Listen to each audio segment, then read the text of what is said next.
Got it? Hell yeah. Yeah, for sure. Hell yeah. Cheers. Cheers, boys. boys. Cheers. Ooh, okay. What's up? Oh, It's your boy. Damn. we're here. It's Okay. John. We're doing it. We're It's doing it, Rommel. bro. It's Sean. And if you're listening right now, you heard multiple voices going off in the background. We have some special guests over here. We got the one, the only. The one, the only. Oh, I was like, wait, there's two. There's two of them, bro. The two, the only. Aaron and Evan and Rico. Yo. Shout out for being here. Thank you for being here, Thanks bro. for having us. Thanks for having us. And off on the camera, we also got P Tizzle. PT off screen, bro. Shout out, man. Shout out. Oh, God, that shot was disgusting. Thanks for being here, guys. We really Thanks for appreciate it, having dude. us. Ever since we started seeing like all the other episodes. Yeah, dude. I've been watching that on a daily. Dude. Yeah, dude. makes see, me- that makes how do me- we that how do we makes take me- those yeah, compliments, yeah. bro? Yeah. I for can't. sure. I don't know how. Yeah, How no do you worries. take a compliment? What's the way when someone compliments you? Like, are you just automatically like, oh, hey, thanks? I'm not. I'm always more like, thanks, I appreciate it. Yeah, but your No, deep just ass something voice. simple. Yeah, is that really how you say it too? Yeah, no, I try to make my voice deeper to sound, like, hey, I appreciate I know when you're really happy, your voice like goes up. It was actually Yeah, funny for that you were sure. mentioning it because when I was at like work and all that stuff, when they're kind of like giving me a compliment, I was like, sometimes I don't know how to take Right. it, and It's so sometimes hard, dude. sometimes it could be a little much when they compliment me, and there's like other people around, and I'm just like, oh yeah, thanks, I appreciate that. And I'm just like, no, it's not like that, but sometimes it's kind of awkward to take like a super like thing compliment. I'm like. Yeah, I do not know how to take a compliment for shit, Yeah. dude. I think I kind of go into my shell, and I kind of like, oh yeah, let's walk over here, like just like talk about this. Yeah, what's up? when they're complimenting me, I can't make eye contact with them for some reason. I was like, oh, thanks, yeah, I appreciate it. Yeah, no worries, dude. God, I just God, want to pass dude. more stuff to you, man. I want to just Y'all touch don't each see other, it, bro. but yeah, some activities going on under the table. Yeah. Love it. Hard as fuck. dude. Actually, PT wasn't to the side. He's actually under the table right now. yeah, just sucking our dicks. You good down there? Hey, you good? You can breathe, right? Yeah. Breathe through your nose. Because you can't breathe through your mouth. Hell yeah. Dude, I love you, man. I love you. I'm really glad you guys are here, man. You can turn up the gate any moment right now. PT dude, was any the first to like second. walk Dude, there's into the no garage. point turning up the gate. It's up. Yeah. It's up, Always. dude. I'm 24/7. 24/7. I'm up, dude. I'm up. You're erect right now. Yeah, dude. You like my fucking police shades, bro? Your Dude, narc it's shades. actually clean, bro. That's It's the the sound of the police. Dude, this is these are military. Like, you wanna try it? I do want to try Let me it. see. Fucking, Dude, at first when I saw his glasses, I thought there was no lenses. fucking faker. I thought he brought back like the thing. Those are the glasses I use with my airsoft, dude. You Yes, look like dude. you fucking play baseball right now. Dude, hell yeah. Look like We you're about to need throw you on the the Giants nastiest right now. curveball of our life right now, dude. Hey, you got some zins? I wish, bro. I wish I had some I think zins, it's a bro. backwards hat. Yeah, dude. Maybe it's a skin. These are clean. Actually wanted to get one of these like Oakley? for. Yeah, Yeah, man. these are nice. I, like I really these. want The them. frames are them- expensive. You can interchange the lens anytime, bro. So how long have you kept that beanie on for? For this beanie? Yeah. Shit, it's fucking super glued to my fucking I actually have fucking 6 Arc'teryx beanies, bro. Really? But before, I told this on the podcast before I knew that they were cool, I just liked, because they're for all weather. I wore that shit before it was cool. Oh, yeah. Yeah. So you brought it in. Yeah. That was Yeah. me, dude. That has, it's been through some stuff, bro. It's been through some shit. I could tell, bro. God damn. Yeah. Were you wearing beanies in Afghanistan a lot? Yeah. Is that the- Patrol caps is. Oh, yeah, yeah, patrol it's beanies, actually- yeah. I would imagine it being really hot. You know? Yeah. My head's too big. I Looks might good, stretch dude. that shit out. Looks good, dude. I mean, your head I- is originally big. You want to tell know. the story about how that happened? Oh, so Wait, what? Oh, how Well- his head is like big and like really Damn. egg shaped and Oh, damn. like. my forehead isn't okay. My be your forehead's brother. pretty big. Okay. Damn, your head's But- really warm, dude. Sorry. No, you're one. So he came out first, and then they thought they lost me because they couldn't find my heartbeat. And then I didn't know that. little did they. I didn't know that story. Yeah. Oh. Oh, by the way, yeah. guys, they're twins. Yeah, we're twins. We're twins. So Can't you he tell? came out first, and then right when he came out, they couldn't find my heartbeat, and then they were panicking because they couldn't couldn't find me, and then they found me like nestled like right over here Oh, damn. where the I like heart the word sensor couldn't nestled. reach. Like the word Whoa. nestled. So my mom had to flip on over so I could go back to the middle, and then go back into prone, and then well, your mom on her back. Yeah. Not him. Not me. Not me. He's still in the womb. Yeah. I was comfy in the womb, and then my mom, she was already tired from Aaron coming out. Right. So what they had to do is, and we were both natural births. So what they had to do is they had to vacuum me out. So they had to just like. I know this is a real story, so I'm trying not to lie. I didn't know about that. Y'all can Sucked laugh out, if you bro? want. Okay, No, alright, but alright. He did get sucked out. I did get sucked I out. know that part. Yeah. So they put the vacuum thing on your forehead? Yeah. No, it wasn't the vacuum. The doctor's mouth put his mouth on his forehead. And it was sucking him out. No. My dad was very Siphoning upset gas. seeing that. Siphoning a baby out. Oh my god. That's wild. Like the nurse came and she brought the vacuum, but the doctor was like, no, I don't need it. Yeah. And then his mouth was already on my brother's head, and he was just sucking him out. That's fucking Jesus crazy. Christ. Yeah. Is that what rabbis do? I don't know. No worries, dude. Crazy you guys remember that. Yeah, no worries. Oh, dude. I remembered it because my head was on the vacuum. So You mean the doctor's mouth? So when I came out, I was like cone shaped, And her dad was just watching the whole time. Yeah. You know, As the doctor was sucking me out. growing up with you, so like for those that don't know, I've known the twins for like 25 plus years. Yes, sir. So I've known- What is it now? It's actually 28. God wait. damn. Yeah, just about. Just about. Yeah. About So ever 28 since years, kindergarten, Ever since basically. kindergarten. Ever since kindergarten. But I've always wondered, like, when I saw the shape of your head, I've been like, why? Because the doctor And didn't then know I how found to out. fucking didn't know Because what you a have fucking to, circle if you get was. vacuumed out, you have to like, because They have to mold it Their back. heads are like softer, the babies, so they Yeah. have to like remold it. Okay. And apparently he didn't know how to remold it or whatever. Now they have like actual like molding shapes where they could just put on baby's head, Proper but now they just cranial. had to Yeah. like But back in the No, day, like- they just he Made just you like look Play-Doh. like a Lego head. yeah. You know? I was like, man, Oh, we're these being serious. I motherfuckers, didn't bro. know that. yeah, serious. Yeah. No, you guys didn't have to like wear a helmet or anything like that, right? No. Yeah, I 'cause probably should have. That's one of the. That's one of the things that the MJ like they just didn't know if the head shape was gonna be correct. So wear a helmet to mold Yeah, it so his into it. head's a little bit on the egger side, like the longer. No, it's straight up. It's like With an a hard extra R. large egg. It's like an extra large egg. You see Yeah. those eggs where it's abnormal? There's Yeah. like this regular egg, and then there's the. That's me, the abnormal. This is the egg right here. The abnormal. That's the one. Yeah. So besides the whole head thing, your penis is the same kind of size, or That's something I've never seen. I've always wanted to ask you. I We guess measure this it on a daily, just to see if there's any changes. But so far, no changes. It's like when your parents what's like up, put dude. you on the wall and like, let me mark Yeah, you. Yeah, And yeah, then, like every year they just So like like after we just measuring, lay down and after then they just- measuring our height, we're on the floor. So there's two different marks. So there's one mark for our height, and then if you see way at the bottom, Yeah. and then from It's like, like, at the baseboard. There's no marks. Was that the joke? Sorry, my bad. That was the joke. My bad. My bad. no, seriously, at the baseboard. Oh, so it's God, like it didn't dude. even reach like the, yeah. Just wondered if you guys had the same. And then you know, see parts. the years over the years, it's supposed to grow, right? It didn't. It's still down there. Yeah. So, sometimes we walk by and we're just like, oh, We should. we're still there. We should check. We should do a dick measuring contest right now, dude. Huh? Let me feel your shit. Let me feel your shit. You know how like those baby showers, you kind of like guess how many fucking like beans are in like a cup. Dude, or if something you like try that? to feel for my shit, you're literally fingering me already. Dude, that's what we were saying the other time. it's Every time literally there's- in me. That's why last time we were talking about it on the podcast. It's like another belly button because my shit is in my body, bro. Yeah, exactly. Like Every right time I now, stand up. Yeah. it's smooth as a fucking Barbie Dude, doll, dude. love it. I don't know how showers do it all the time, bro. Like that, I feel like that shit would just get in the Dude, way. you know, for the Yeah. showers, I feel like they like do a little fluff. Let's get into the real stuff. They do a little fluff because when I was looking, there is a job for fluffers, Right. in like the industry. So I was like, man, how much do they make? I was tempted because I have a lot of experience. I fluff my shit too. It still don't work. I fluff my shit. I fluff y'all shit. How do you fluff? Huh? How do you fluff? This is what I do. I get my shit and then I just like start slapping it with the palm of my hand. You start slapping on your hand? Yeah. I should reach over and put a finger on my ass, dude, and try to. Hey, whatever works. Up your works. ass to the right. Yeah. See, only the true homies know that the left shit. doesn't work. Yeah. But the left only gives us a small fluff. But when you go to the right, boom. Sometimes you just gotta like. Holy fuck.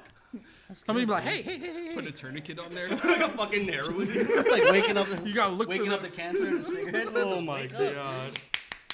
Damn, bro. Oh, you guys want? You guys want a Yeah. shot, dude? Me and Rommel were just like. I'm we gonna go back do and it, forth bro. Regardless. Yeah, we're gonna. You don't have to feel like obliged to take it every time. No. Spell oblige, bro. Okay. I want to feel obliged. This is like the angel and the devil on your shoulder right now. Yeah, dude. Just fucking trying to tell But you. we're both telling you to drink. Cheers, dude. Cheers. Cheers. God damn, bro. Cheers. I can tell you got the jitters. Cheers. Who? You. Me? Yeah. Do I A have little the bit. I'm not gonna lie. Your eyes started quivering when you looked at me. I Yeah. was like, I get like that too. You're good. You're good. So what's up, man? It's been a long time since we caught up as well, too. That's It's always a blessing to kind of see you guys when we do see you guys in these moments in time. But Yeah. what's up with you guys? I know that you got a new job. I know you're Yeah, you know, just been you know. grinding. So I just recently started like my new job at one of the major hospitals here. Congratulations. So- You don't have to say it. We're not gonna Yeah. So one of the major hospitals. So I trained there for like a month, and then now I'm by myself, and then I'm just grinding. more responsibilities, or Yeah, it's a little bit more higher workflow Than what you're used to. more turnover. Sometimes we get like 40 patients, 40 cases in a day, and then so that's just a bunch of turnover, and then just recovering them, just making sure they're all good, and just a lot of flow, and then What if just they're been not grinding. good? Huh? What if they're That's not what we're hoping not, but luckily for us, the place that I work, it's outpatient, so Okay. most of the patients that we get there, we want to make sure they have to be able to leave after the surgery. Gotcha. so like next steps to get out of Yeah, Okay. because there's a difference between like getting surgery for outpatient and inpatient. Inpatient are the ones that have a little bit more problems where after the surgery they have to Still keep get them care. in Yeah. and still get care. Ours is just like right after your surgery, Get we the got to fuck make out. sure he in a yeah, safe way. Yes, yeah, true. yeah. Yes, no, it's true. But to the point where just like after surgery, make sure they wake up from anesthesia okay. Right. If they wake up okay, then they're pretty much good to go. What You if they could don't go. wake up? I'm just kidding. Huh? Knock on wood. Knock on wood. I've never had a never had a case where it's like that. It takes a while for them to wake up. Some patients. So Yeah. That's good. yeah. No, it's good. And Evan, you're still rocking at the same place, or what? I am walking at the same place, What, but when you're I walking? ju- Walking? You're walking. Walking. You're walking at the Damn, same place. bruh. All right. Leave him alone. I'm nervous, man. Leave me alone. No. You're still at the same spot. You're still I at the same am, spot. but I just got hired at his place on Tuesday. Hey, damn. There's You guys- there's no separating you guys. What the fuck? When you guys go in the interview, do you say that you have a twin? No, No, they we didn't don't. even know I had. So what I does don't that When look they- like when you like? Both apply. You know- why no, you look like the dude I just fucking hired. You know, during the interview, we hopped on the Zoom meeting, Why'd your and voice get hella they deeper, just dude? when we hopped on the interview. when we When we hopped on the interview, they started laughing. really Like everyone on the panel started laughing because they're like, Wait a minute. wait a minute, it looks. it's two comedic, Enrique- bro. two It's Enricos. comedic because you have no idea. There's no context, dude. Because most of the jobs that we worked, the one that we worked at before, Yeah. So he got hired first, and then they saw how he worked, and then they started looking for I another wish nurse. there was a clone of this. Yeah. No, No. seriously. And there's Yeah, like, like, hey, wait a minute. there's No, another there's one of two of me. you? Hell Yeah. yeah. And there's like, oh, okay. And then I got hired at that job. Now for this job, when I started working, they're like, oh, they saw how I work, how I do things, and Amazing then they're work like, ethic. yeah, the work ethic and how Sexy, like beautiful. Tall, handsome. Yeah, Oh, absolutely. It's a God, you cheat guys are code making through me life. chubbed up. Sometimes, it definitely is a cheat And code. then they're like, 'cause- oh yeah, and then my boss was like, oh, I'm looking for like another nurse. Do you know anybody? I was like, I do. Yeah. There's another one of me. That's actually a little funny. You know, sometimes it's about nowadays in like the hospital system, it's about who you know Everywhere. instead of Oh, absolutely. Yeah, a instead lot of of what places. you know. It's a lot of places. yeah. which is unfortunate because you could go to like a prestigious school, get a big ass degree, but then sometimes like everyone goes to prestigious school, everyone has like a Right. like the same degree, and then it's just like you're fighting for like It's sharks out there. It's, Yeah, it's a it cut- really is. It's It's cutthroat as soon cutthroat. as you Yeah. graduate. You know what I mean? Because then on top of the new graduates, it's the people already in the industry. Exactly. Struggling to find Exactly. But jobs. you guys put people on too, bro. Like you guys try to help out. Yeah, I try. for Like sure, whenever there's for sure. positions open, and I try to find, and then I always try to be like, hey, there's this position open. If you guys are interested, I always ask my dad if there's any position that Fucking, we're over there you know. sucking his dad's dick or something. Yeah. I'm just kidding. What? Yeah. Hey, yo, but no. Yeah, I remember Victor just kind of like took Isaiah from you guys. Was that like was a heartbreak in itself as well? freaking take him from us. Bro. Yeah, dude. I thought that was Now I took don't it from smile you at guys. work That anymore. wasn't that wasn't during or that wasn't after You guys left, or that was during? I think Aaron, you left. I and left then first, okay. and And then then I Izzy think left. Izzy wanted to find a job too. Yeah. And broke up the gang, bro. hey, good for And him now I'm though. only Like there. I was Now like, I just cry every time I get into the building. But now you're with your brother again, bro. About per diem. Oh, okay, per Per diem. diem. it's just Okay, per yeah, diem, but I was like, just show them your like work ethic and then how you work, and then maybe they'll offer you like a full time or at least a part time position. That's mainly what for I'm their looking for. insurance. What kind of Yeah, what no, kind of absolutely. scrubs you guys wear? Do you guys have a You guys specific wear brand matching you guys ones? have? It's like a green, like because No, we no, have. what's the brand? What's the We don't brand? know. It's I don't know the brand company because provides it. we don't. Wow, you guys don't like the figs? I know figs. Yeah, is like I know, really I popular. wanna I rock want to wear figs. figs because I it's don't even know actually these nice. brands. It Sorry. fits like my body. Yeah, dude, you got a good Yeah. fucking curvature, bro. Do you guys wear Crocs? I do. No. Yeah. No, actually, I I don't do. wear I have Crocs. the Crocs where it's just like a shoe. closed toe Croc, Yeah, yeah, but yeah. it's actually really comfortable. You should And do it's like open toe, white bro. toe, white toe. Before Crocs were like super popular and all that, they were just like nurse shoes. Yeah, Yeah, a lot of people actually, a lot of the nurses I work with actually wear Crocs. Shit, we need to get that sponsorship. Put We it on should them. go- yeah, I we want to can try get going Crocs to by work Crocs, with the thong slippers with no socks. Hell I remember yeah. Aaron's last day of fucking high school. I remember that. He was like, "Fuck, I don't give a fuck more That flip was flops." that was disgusting. And And then toes he- out and everything. And then He kept wiggling the bitches. Like, what the fuck? His toe, I have a photo. You just like talking to girls. his toe was a little dry, dog, but then he just didn't. And then I remember like hella girls just talking to you just cause. Yeah, there was hella girls talking to you with your toes out, bro. That was Yeah, and then you're just like fucking. Because I don't give a fuck. At that point, I was just wearing like a hoodie. I was wearing like shorts, and Yeah, I was we just have no that picture. socks. Yeah. You're no straight- socks. you're straight and Islander. the Yeah. straight up Yeah. sandals. Yeah, and it wasn't even sunny that day. It was cloudy. actually like you just came out from home. Basically. Yeah, fucking hear literally. Aaron down the hall like. The little clack, clack, clack, clack, clack. Yeah, bro. Yeah, man. And for those listening out there, if you're having trouble with your confidence, it's all about confidence. It's all don't about how you, it's worry all about about how it. you carry yourself, Yeah. man. It really is, and people you talk to, if you're looking to talk to like girls or anything, or just anybody, they could feel it, they could sense it, they smelled it. Girls are like animals. Yeah, they Hey, smell yo, the yo, yo, they yo. smell the We confidence got on some- hey, you. we got some gurus in the house. They could smell the fear. They could smell We the got some fear. gurus in the house. Ah, Because, not you know, gurus, No, not no, gurus. but like you guys Definitely have not. been in the in the field as well too. But I definitely don't want to talk about your personal life. But what does dating look like? What did dating look like when you guys were? If you guys want to share a little bit about that, just kind of like let our listeners know, like, hey, yo, Yeah, this you is go kind of what we first. experienced. Oh, Can I get the so- vape, by the way? You can get in trouble first. Oh, you don't have to get in trouble. No, No, Oh my no, god, I didn't know. No, I'm so sorry. My bad. I've talked with her about it, and Yeah, because we yeah. talked about it, we're just like, man, the dating industry here is honestly it's pretty toxic. Absolutely. Not gonna lie, it's Absolutely. really really toxic. So like. Put us on, bro. Put us on. Yeah, Like yeah. the way the dating apps and all that stuff, some girls, for the guys, it's very difficult to find a date. It's just like the profile matters and all that stuff. And then sometimes when you go on a date with a girl, sometimes they're just in it for the food.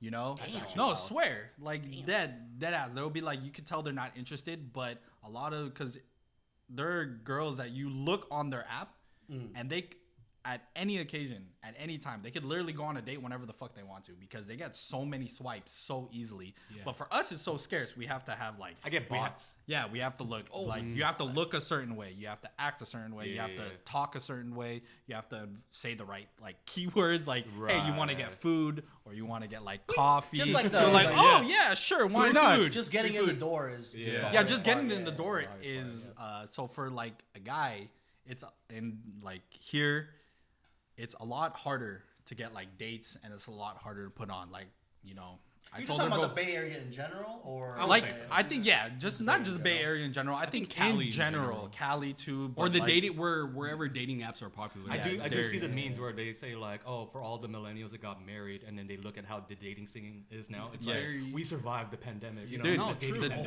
It's very the- toxic. The dating scene is toxic. Like before I met my girl currently right now, like I was going on dates a lot. Like I told her this. I was like, I was going on dates a lot. I was going like Right. I I think- had like 1-2 set up maybe in like a week. Yeah, And yeah. then you go dinner. It's not just a lot of time consuming. It's expensive as well. Right, Because right. you're constantly going out. You have to Picking up constantly outfits. doing And your something. mental- your mental- outfit, No, your I mental. think it's more like of the after work, you'd be like, mentality. hey, we're gonna go get something to Yeah. eat, or like we're gonna go there, and then it's just like, oh, you don't curating really. plans. Yeah, you don't really match the vibe, and then if you notice they're not really reciprocating what you're trying to put out. Right. Yeah. Yeah, like you go there and you're trying to start a conversation, and she's hitting you with like one-worders, or she's like, "Oh Fucking yeah, hate yeah, that. yeah." Well, She's back in just the, like- but before we go to Evan, but back in the day, dating was just go going to your third place. I mean, like back in the day, like our parents and the older generation, they had a third place after work, after being the house.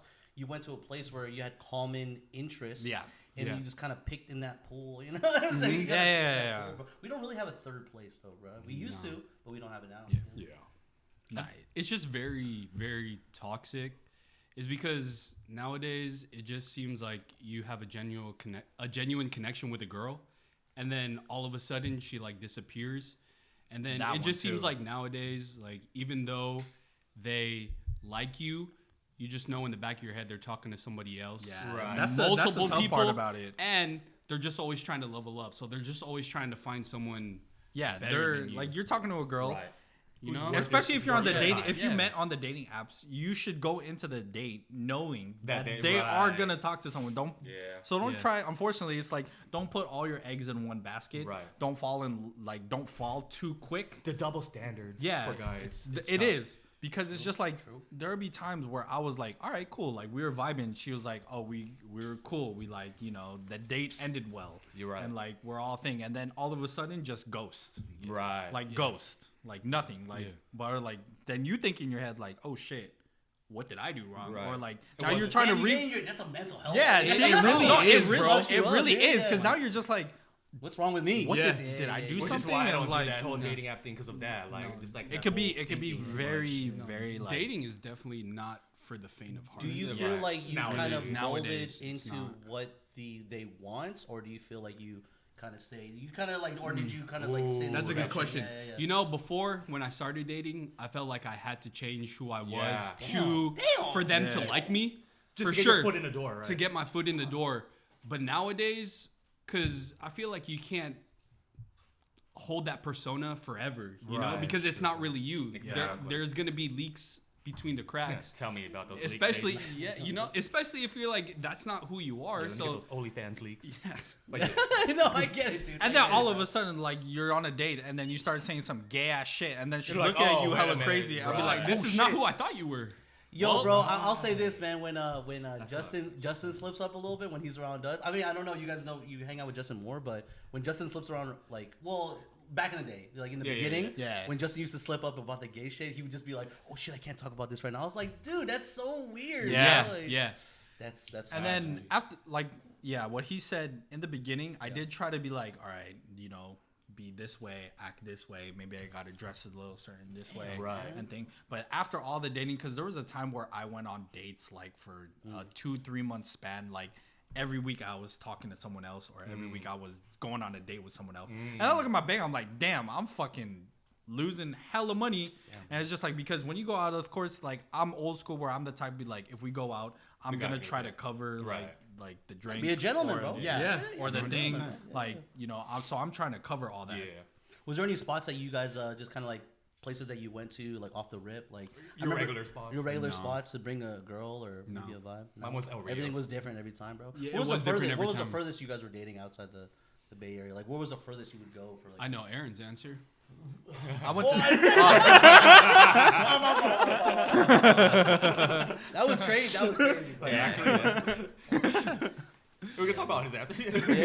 Let's talk about your answer. So right now, the girl I'm currently in a relationship with, and the one I plan to be in a relationship forever, is she's in the Philippines. So we're currently doing long distance right now. Fuck, that shit is not for the faint of heart either. I believe it. I was actually gonna ask about that. That shit is fucking tough, man. No, I believe that shit is tough. For me, is like, this is my first time ever doing like long distance like that, and I give it all props to the people who are able to do that. And what I'm going through is like, it's really tough. So when we're at our long distance, it's not that, like, we have, at the beginning it was tough, like finding our habits, finding our routines. Right now we're at a point where we're like, we know what we do, like our schedule, all our habits. In the beginning, that shit was tough. The hard part is like when you meet up and then you spend together like 2-3 weeks, and then having to like separate after that and go back to your like old routines and your thing. That for me is the toughest part. Like, it's like really, like, it really hurts because it's kind of like you're ripping someone that was like, you're really, you just got in the groove of it. Yeah, you got into the groove. Like, the hardest part is like, when you're together, you're of course you're sleeping together in the same bed and all that stuff. And then when she leaves, like I go back to the home and I'm just in my bed by myself. I'm just like, damn. Ew, y'all had sex? No, I'm just talking about like sleeping and being cooties. Yeah, I'm sorry. I told her I was like, honestly, just putting it out there, cover. Yeah. It's a cover, guys. I'm only for you. Yeah, for sure. No, yeah, but it's tough, it's also not the easiest thing to do. I fly back every once in a while when I can.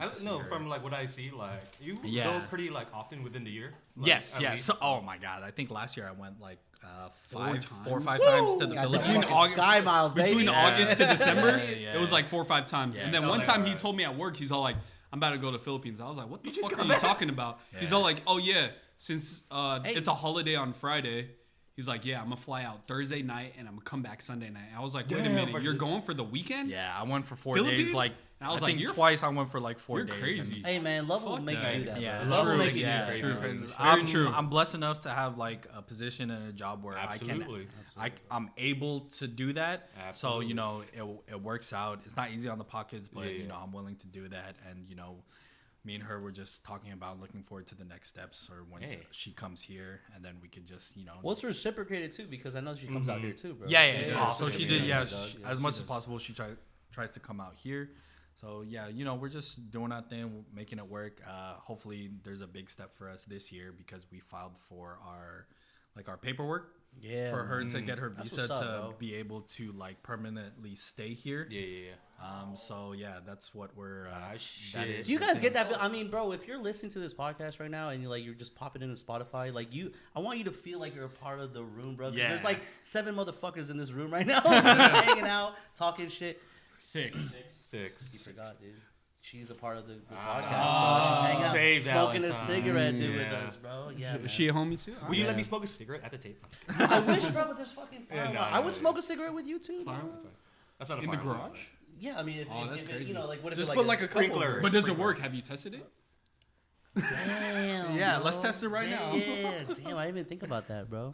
No, but it's really good to reconnect. I mean, dude, we wish that we can get everybody on this podcast, man. I just don't know how that would work. It would be Dude, fucking... that'd be crazy. At one time. Oh my God. Do like a round table type shit. Hey, if you ever Or watch, just have like the bigger stools and they'll be elevated a little bit. you've never watched Yeah.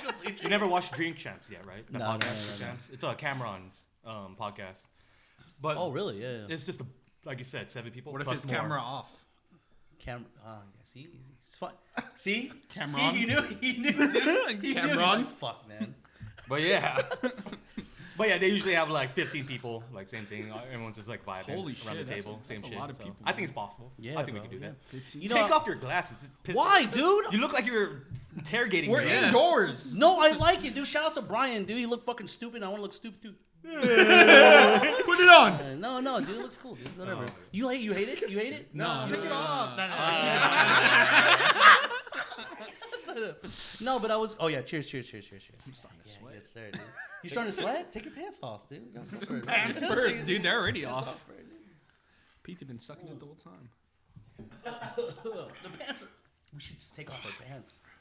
Oh hell yeah. It is getting hot though. It is. Take it off. She's not breathing on me enough. Yeah, you need to breathe. Man. Exercises, bro. I wanted We're to all ask wearing you, black except for you know, Mel. I know. I have for a, I have a real. couple. It looks of, loser. It does. Oh shit! I didn't even know. It looks bro. black Hey, on yo, give camera. me your shirt. No, I was thinking about our upbringing or the way that we came up as well too. Is there anything that like you wish maybe it would have played out a little bit differently? Growing up a little bit. Like I know that what we went through is kind of how it works. But did you guys have a different way? I always wanted to get your take on that. Like twins being around the area, being blessed with what we have. Did you guys ever figure out like? Did you guys want to move away? Did you guys want to fucking explore or like go more trips or anything like that? Never. Honestly, looking back at it now, I always just said, I don't think I'd become the man I am today if it wasn't for the experiences that we had back then, especially because I felt like we got it out of our system to do all like the stupid shit when we were younger. We did do a lot of stupid shit. A lot of I've known a lot of people who like didn't do a lot of stupid shit. Yeah. Like in high school and then in college, they were very like, I wouldn't say like goody two shoe, but a little bit goody two shoe. And you know, then after they like discovered the shit, I was trying to. Whoa. sorry. Whoa. Yeah. We've been doing that shit, bro. We've been doing lines of that shit, bro. We've just been knocking us back. Oh my. Hey, we gotta. Hey, get some water, dude. Oh no. We go. Keep going. Yeah. Hey, pour some a little bit more in that. Pour a little. Activate that smelling salts, bro. Yeah, sorry, you were saying. Sorry, my bad. Yeah, keep going. By smelling salt. Yeah, my fault. Yeah. Yeah, we stole gas. Yeah.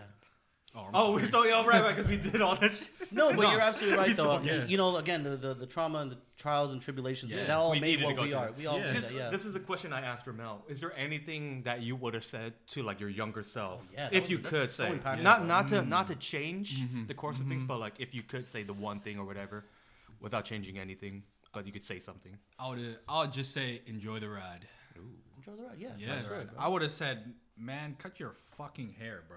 Get a haircut. These guys were like the original mullet. I was like, dude, Yeah, you dude. look like Eighth an grade. idiot. Get a Yeah, fucking no. haircut, bro. Like, trim it up a little. Get a little, little taper or something. it up, But like, clean it up. You look. as a kid. But honestly, get a bro, fucking haircut. honestly, man, back in the day when we used to like enter a party or like a get together, blah blah, we had so much confidence because we didn't give a fuck. Yeah, we we weren't didn't- trying to We impress had like, anybody we had else. like no anyone thought shits. of us. I mean, when I was, you know, there was a time after middle school where I was just like, maybe I could have like focused more on like my education, not fuck around as much. But honestly, that's- when I was in high school and all this shit, all the things that I went through, all the path that I went through, I was like, it really shaped who I am today. And you know, there is no timeline. There's no timeline for anybody. You could do whatever the fuck you want to do at any Amen, age. brother. You could go to school whenever. There's no time to improve yourself, self-improvement, do anything you want. But like me and Evan, like our careers didn't really take off until maybe like 2 years ago. Right. And we were just like, before then, we weren't really doing much, just like working all that stuff. yeah, So yeah. that's why I say there's never a timeline of be like, you know, some kids or like some people nowadays, they like freak out when they're like, oh my God, I'm not going to this prestigious like Right. university or That was- like that was our mentality back yeah, then. that It was was. like Yeah, my it was. parents like, cause it's the old school parents, the old school Filipinos ain't Right. graded. When we were in middle, not my dream. when we were in middle school, cause we applied for like the private school. Right, And we right. didn't get in. Right. And my parents were like, oh my, they was like acting like, oh my Thank- God, it's the end of the remember. world or like thing. And then, you know, we ended up going to public school. Right. You Where know, we all met each where other. we all met. We all met the homies. So I'm glad about that. And like, I applied to Sarah know. too. And all yeah, that, like, exactly. weird And shit. then we Oh, didn't get shit, in. I They didn't didn't know want that. us. But to them, it's just like didn't thing. want And us. I also thought to myself, I'm like, oh shit, you know, you go to public school, you hear all these shit. Right. Like, Yeah, you like, would oh fuck, what's gonna happen next? I'm gonna turn into like a thug or a That's gangster what I- and all yeah, that exactly. shit. But you know, it's the person. It depends on the Chill, person. chill. Smell that shit, Pete. Smell it. No, let Pete smell it. Let me Pete smell it. Do it. He just hit the smelling I salt. wanted to see it. Yeah. But yeah. That was good. No, it's a difficult conversation because you know pivotal moments in our life, but you know Say it again. Pivot. Pivotal. Yeah, these fucking glasses. Take it off. No, Take it off. You dude. can't see the Pivotal. words you're about to say. You gotta say it often. Pivotal. There you go. No, dude. Pivotal. No, and that's actually what the reason for the conversation was just because you know if we started a little bit earlier with the education Yeah, and kind of get our yeah. shit together, Yeah. maybe we would have been different. But I definitely didn't want to change the course of Yeah. what Yeah, happened. me because, neither. But I do see a lot of my coworkers, man. They try to get it out. They try to like, hey, you want to go out drinking, go to the club, Yeah, you know, yeah. travel. I'm like, Been there, done that. In my Yeah. in my Yeah. prime. That's the Yeah, thing. done That's, that. that's the reason what's so great is because Been we've there, already done done that. Man, that. we almost done that Yeah. every seen- weekend. Yeah, we've Yeah. seen that. Yeah. bro. Everything. But what I do like though with your coworkers, I've seen like the older heads. Yeah. When they still show up to mix and mingle with like the younger Yeah. crowd, it's like okay, like it's cool to see that still. Like Yeah. you're not yeah, you're yeah. not. What do you call it? You shouldn't be disheartened to be like, oh, the crowd's younger. I shouldn't go out. Like Yeah, that's yeah, how I yeah, feel sometimes. Like that's Oh, not yeah. my scene anymore. But also like, why am I limiting myself from fun? Yeah. You know, just all of that. So I'll say right now, the only thing age is when it comes to recovering. It takes so Oh, much yeah. longer. Facts, dude. It takes so much longer. I'm like, damn, I'm not in my early 20s anymore. It's like Yeah. hungover thing. It takes like 2-3 days for me I to was like just at about least to fully say. recover. I'm like, damn. That's actually one of the reasons why I didn't do the turkey bowl anymore, bro. Because Oh my I God, was turkey working bowl. to Snap some provide. shit. Yeah, to provide. If I rolled my ankle, I'm out for a week. Yeah, Bro, I was like, I do can't go out for a week from work. Yeah. Man, even roller coasters. So I just What went to. the? I'm serious. I went to Disneyland recently, Oh. and before I used to be able to ride like all the roller coasters every time, like all day without feeling nauseated. And then one time we went to Six Flags, one roller coaster. I was like, oh fuck, I'm done for today. Damn, I haven't and been then to nowadays, Yeah, like fatigue, bro. yeah. Nowadays, if I know I'm going to a theme park, I have to wear those seasick patches and then take like a they Zofran, got which is those? like anti-nausea. Whoa. Just to make sure like I I don't get like, nauseated. Yeah. Oh, really? I Yeah. swear, I'm just I like, swear. I haven't been I was on a like, what roller the coaster fuck in is so wrong long. with me? Yeah, I But haven't been it's on a roller just, coaster it's just so long. you know, it's just signs of getting old. Right. Oh man, maybe it's losing its juice, bro. I think so. Oh. I think it's like meant It's for been a like week? just 2 weeks now. Literally. 2 weeks? Oh. No, not 2, just 1. Oh, it's good. It wakes you up. It's good. Oh, the pain. Oh. It wakes you up. Oh, shout out to the smelling salts, bro. Just passing it around like a You get blunt some around more. in here. that went to the dome. Damn, bro, it's control. I don't think it's activated anymore, bro. It's I think definitely it's lost actually its still, lost yeah. its taste, bro. It's Oh, it's burning my nose hairs. I think the water neutralized it. nah, no worries, dude. No worries, bro. My eyes are still getting water. Yeah, dude. Yeah, but what it's I definitely think that like even with thinking about the past and you know we want to just paint the picture about our relationship. are, Yeah, who we yeah. are. Yeah, And yeah. A lot of people just wonder like who are these people? Even with our guest. People think we just get random people. Just Yeah. random. Oh, like, yeah, nah, man. nah. There's Yeah. actually Yeah. history, So- some lore. Yeah, some, so you know, just thing with us to John. We've known John since kindergarten. Yeah.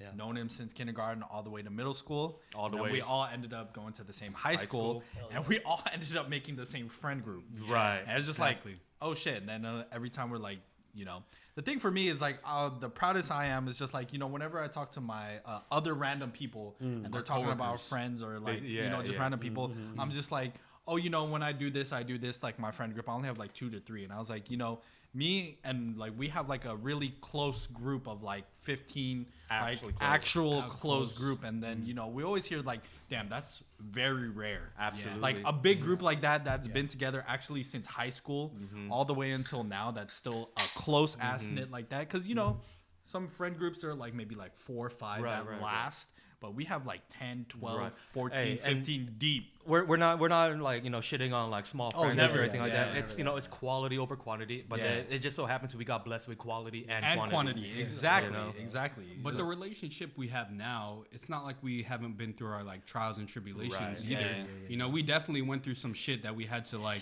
Yeah, Check man. each other. check. Definitely. And I always like, you know, we had some coworkers who always say like, oh, because I work with my dad, and then some of my coworkers, like, it's always like nice to hear too. Like they always be asking my dad like, oh, how did you raise such like fine gentlemen, you know? And then we always say like, oh, Fine. you didn't know what we had to go through to be this way, you know? No, absolutely. And that's what I said. I was all like, in my head, I'm like, damn, you don't even know. what did they see in us? Yeah. for sure. I was Damn, all we're like, what- faking it so well. Yeah, I was just all like, oh, well, we had to go through a lot of shit to be the way we are now, you know? Yeah, a lot of boundaries had to be set, bro. A For lot sure. of things had to be said and expectations, because like a lot of the times too, it's like, I don't know, man. Like I don't know. It's sometimes I get jealous of other friend groups that like get Right, together right. every weekend, but it's Yeah. like, damn, But we bro, did like- that. Yeah, we already Yeah. did that. We bro. did It's just all like, that. Yeah. But I mean, we're all at different places, so I We can't. did all that. I can't imagine like getting together every week. It's impossible. But we still It's not- somehow Yeah. manage to make time for each But other. even if Absolutely, we bro. even if we Absolutely. don't get together often, when we do get together, it's like we haven't seen like, you know, Like Like nothing's all changed. jelly, Like bro. nothing's, Right. nothing's Bro. changed. It's like we Exactly. see each other every other day. We talk Yeah. like it's thing, you know. Yeah, we used to spend time together every day, but then now we get together with like events and parties. Yeah. And stuff Yeah. Like that. I thank God for Discord and all that. Yeah, We yeah. spend That's time the way literally to every connect day. and just like, hey, I haven't seen you in a while. And it's also good because sometimes when we don't see each other in a while, we are literally all talking nonstop. yeah. Yeah. Because it's literally we're just catching up, saying how you doing, and then they're like, oh, you know, I'm doing this shit, doing that shit. Yeah. And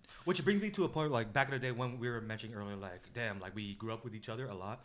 There was a point in my life where I was like, damn, I need to get away from you guys. yeah, Yeah. But then that was only because I was thinking like who I was trying to become didn't align. But then I realized that the things that I was thinking in my head, those were just me shitting on myself.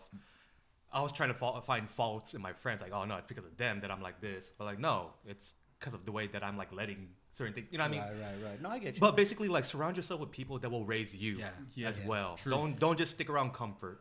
Yeah, and also like the way I've kind of pictured in my head, you guys can attest to this too, is like it's okay to walk away from the group a little bit. Oh, of course. Because Yes. you know, I've seen so much, and especially me, like I've seen so much growth that's happened when you kind of disconnect, and people kind of get their shit in order. You come back into the group, and you're like, oh, I'm a different person. Yeah. And it's like, yo, Right. I love that. And back in the day, at least I called it was Warren. Like Warren kind of molded that Shout out outline. Warren. And just kind of shout out to Warren. Shout out Warren Warren. would disappear, and then you'd come back and be like, oh shit, you got your shit going. Yeah. Yeah, but it's really the people that are not in touch or like connected as well. I'm hoping you're doing good, and I know that when you come back, you know, I hope they're. I always wish well for our friends, even though I don't Always. talk to them for a long time. Always. Like, I hope they're out there grinding, doing their thing. You know, What's that one meme when they say like, oh, I made you this I made you this food. Yeah. And then they'd be like, I hope all my friends made it. Yeah, You know? dude, I hope everyone. I think makes about it. y'all all the time, and I always pray for y'all. I always hope y'all doing good, and I know everyone's just grinding, doing their own thing. Yeah, you know, whenever I'm beating one out, I'm always just like, yo, I really, real shit. I really wonder what all my homies are doing. You know, I stroke as many times as the homies are in the group. exactly, Yeah, exactly. Yeah. And you know when I'm at my, I'm apex, done at one though. and when I'm at my apex and I'm about to bust. He's at the precipice. Yeah, I'm at the precipice. climax. Yeah. Were you just stroking I the don't know any tip at bigger that words. point? Yeah, I When he's picture, on the edge. and then I edge. Yeah. I'm just like, not yet. say the moment? I want to stay at the very end. And then I try to imagine all your faces, and I'm like, okay. Yeah. Dude, that's We all got the same dream, bro. Dude, we do. This is why we're all one. And Yeah, that's Yeah. exactly. All our lips have touched. Dude, for Boom is a cult. And all our lips have touched. we're not gonna allow it. I was like, have I kissed you? Yeah, I've kissed you. Yeah. And we're not allowed. I'm sorry. We're not elaborating. Sorry. But yeah. John started. it. We're not elaborating, but we are like this. I was a young child, and when you started kissing people, I was like, this is normal. This is normal to me.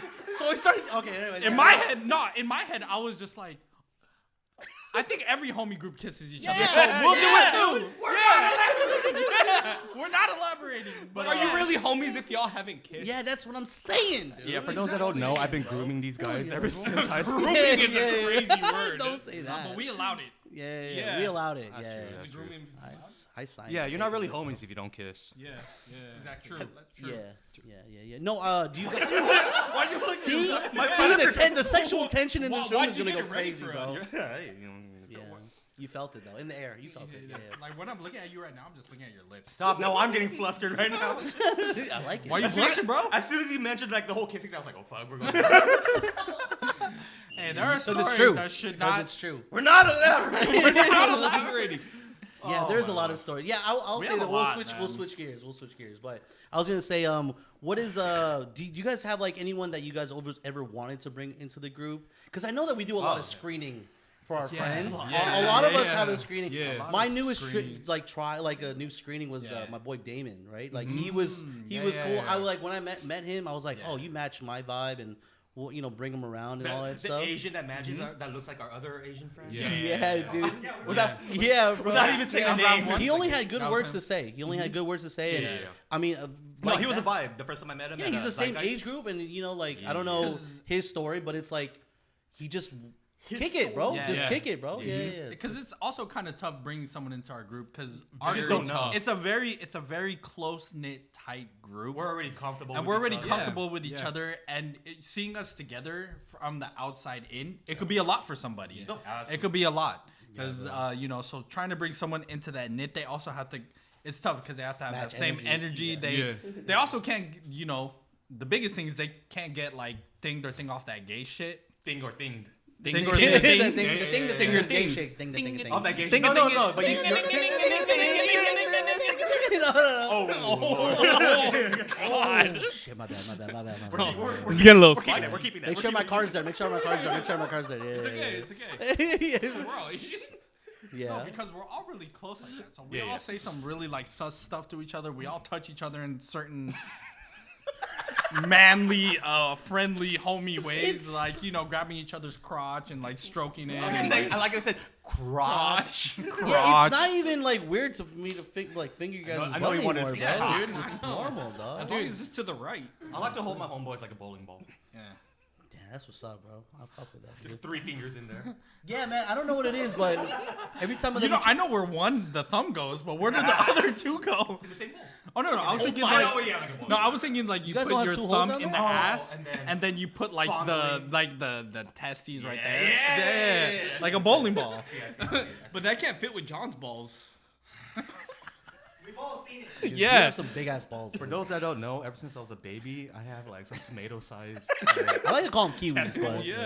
Kiwis? Kiwis is the right term. Yeah. When I saw that baby picture of me, God. when I was like in the crib and still, my balls were out, and that shit was like swollen. Like, It's like the momentum carries you when you swing it. I It's thought- like you're going this I remember way. you were being serious. You're like, dude, this is a tumor, bro. I was I like, dude, no, chill no, out, I bro. thought it was Like, a tumor. I thought it was like my heart, but like, why is my heart down there? Because it was so red. It's like elephantitis. Man, I still wonder to this day. you got some big ass balls. You bro. do. We should take off our pants and just kind of figure it all out right now. No, I'm sorry. That's for the OnlyFans. Like and subscribe. Or that's just Subscribe for for us. more. Subscribe to our Patreon. Nah, dude, that's good, dude. That's good. What's 2025? Do you guys have any like specific goals for both of you guys, or do you guys have any like admirations? Or like trying to change yourself? and grow? Aspirations, you mean? Yes. What did I say? You Admiration. said admiration. Admirations. We have- aspirations. Fuck, man. We just talk. bro. Aspirations. Yeah. We do have a lot of. I think our really main goal is To blow up and act like I don't know anybody. yeah. I didn't laugh because I'm not really on social media that often. That's okay. so- That's good. good. That's good. Yeah. That's No, absolutely but for us is like we're trying to look for a place. Mm-hmm. We're trying to look for our own place. I think it's about time that we move out from the. Yeah. We're trying to look for a place together because it's easier. enough of each other. Yeah. Hey, for those that don't know, we live in California. Inseparable. Yeah, Yeah. facts. California is Exactly. Bay Cali- Area specifically. Hey. Right. If you're living with your parents, don't feel like you have to move out because Right. that is actually a power move. Living yeah. with your parents Absolutely. and grinding, saving up money. Yeah. Don't Yeah. feel like you have to Absolutely. move out. Take care of your It's- parents It's too, over. I'd rather. Yeah, It's take care of your lightweight, parents. overrated to move out. If you're living at your parents rent free and you're grinding, you're making money. What are you do that complaining for about? as long as your parents can tolerate. Bro, when it. I was But getting don't my take own- advantage. When I was getting my own apartments, bro, it was like a nice apartment, but then I was eating canned food. Like, Yeah, exactly, like that. exactly. Yeah, and I learned. So I learned. I think Yeah, we're yeah. blessed and think to shout out to Definitely. my parents that they're able to keep us, Yeah. put us through what we need to, and then Right. we have stable jobs enough to be able to now look for a place that we could Right. find that we could do our own thing. Because for 2025, like I said, I'm hoping and praying that the visa it goes through because Yeah. that whole process we sent in our paperwork and then we're supposed to hear back from them and then me and her have to individually go for our own interviews Right. and then that's after the interviews then they'll possibly potentially maybe approve of us and then when she Right. comes here of course when she comes here I don't want her to stay at my parents' house Yeah. so we're looking for our own place. So that's the goal that we're aiming for. Right. Look for our own place, either a condo or maybe look for a nice place like a townhouse. Like a townhouse that we could like own. Because I don't want to rent. Because I feel like if you're renting, you're just throwing your money away. Right. So I just want to have something that's ours, our own. So that's probably one of our goals for Also, this year. dude, growing up, dude, we all saw how we lived. You know Yeah, what I'm saying? facts. And so we're like, Facts. we're just gonna have our own place, bro. Yeah. Yeah. Yeah. 'Cause a lot of times people just kind of mesh and just kind of get a place together, but then Yeah. like that actually maybe in When a you sense find like out, separates like, each how- other because yeah. you guys are going through all this stuff. No, So we've very never true. actually been in a spot where we like lived together and had disagreements and fucking just Yeah. went through Yeah. all that as well too. But you were saying like 2025. I mean, it's a part of like getting goals done, but like anything for growth. Like, do you guys want to achieve anything for you guys or see anything? Mainly for career and Love how his also voice got deep. Yeah. Mainly for career. and also mainly just career wise, just focus on work. Also, Your voice is still deep. is it really? Mainly for career. Yo, shout out to I'm JR. not. I'm dude. not. I'm Yeah, not yeah. doing it on purpose. Yeah. That's how you talk like when you're trying to be professional. Yeah, right? exactly. Like this is how I talk at 100%. work. Yeah. With y'all don't hear my deep voice because y'all don't. Like, That's why it's I don't need to be professional with y'all. Oh shit. But yeah. But yeah. So I mean, a lot of career, and also for like working out, we want to get to a certain body weight percentage. Damn. Because we just want to do it to the point where we said we did do it, and then just really It's for yourself. for ourselves. And because we were talking, we kind of lightweight. I kind of want to walk on stage and see potentially do a show. Oh, like bodybuilding. Yeah, like a legitimate bodybuilding, just to say that we did it. Yeah, hell yeah. Because like Hey, honestly, our daily routine and our daily schedule, it's a pretty big one on top of work. People, whenever we tell people like our daily schedule and things, they're like, "Damn, you're kind of nuts for that." And just like, it's just like we just built the habit of it, and then it's just like whenever we don't work out, it just feels weird. Hey, or man, like, if you do that it's shit, at that point because we've been doing it for something like there. years. So like our schedule on a daily basis is we always try to go work out before work. Shout out to the people who could work out after work. You guys are That throws me off. that's tough. that's a different Right. type of mentality. Right, Y'all are that's mental, way bro. tougher than that because for me, Absolutely. I think it's easier to wake up, work out, and then go to work. So our schedule is like gym opens at 5 in the morning. So we wake up 4:30, go to the gym in the morning, then we go to work. And What then, time's work? What time work? Anywhere. it depends. Anywhere His from is like different. anywhere from like it could be anywhere from like 7:30 to 8:30. Right, okay. So we go to the gym. After the gym, either go home, see if I could take sneak in a small little nap in there. Right. Rest is important. Yeah, you know? small little Absolutely, nap, and then go to work 8:30. Now my shifts are 10-hour shifts, and then now we went back to Muay Thai. So after work we go to we go to Muay Thai.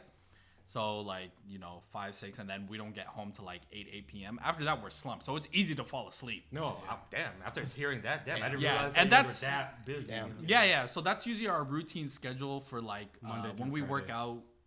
Not Monday through Friday, maybe for three weekdays, and then we try to extend it to You the guys are weekends. when you're in the gym, you guys are hitting. You guys are quality. You guys Yeah, are so doing right it now, for- yeah, right yeah, now I've yeah. been pushing, and like it feels good. It feels good yeah, because I'm trying to be on a cut, but right now I'm on a lightweight bulk or like Okay. lightweight Yeah, yeah, yeah. maintenance. Yeah. So the numbers that I'm pushing in the gym, it feels good lifting those weights. So That's we're good, trying dude. to That's lift good, heavy. bro. We're trying to thing all that good. So I'm trying to hit like PRs. Solid I hit a PR with Izzy for like first I time. hadn't heard about that. First time hitting like I think I hit like 305 for Izzy's like a Shout out beast, Izzy, man. bro. Izzy Izzy's is a beast. The Yeah. dude's a beast. I'm seeing his Whenever I'm numbers. working out with Yeah. Izzy, that's why I like Tree working out trunks with for him. I'm sure. just like, Yeah. dude, Crazy. I have to lift heavy because this dude's making me look like Yeah. small. Right. Damn, and bro. I love how humble he is about his fucking weightlifting, Yeah, you know? dude, Yeah. he's pushing numbers. It's just like in video games, he'd be a higher ass rank in something, Yeah, I but know. then he's willing to play with you, just like Well, Exactly. Izzy just gets obsessed, you know. Right. He's very- it's like yeah, competitive Yes, with himself. Yes, He does. he He is does. competitive with himself. I'm the same way too. Honestly, Hell I feel yeah. like I hit the gym more for my mentals than As you anything should. else. Yeah, As it feels you good. should. It Like feels the- good in the way gym. I There's feel like this outside the dopamine gym. or thing that hits after you feel the gym. You just feel good. Right. Yeah. Right. It's like a sense of like accomplishment that Exactly. like, You okay, put in I the went to work. I put in the Yeah. work for the gym. It feels Yeah. nice. And then it just carries me throughout the day. Like Exactly. the adrenaline and the thing from working out. It helps carry me through work, and then I'm like up already. So I'm Yeah, that's actually what I wanted to ask you guys because you guys' transformation was really crazy, and also you guys weren't around a little bit, right? So you guys separated and you Yeah. guys came back, and I saw you guys fucking just skinny as fuck. So what was the pivotal moment for you to be like, yo, I need to change, or something that you guys talked about between each other, or No, for me, it's just basically after we got our injury, like our Achilles Right. injury, and we For those that don't know, they both got Achilles injuries. Exact ACL same injuries, way. same exact way, but opposite legs. yeah. You And guys, then, you guys are twins. exactly, yeah. I tore both of mine. I ruptured Oh, mine yeah, last yeah, year. recently. Yeah, I Recently, ruptured Eric mine tore last both. year. Or Yeah. his other one. And that's why I haven't hopped on the basketball court since, because I the can way only the way the imagine. trend works is that once Every he time. tore his, I told him him first thing I told him when I ruptured mine, I was like, "Yo, you better be careful, because whatever happens to me, more than Yeah. likely, unfortunately, ends up happening to him." That's so I was actually like, wild. try to stay off the court, try to do anything that involves Yeah. like all that shit, because So going back to your my fault. my fault. Don't Yeah, pay yeah, attention, don't pay yeah, attention. yeah, my fault, So yeah. going back to your question, the pivotal moment is because I got to a heavy weight to the point where I felt like my health started to deteriorate. I had childhood asthma, and then I felt like the heavier I was, the more I had to use that inhaler. Right. And once I lowered my weight, I keep it with me all the time, but I haven't used it in like years. Good. My blood pressure was up. I haven't seen you like talk about your asthma in a long time. Yeah, exactly. For Yeah, real, yeah, dude. Every time yeah. that, you know, like Right. back in the day when I used to sleep over and all that stuff, like allergies were killing. Exactly. me. My Yeah. allergies. I still have like really bad allergies, and I still kind of get like some of like the allergic like rashes and all that stuff. So I remember because I know you have like really bad allergies too. Did you do that allergy shots? I am currently on them. See, I want to do that because I'm currently taking something like by mouth to control my allergies, but it's not working. Sorry. Well, your body gets P.O. used. Your body gets used I know, to it. yeah, but I heard people who said they got the allergy shots and they did that route. They like it helped. Yeah, I'm on my second year. I take a shot every month, and honestly, the only time that it's really bad is when they're doing the vial, like when the end of it. Yeah. And so my fucking body, like my face will swell up, but they're injecting all these things in your body. In you, so your body gets used to it. Yeah. But they increase, decrease, just to kind of make sure your body. I want to do that. Yeah, it's a really good program. I mean, I'm blessed. I mean, I'm with the VA, so like they kind of saw. That's good. I mean, the last 3 years. I mean, I was just kind of bringing it up in the last podcast, but like the last 3 years, for some reason, I don't know what it is, but like my body started deteriorating. I don't know. I always say, say that it's maybe life caught up with me. You know what I'm saying? With all the bad shit that we did. So, it's really around my dude. So it's really around my eyelids, but everything else is cool. Yeah. But like it is kind of like even when I drink alcohol, it happens. Yeah, even some when I went flare-ups. to Cancun. Dude, you I guys remember saw that. it, Yeah, bro. I saw that. Yeah, Cancun I saw that. was crazy, bro. Because we went 2 days, which is fucking crazy. Yeah, you gonna go pee? Yeah, for sure. Sorry, guys. No, you're good. You want to go pee? I think I'm peeing a bit. Can you go pee? Aaron, go pee. Yeah. Go pee. After. No, you should go now. Just go now. Queue up. Yeah. You can go pee too. No, I'm Get over here, bro. Come Yeah. here. I want to talk to you, man. I want to talk to you. So Dude. just No, say it. Yeah, go going off that, it's just really more of how I feel than how I look. I always tell people like working out, like being healthy, like the side effect is like having a nice body and like looking good. Yeah. But like looking good is subjective to everybody. But it's really we do it just because it just makes us feel like so much better. Yeah, man. And I think a lot of the times too is like there's a certain amount of expectations when we kind of get all together, or maybe when you're like at a family party or something like that. Yeah. You kind of like throw all those obligations and goals out the window.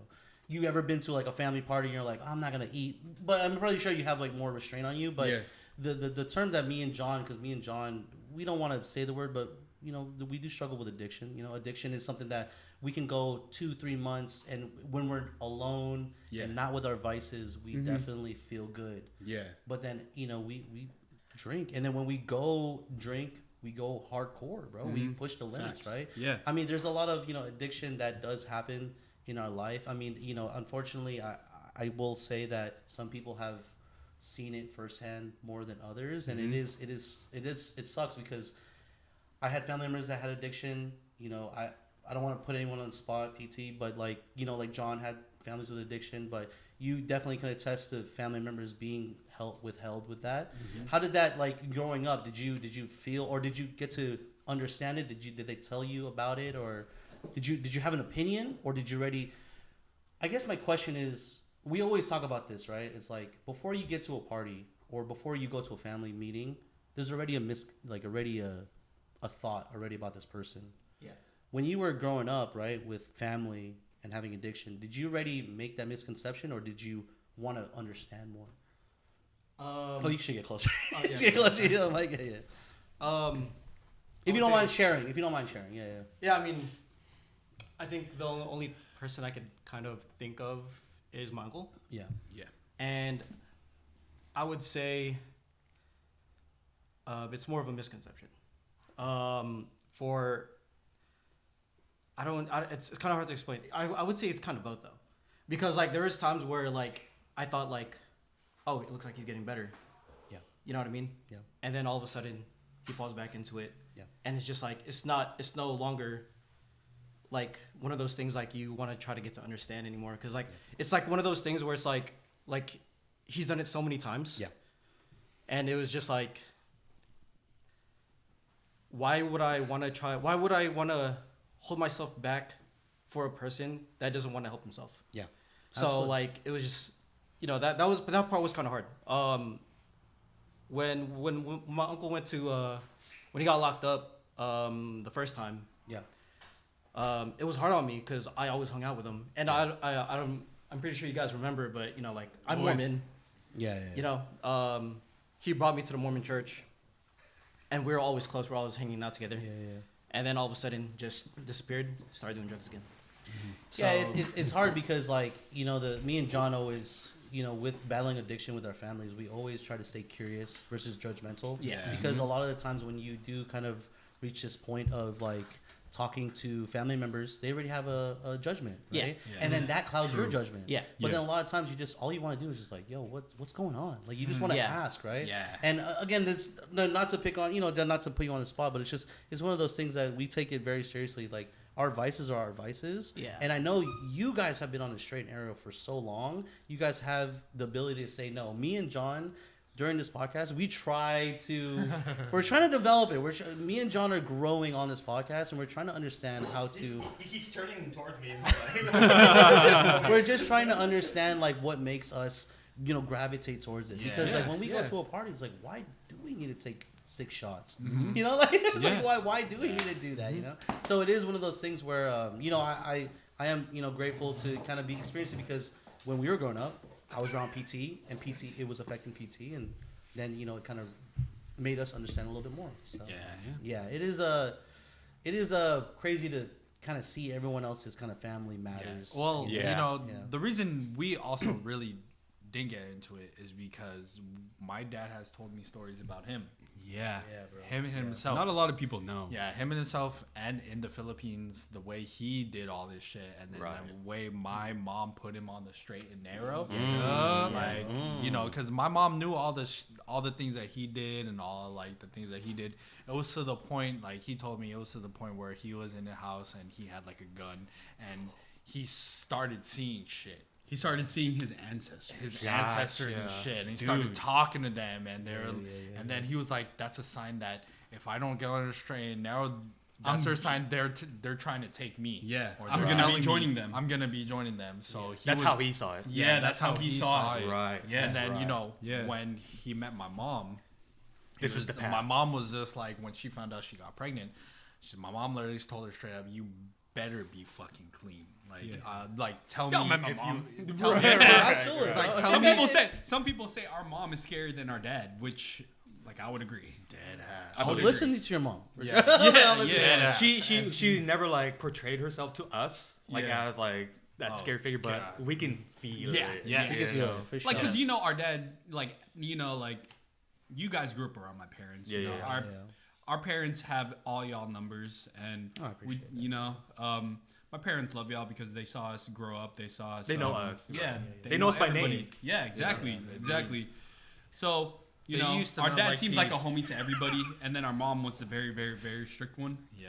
So they used to not like PT because PT thought that he was the one that's putting us all onto the bad shit. Yeah. But little did he know. He was, dude. Little did he know it was the opposite. us that was putting on P to the bad shit. Yeah. It's just every time we got doing bad shit, got caught. He was with us. Yeah. He was So with my us, parents were always just like, "Oh, you guys are not like that. Oh, P's a bad influence." And I was like, little did they "Ma, no. P's actually the one that's not. It's us that would be like." It's wild that you say that, because then for PT's family, they were looking at me like, "This is the reason why my son's gay." That's my son's boyfriend right there. That's what your dad said to me one time. Like, hey, yo. But that part is true. No, that's That funny, part bro. is true. No, the older we get, man, we have to start asking the right questions and start being curious about how do we get to this spot, man? Because a lot of the times too, we kind of just like have this image of one person, and we're like, oh, fuck, dude. Like, but time has changed, bro. Growing up too, all the uncles that your family, they all have stories about them. They do. I know. And then we have no idea, crazy because then when you get to know your uncle, But you're it's like, just that can't one be them. story that I know, though. It's one story. Right. Okay. It sucks, man. Yeah. It sucks. It sucks because I wish I can get in a room and actually have a deep conversation, but those people are not even like emotionally available to talk about that. Yeah. It does suck because for me again, I struggle with addiction, but it is one of those things where it's like, get to know me and then form an opinion before you can fucking say something. So All right, let's get to know you right now. What are you addicted to at the moment?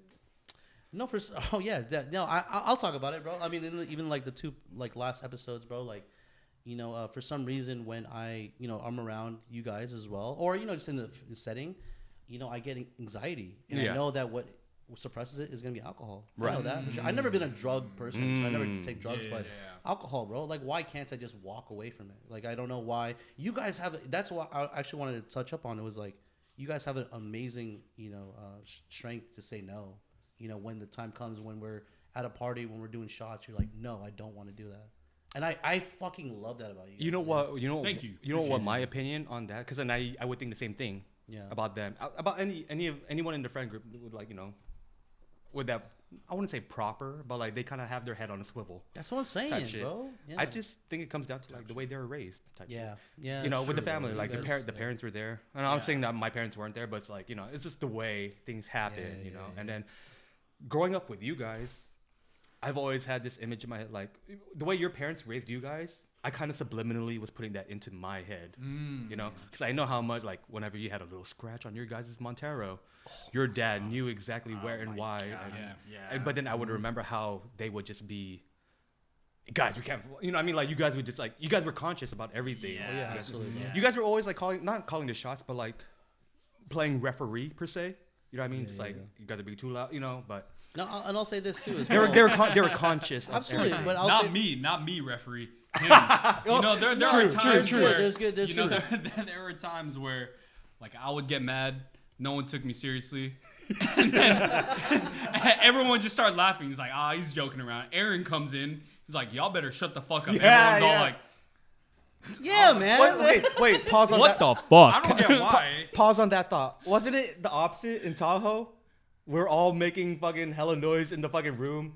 And then you came into our room and you're like, everybody shut the fuck up. Aaron has to drive. Which Tahoe trip? I don't know. The Tahoe trip. The Tahoe trip when we were all in one room and we were making like all the guys. Oh, downstairs. Yeah. Dude, I wish I was in that room. You weren't. No. You weren't a part of that. Remember we called it the poltergeist room? You guys hear Bro, that? I tried to get in there, but there was no room, so I slept outside the couch. The amount of noises I heard coming out of that room, I was like, what the fuck? Is that an elephant? And then Evan walks. What the fuck is that? Evan opens the door when we're all like mid-giggle, and he goes, hey, y'all need to shut the fuck up. My brother has to drive early in the morning tomorrow. Which was beautiful, because he was looking out for his brother. You know what I mean? Like, little did he know I was the he was part of it. I was the one that was contributing to the most to that noise. Yeah, but Aaron didn't say nothing. He was like, yeah, I didn't know because I was outside. I was all like, y'all need to shut the fuck up, all right? No, it's no. 4:30. You're just fucking salty. You weren't in that fucking room. I was. Yeah. I was hella salty. hey, you could have slept in there. I want to be laughing too, You know man. what's funny?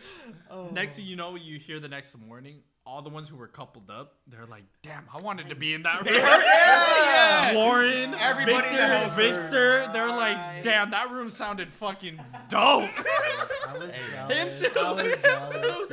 He's like, fuck, I wish I was in that room. Good time. We need another one of those trips, man. With everybody. man. That was a dope trip. Yeah, it's actually really like impactful, just like how the stories we get to tell. Yeah. And then people just get curious. They don't know the context, but they want to know more. But I definitely wanted to ask you guys, do you guys have like a special party at your house? We used to throw a lot of parties at the Twins' house. Oh my god. And I know, do you it's guys true. have a special party or a special moment at a party? It's hard is because there were so many, what John said. Yeah. It really, it's all Paint the picture for our melding. people, bro. It's really all melding. So the yeah, first time we ever threw a party was probably, you were there.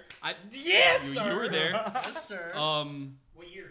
I think it was either sophomore year or junior year of high school. Year? Yeah. Sophomore year of high school. Vintage years. That was like 2011. 20. 20. No, we graduated 2010. Oh, I just can't say. 28. 27. Our graduation was 2010. 27. 2007 homecoming. It was only supposed to be a small group, but you know how it is, like word of mouth, spread. it spread. Before So I pulled up social with media. the Mexicans to your party, bro. Yeah. I didn't even know you guys at the time, bro. So it got bigger than we wanted it to get, because when people showed up at the house, we didn't turn anybody away. Yeah, we're like, just come in. Just come in. Just come in. Yeah, it was And nuts. from there, every time we threw a party, it was just always like a fat party. Yeah, bro. Because our group itself with other people's significant others. Right. It's already 20 deep. This was before social media. This was before it was social all media. word of mouth. Like, So it's all hey, word yo, of everybody mouth. go to fucking- After the homecoming, we go to school and we hear like, what's his name? Is it Briner? Yeah, Briner. Briner. Yes. He was like, he was like, Briner. He's like, bruh, the Filipinos know how to party. Right. Yeah, I remember that. Because I think it was his first time coming to one of our parties. God, And like, what else the it didn't get yeah. shut down. That shit was busting music all the time. That shit was like crazy. Drinks was flowing everywhere. It was nuts. Rommel sleeping in the backyard. Sleeping like he was in that Shout little out. corner. Shout out to the concrete. For those that don't know, it's the twins' house that we've always had. There's day, been like, so without our many parents' different permission. parties. You're right. There's so many shit that has happened and Man, That will leave up to man, imagination. you will guys leave up didn't to even you guys, answer the man. question. What is your favorite? Okay, I'll say my favorite. I'll say favorite my moment. favorite. What's moment. yours? I'll say my favorite moment. My favorite moment. What is your favorite moment? My favorite moment that I can remember is gonna be when you were gone.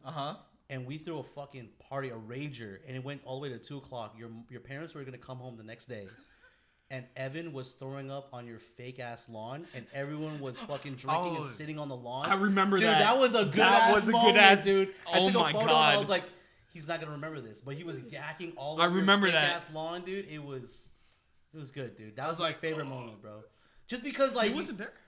I don't know. I don't think he was there because I mean, he would. I don't think he would have wilded out if he wasn't there. True. Yeah, because you were Right. wilding out, and That happened. everyone went out to the front of the yard, and we just fucking. You were yakking in the yard, and we're like, I wasn't there. we I don't would think never. I saw have seen pictures this. though. Yeah, we was. Yeah. we You were would like never- hunched over and you were yakking. I was next on like to on the all fucking- fours. Yeah, right next to the fucking plants that you guys have in the front. Exactly. Yeah, dude. Yeah. Is there a reason why you don't wild out in front of your brother? You guys check each other. You guys definitely check each Right. other. We a do- lot. yeah, You guys that's definitely all check each other. That's all it comes down to. Especially it's our house. Right. I'm just Yeah, trying to yeah, make yeah. sure that True, like, true. you know, nothing's seen. But usually after the parties, let's be honest, we clean that shit. I was spotless, just about to bring spotless. that You know, up. we We perfected that. Clean we up, we clean up, perfected the. Everybody clean up. You know, that's how it goes. But our parents always knew. No They matter could how tell, they could tell. No matter it's not my dad, it's my mom.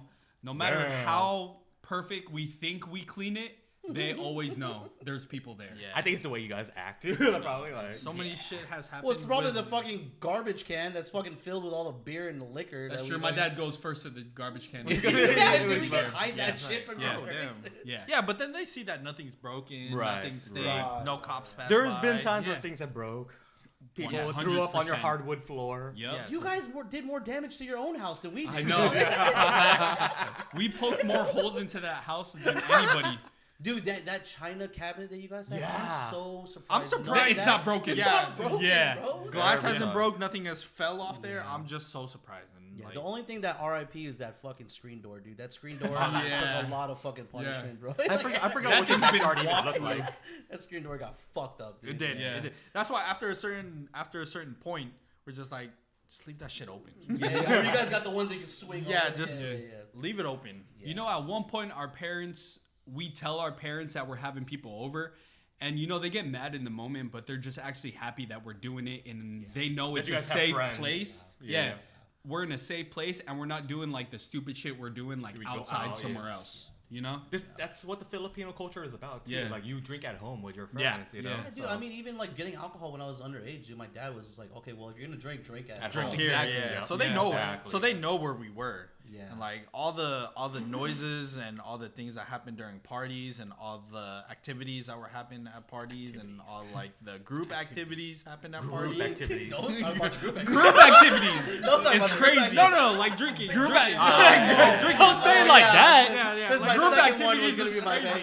Yeah. Whatever you're thinking. Yeah, I know what you're talking about. Don't talk about that. Don't talk group about that. activities. We're gonna get in and, trouble. like, We're gonna get in trouble. you know, like But you never said what's your favorite moment. Do you have a specific moment that like A specific party moment or Yeah, in party moment like that just kind of like sticks in your mind. I don't know. There was so many, and it was Let a me, safe. let me refresh your mind, bro. there's activities have- where I can't say. I have 4 group shots of us taking shots around that table. Yeah. And every time I look at it, I'm like, wow, dude, all the people that are in and out, some Yeah. people that stayed in True. those groups, it's Yeah. like, it I was actually gonna put it on the wall just to like take the group photos, but it is just one of those things where like we had so many meshes of people. Yeah, People that's that we just, that's like, a good one. Yeah. People that we don't. You know, I mean, Sometimes you look at the group photos that were thrown at our house, and you're like, "Oh shit, they were there." Or Yeah. like, Yeah. "Oh damn, they were at a house party." Speaking of the group photos, you made me look at the photo with you holding Starbucks. Remember all the nights that we all would just hang out outside the 24-hour Starbucks in San Bruno? Yeah.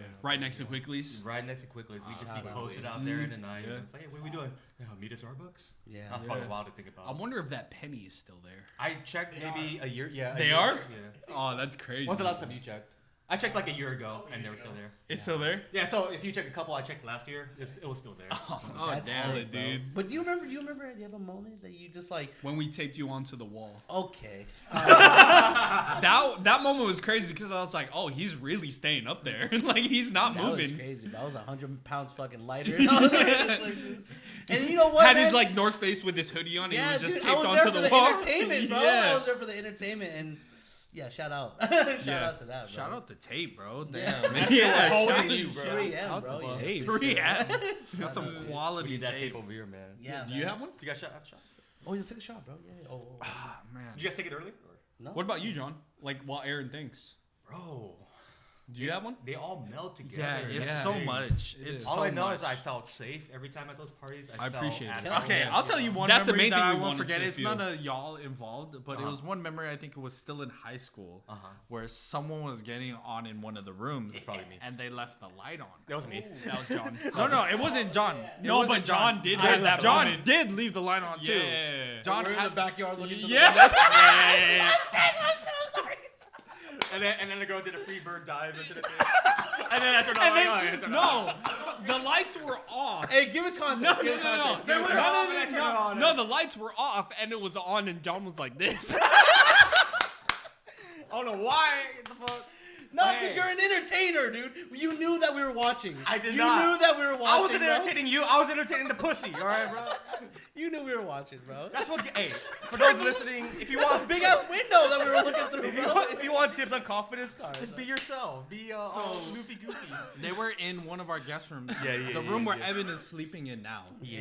And then so we had curtains that like when the light is on, It's like the see-through. you curtains. could literally see through it. Yeah, from outside in you could see, Hell yeah. but dude. outside out, inside out. So they you were cannot. getting it. Him and his former were getting it on. He was getting it. Former He was getting it on. That's very professional. He was getting it on with somebody, and we all knew he was getting on with somebody. So all of us like, Jumping around in there like he ran outside. and then we were like, shut the fuck up. He can hear us.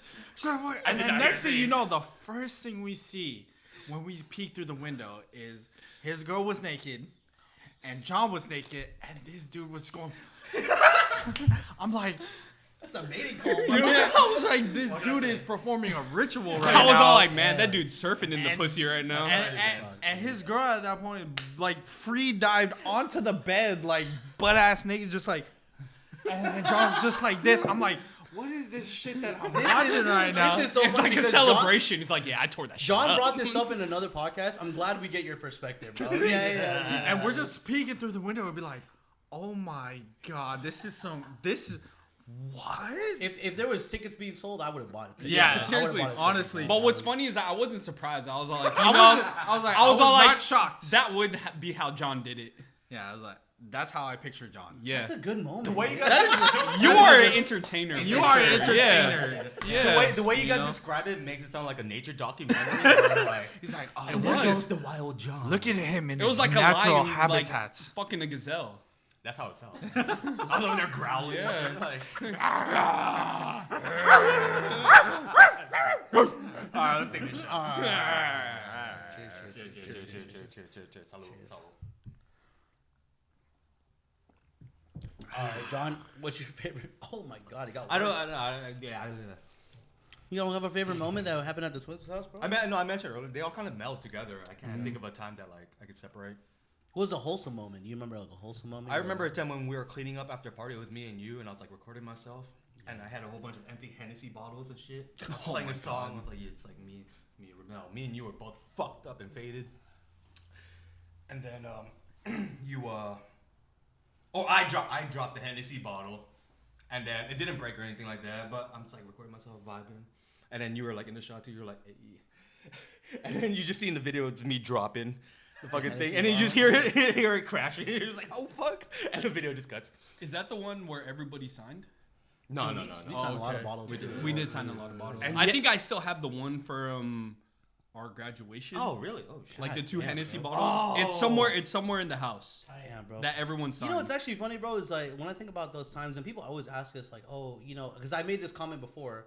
No one back in the day, I mean, like right now, no one's having house parties. You know what I'm saying? Yeah. Like, you know, no one's having house parties like just to go fucking wild out. Yeah. Like, I was gonna say like I was telling my friends or my coworkers, I'm like, dude, our parties used to last like 2 or 3 hours because the goal was just to get fucked up as dude. quick as we just could. fucking drink. It was hella so hard, bro. organized in the beginning, but after 2 to 3 hours, it's just pure chaos. Yeah, like absolutely, everyone's bro. over here, things over here. Yeah. Like someone's being sat on over here, like with a picture, and like People are playing beer All pong. right.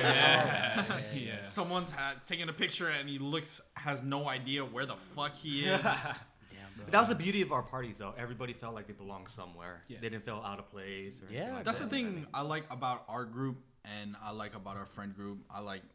I love our friend group. Whenever someone comes in, we try to make sure that they feel like they're comfortable. Like good and hospitality like, for sure. hey, yeah, join us. Take a shot with us. Join us. Make sure Yeah. they're never left out. still Like, have a don't beer, try bro. to seclude them or anything. Full, And mine's full. Like Yeah. I loved our tradition every time we threw a party is that the first shot Always has to everyone be has together. to be Yep. together. it has to be a and group that's shot. that's the We'd be yelling across. Yeah. Hey, Where's shut the everybody? fucking music off. Shut it off. We're gonna take a shot We're together. gonna Take take a a shot, shot yeah. together, and then that's where the vibe. All the is already- pictures are The at, vibe yeah. is checked. Yeah. and then after that, it's just all hell breaks loose. Yeah, man. Those Very are true. some good ass moments, man. I shout out to all the people that went to a Twins party, man. I mean, it is one of those things that make us kind of like we If share a you've been moment. to We one of share- our yeah. parties, you know how it is. Yeah, like, share- you know share- what it's like. You share a laugh, moment. you cry, you smile, you laugh. We have All alcohol of to the the point where we have leftover alcohol. We never have to worry about running out of alcohol. Yeah. And this was We before, always like, BYOB. We Yeah. didn't even have to say BYOB. Everyone just Everyone just Right. rock on Yeah. shit because they know it's the vibe. Everyone, because we had like different mixes too. Because some people like to drink Henny. Yeah. There was a Dark point where people like lights. to drink lights. That's where we got some fucked up. dumbass brought 151 or some shit like that. Yeah. Oh, the 151 days. My Yeah. God. That was disgusting, For bro. people that I can't don't believe know, we did that. It's illegal now, right? Or you Is can't- it really? You can't, Is it you can't buy- really? you can't buy that shit It's anymore. like 75 proof, right? Maybe they Yeah. lowered the. It was like close to Yeah. 90 proof. Yeah. Yeah, we were. We getting used to take fucked up. shots of that. We just want to shout out because we had a lot of fucking parties at PT's house. Oh, Very dude, true. Very Can true. you tell a moment in time at PT's house that you was like, oh, that party was fucking crazy, bruh? You guys remember any moments? I'll say this, bro. When I was in high school and we had the strongest N-word around, and Nico fucking went Oh my crazy. crazy. Get in here! Get in here! Get in, Yeah, the get hard- in here, bro. The hardest Yeah, dude, the hardest, bro. hardest Nico. I like that. Yeah, shout out to Nico. Shout out Nico. Dude, that was my I miss favorite you, party, bro. I miss you. miss There too, was dog. definitely a lot of parties, but I think it's like one of the first parties you threw. And then I just remember everywhere I walked in your house, someone was drunk. And you know the garage, your garage and then the stairs leading up. Yeah. There would always be someone there just slumped crying. And then I'd be like, what the fuck is happening there? And I'd just go about my own business. And I was like, for some reason, everyone likes crying on those stairs. Yeah. I think one of the craziest parties I ever threw was when me and my sister collaborated our own.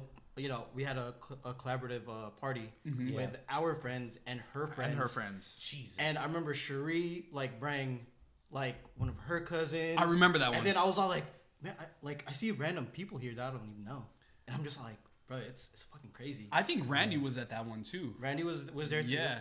Shout Shout out out to Randy. Randy. Shout out Randy, Randy. bro. Oh, I think that was a picture when he was with Cody. That was a party. You know, on one of the episodes you guys were talking about the crash with Randy. I was in the car. Me and him were in the car. You know the whose back- birthday was it?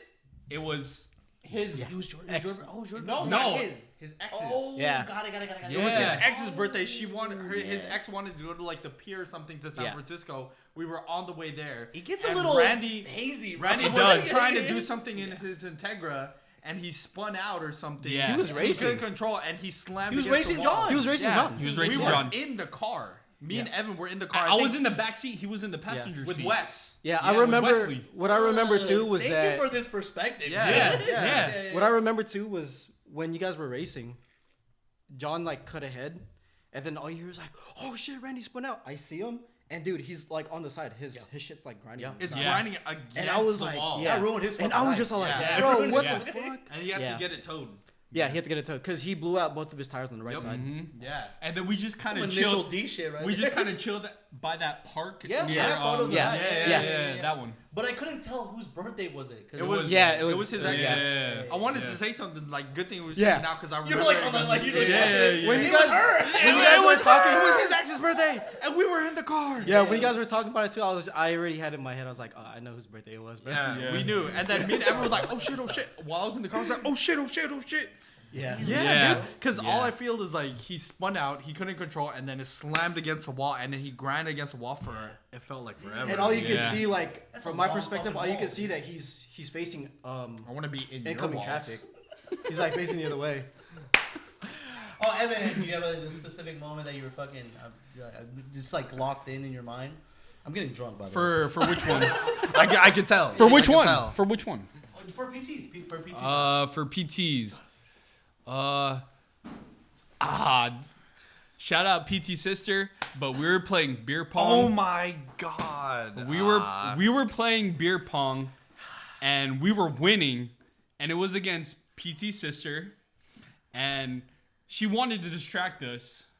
So what she did is she flashed us. What the fuck? How come I didn't know?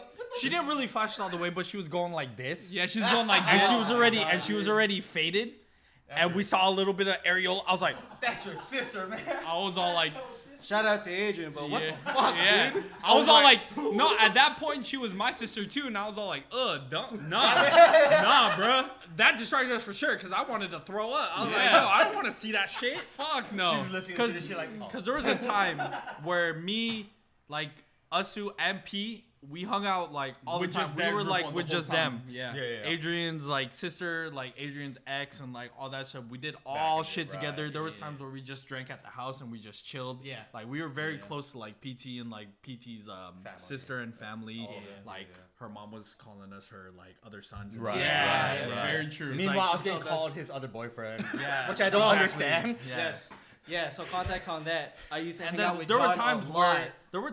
where PT's mom couldn't contact PT. Oh, So and she then- called. She right, would yes. call one of us. She Yeah. would spam the fuck She would out of us. spam us. And I was right. like, are you with PT? I was like, yeah, PT's with us. He's not I was calling. like, he's not picking up his phone. Ah, I was yeah, like, we're- oh yeah, he's with us. He's good. We're good. But there was a time in high school. It was just me and John over at Penn. Right. And Penn, then I was Penn is hanging a out. continuation high school. Yeah. Penn Island. yeah. Visit their website. Spell it out. But we were always hanging out together, and then like I would sleep over his house. And then one day my mom picked me up from school. Question. Yeah. You sleeping over his house? Clothes or no clothes? Is it Depends on the weather. Depends on the weather. Yeah, you know, Bay Area weather. It could be hot during yeah. the day, cold during the night. Yeah. But one day my mom picked me up, and then she was just all like, "Hey Pat, I just want to talk to you about something." I was just like, "Yeah." It's like, I noticed you and John hanging out a lot. I was just all like, "Yeah." It's like, "It's okay. It's okay if you let me know. It's okay if you're gay." And I was just all like, "Ma, I'm not gay." Hey, props to mom. You're Yeah. so like open-minded. Yeah, no, You're so open-minded about it. I like that. She was very supportive. She wanted to make sure you're in a Yeah. safe space. And all but that. I was Yeah, just yeah, like, yeah. I was like, "Mom, I'm not gay." Oh Like, my I'm just hanging out That's with John a so lot. funny. Damn. That's so And funny. it was one of the like, dude, that shit was hella funny, dude. That shit got me. I freaking called John. And I was like, "Bro, hey, My mom parents thinks that like we're my, dating." my We're parents gay. legitimately thought Justin was gay.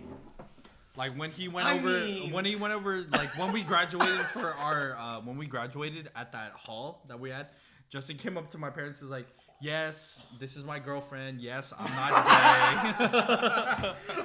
And then the big reveal to them. Nah, dude. Oh no, and there was that one time when you bro, when he went to PT hit let me that try shit. this, let me try That this. shit. Is this new? No, it's the same one. It just hits your nose, man. Oh shit, dude. Sorry about that. Keep going, bro. My bad. No, there's this Wake one your ass party. up, you know what I'm saying? Where it was my sister's graduation party. It was in San Jose. John came through. Oh. And then my auntie came up and was like, "Oh, like, how do you know Adrian?" It's like, "Oh, I'm PT's boyfriend." And I was just fucking around. Yeah. I already had some drinks in me. and Yeah. shit, so I was like, because obviously I'm comfortable with Yeah. Adrian. I'm comfortable Yeah. with the mom and dad. So they know. But then there's other family that I wasn't I Yeah. didn't know at all. Yeah, and And I then was they're like, oh, how you know P or Yeah. Adrian? And then I was just like, dude, what the fuck, man? Because she actually came up to me and she was like, "Oh, that's your boyfriend?" And I was like, "No, what the fuck?" It's like, what? That just goes to show they had some suspicions already. Yeah, no, I mean, no, I mean, my auntie didn't know you. I think it was her first time meeting you. Right. But then when you said that, I was just all like, what the fuck, dude? Oh, dude, it was fucking wild. Wait, did we answer the question? Did we talk about the best moments at PT's Oh, house or shit. no? I'll say another moment. Can I say another moment? Yeah. Bro, when you know that when you go down your stairs, Yeah. when the front of the door, The whatever, actual- there's a Yes. wall right there. Bro, there was so many people that threw up on that wall, Oh dude. my god. I took a photo of like there's like streams this way, a stream that way, a It was like stream 4 this people way. Yeah. going on at the same Yeah, time, dude, right? that shit was awesome, dude. Man. Yeah. I just got fucked up at your house a lot, Fucking- dude. Yeah, a it was- lot at your it house. was We got fucked up at a We'll put lot name of on the people's house. houses. We'll call it Yeah, bro, Yeah, the we'll East call Ridge it house, the East Ridge Yeah, house. just Yeah. like- East Ridge. East Ridge had so Yeah. many fucking Like all memories. the bro. Wii parties. Yeah, bro. When we just go there to play Smash. Okay, Oh, here's the yeah, thing. that's PT, stand up, and then Evan, sit down. I do want to ask this one question that I've been thinking about for a while. Yeah. And I do want to make sure that before we answer, we just take a second and just think about it, okay? Okay. And PT, you're going to be in the middle, and I do want to see your reaction. Okay, everyone look at me. Did she call the cops? 100%. 100%. There ain't no way, dude. We thrown. Okay, that was. Oh my god, dude. 100. I think about this all the time. Say your piece. Say your We've piece. thrown. Okay, Say your because piece. it We've was been at PT's house so much. many times. Wait, give some context, guys, real quick. No, don't drop no names. Okay. Just- Yeah. No, we're not name dropping. So So we- we were we- any other time we were chilling at PT's house. Regular party. yeah. We've had PT. We've been at PT's house for so long. We've had how many parties at his house? It's been so much louder too. We've had bumping music. We weren't even bumping People music walking that loud. outside. People walking outside, Wildin'. throwing Smoking up outside, cigarettes. Yeah. smoking cigs. The garage is open while music is bumping, while people are smoking outside and even yelling. Cops have never stopped by his house. Yeah. There was one time we had Someone someone. what was the event? What was the event? It was just a party. It was or just. I I think it was just a random party. It was just a get together. It was a random party. Someone's significant other was at the party. Yeah, yeah, and yeah. then next thing you know, they left. And all of a sudden, the cops showed up. It was like, Wait, this can't be a coincidence. wait, this can't be a coincidence because they left at the perfect time. Yeah. At the perfect Right before. time. Right before. Right before the cops showed up. Like, no. So How much alcohol we bought for that fucking? I know. Yeah. No, Oh, we were underage, by the way. No, guys. the reason why we were like something was wrong is because me and PT went to go get alcohol. Yeah. All of a sudden we come, we was like, what the fuck? Why is it so quiet? All we hear is Cherie singing. I was like, what the fuck? Who's dying in there? Straight up, like there's a cat being choked or something. And then we were like, what the fuck? Why is it so quiet? No one's bumping music. Everyone's quiet. And then we go in. He's like, yeah, someone called the cops on us. I was like, what the fuck? Yeah, that shit was so funny. Yeah. And I've the whole time I've been at PT's house, even when it's not a group, if it's just us and it's like family or thing, it's loud in Never there. been cops. It's loud in there. Loud as Cops fuck, have never shown up Yeah. to that house. Never. And we had the garage open sometimes. garage open sometimes. Even the front door is open sometimes. Yeah. And cops have never Smoking, showed up. drinking, But there's just drugs. that one incident where a cop showed up, and it's coincidentally after they left. After they left. Yeah, you know, it's one of the greatest enigmas that I've ever thought about. I love that word. It's like the I love Bermuda that Triangle for me, bro. Enigma. Yeah, I just wanted to Hell hear you yeah. guys'. I wanted to see your Say reaction. say to- that word again. Yeah, enigma. Enigma. Enigma, bro. So enigma. I think You about know that what moment maybe like 4 or 5 times a day. Yeah. Bro. Well, I do want to get PT. PT, what do you think about it, bro? Do you think that they call the cops on you, bro? Honestly, yeah. I mean, I think Percentage-wise, I think how do you that think? person did. Percentage wise, I would say 9%. You know? Okay. I think after when we had that meeting, There was some bitterness. yeah, There was. that's what I'm saying. There was. Where you guys remember that meeting over at San Bruno Park about it?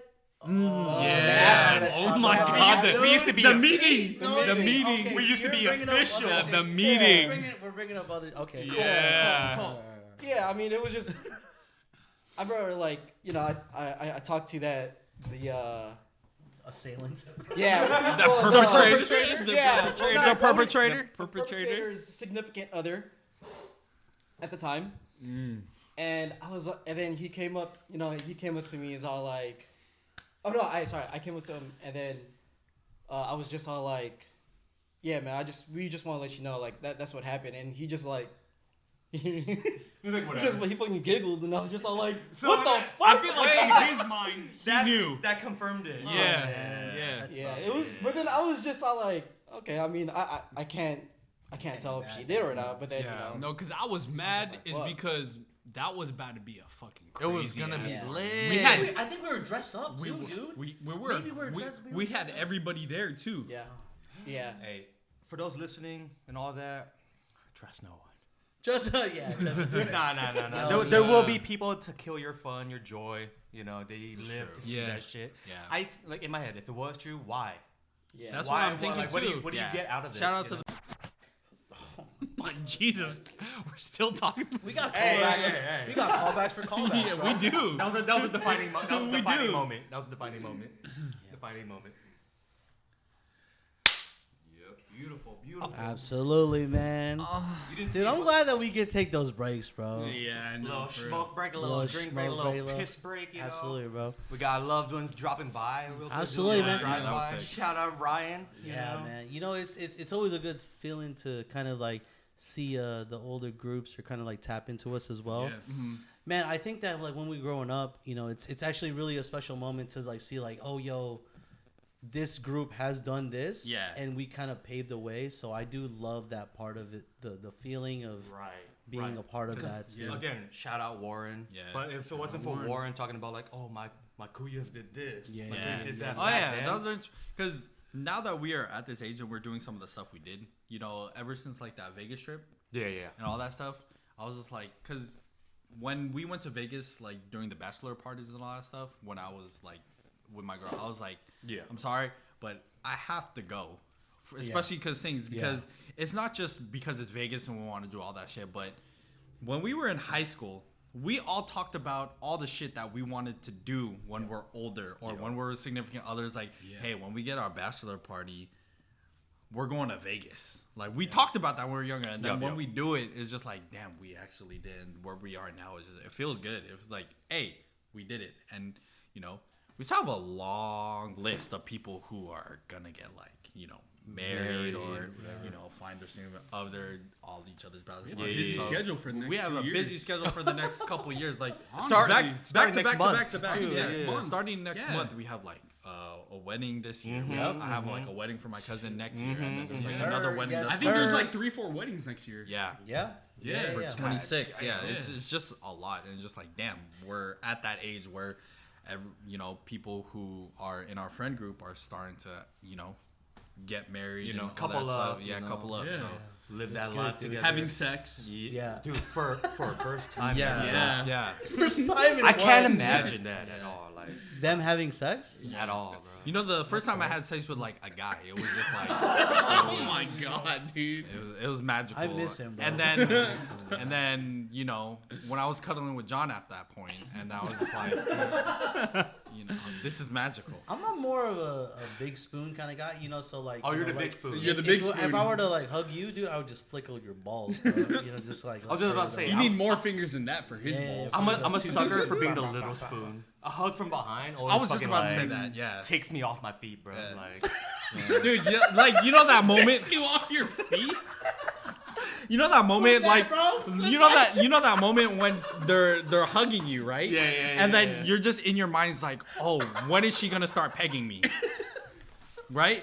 It's like, oh, when is it gonna go in? Yo, when are we ever gonna get, dude? We should have done this a long Like time strap-ons? ago. When should we? Oh. We should have got a communal fucking Fleshlight. Fleshlight. Why didn't we do that? Dude, we always been talking about. We We've always been say we're talking gonna about get it a for communal years, fleshlight, bro. and we're not gonna clean it. I'm actually upset because we were in Japan, we were in the Akihabara district, and we were in that one porn store, and they had all the Tenga eggs and Tenga toys that we could have had. I could have bought us a fucking 6-pack. You know? Us. I like how you said us. For us. Like Because we all went. my Yeah, my we dream all went. We like all my went dream upstairs. goal is to have like a room and it's just Tenga Ed with each individual person's name on it. And like, then you'd be yeah, I like, thought you were what's gonna the say DNA. flavor of the night? So I'd be like, Strawberry. oh, it's Rommel. So it's just like the Tenga the What'd you do? I spilled. What'd you do? Nothing, I spilled. What'd you do, man? he spilled. Spilled. See, It looked like it got him too excited You about look like that. you pissed yourself, dude. I know.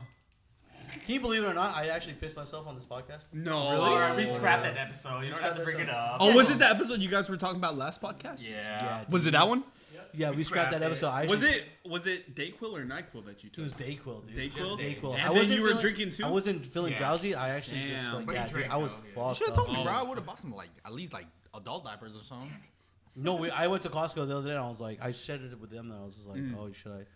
Yeah, I'm fucked up actually. Hold up. Okay. So, anyways, yeah. No, I have a question. I have a yeah. question. Oh shit. So what's the has anything changed in y'all lives since you started this podcast? Like, you know, like you go day to day and it's like y'all three and y'all having conversation. Do you guys ever be like, no. Let's save it for the podcast. Or like you be like you talking. Do you like hold yourself back? Like you want to ask a question, but you know it's gonna turn into something. You're like, you know what? Oh, like I'll save talk it to for each the other? pod. Yeah. Like amongst- Yeah. There are times, but then I would do it, but then I realize I never brought it up during the podcast or whatever. He doesn't take notes. That's what, I don't. Yeah, you gotta take Yeah. notes. I should, but Yeah, there's a lot, man. I mean, there's not. I mean, we're probably might get into that point. we do bring up stuff Yeah, where we we do. like bring up to the side like, oh, save it, and we do it, you know. Yeah. But then and- there's a lot more times where like save it for the podcast, and I absolutely forget. He said, Really? He yeah, said, and he said doo-doo. I definitely have notes as well. PT, listen up real quick. But I was thinking about he goes, Yeah. Are we back in Japan? Oh my god.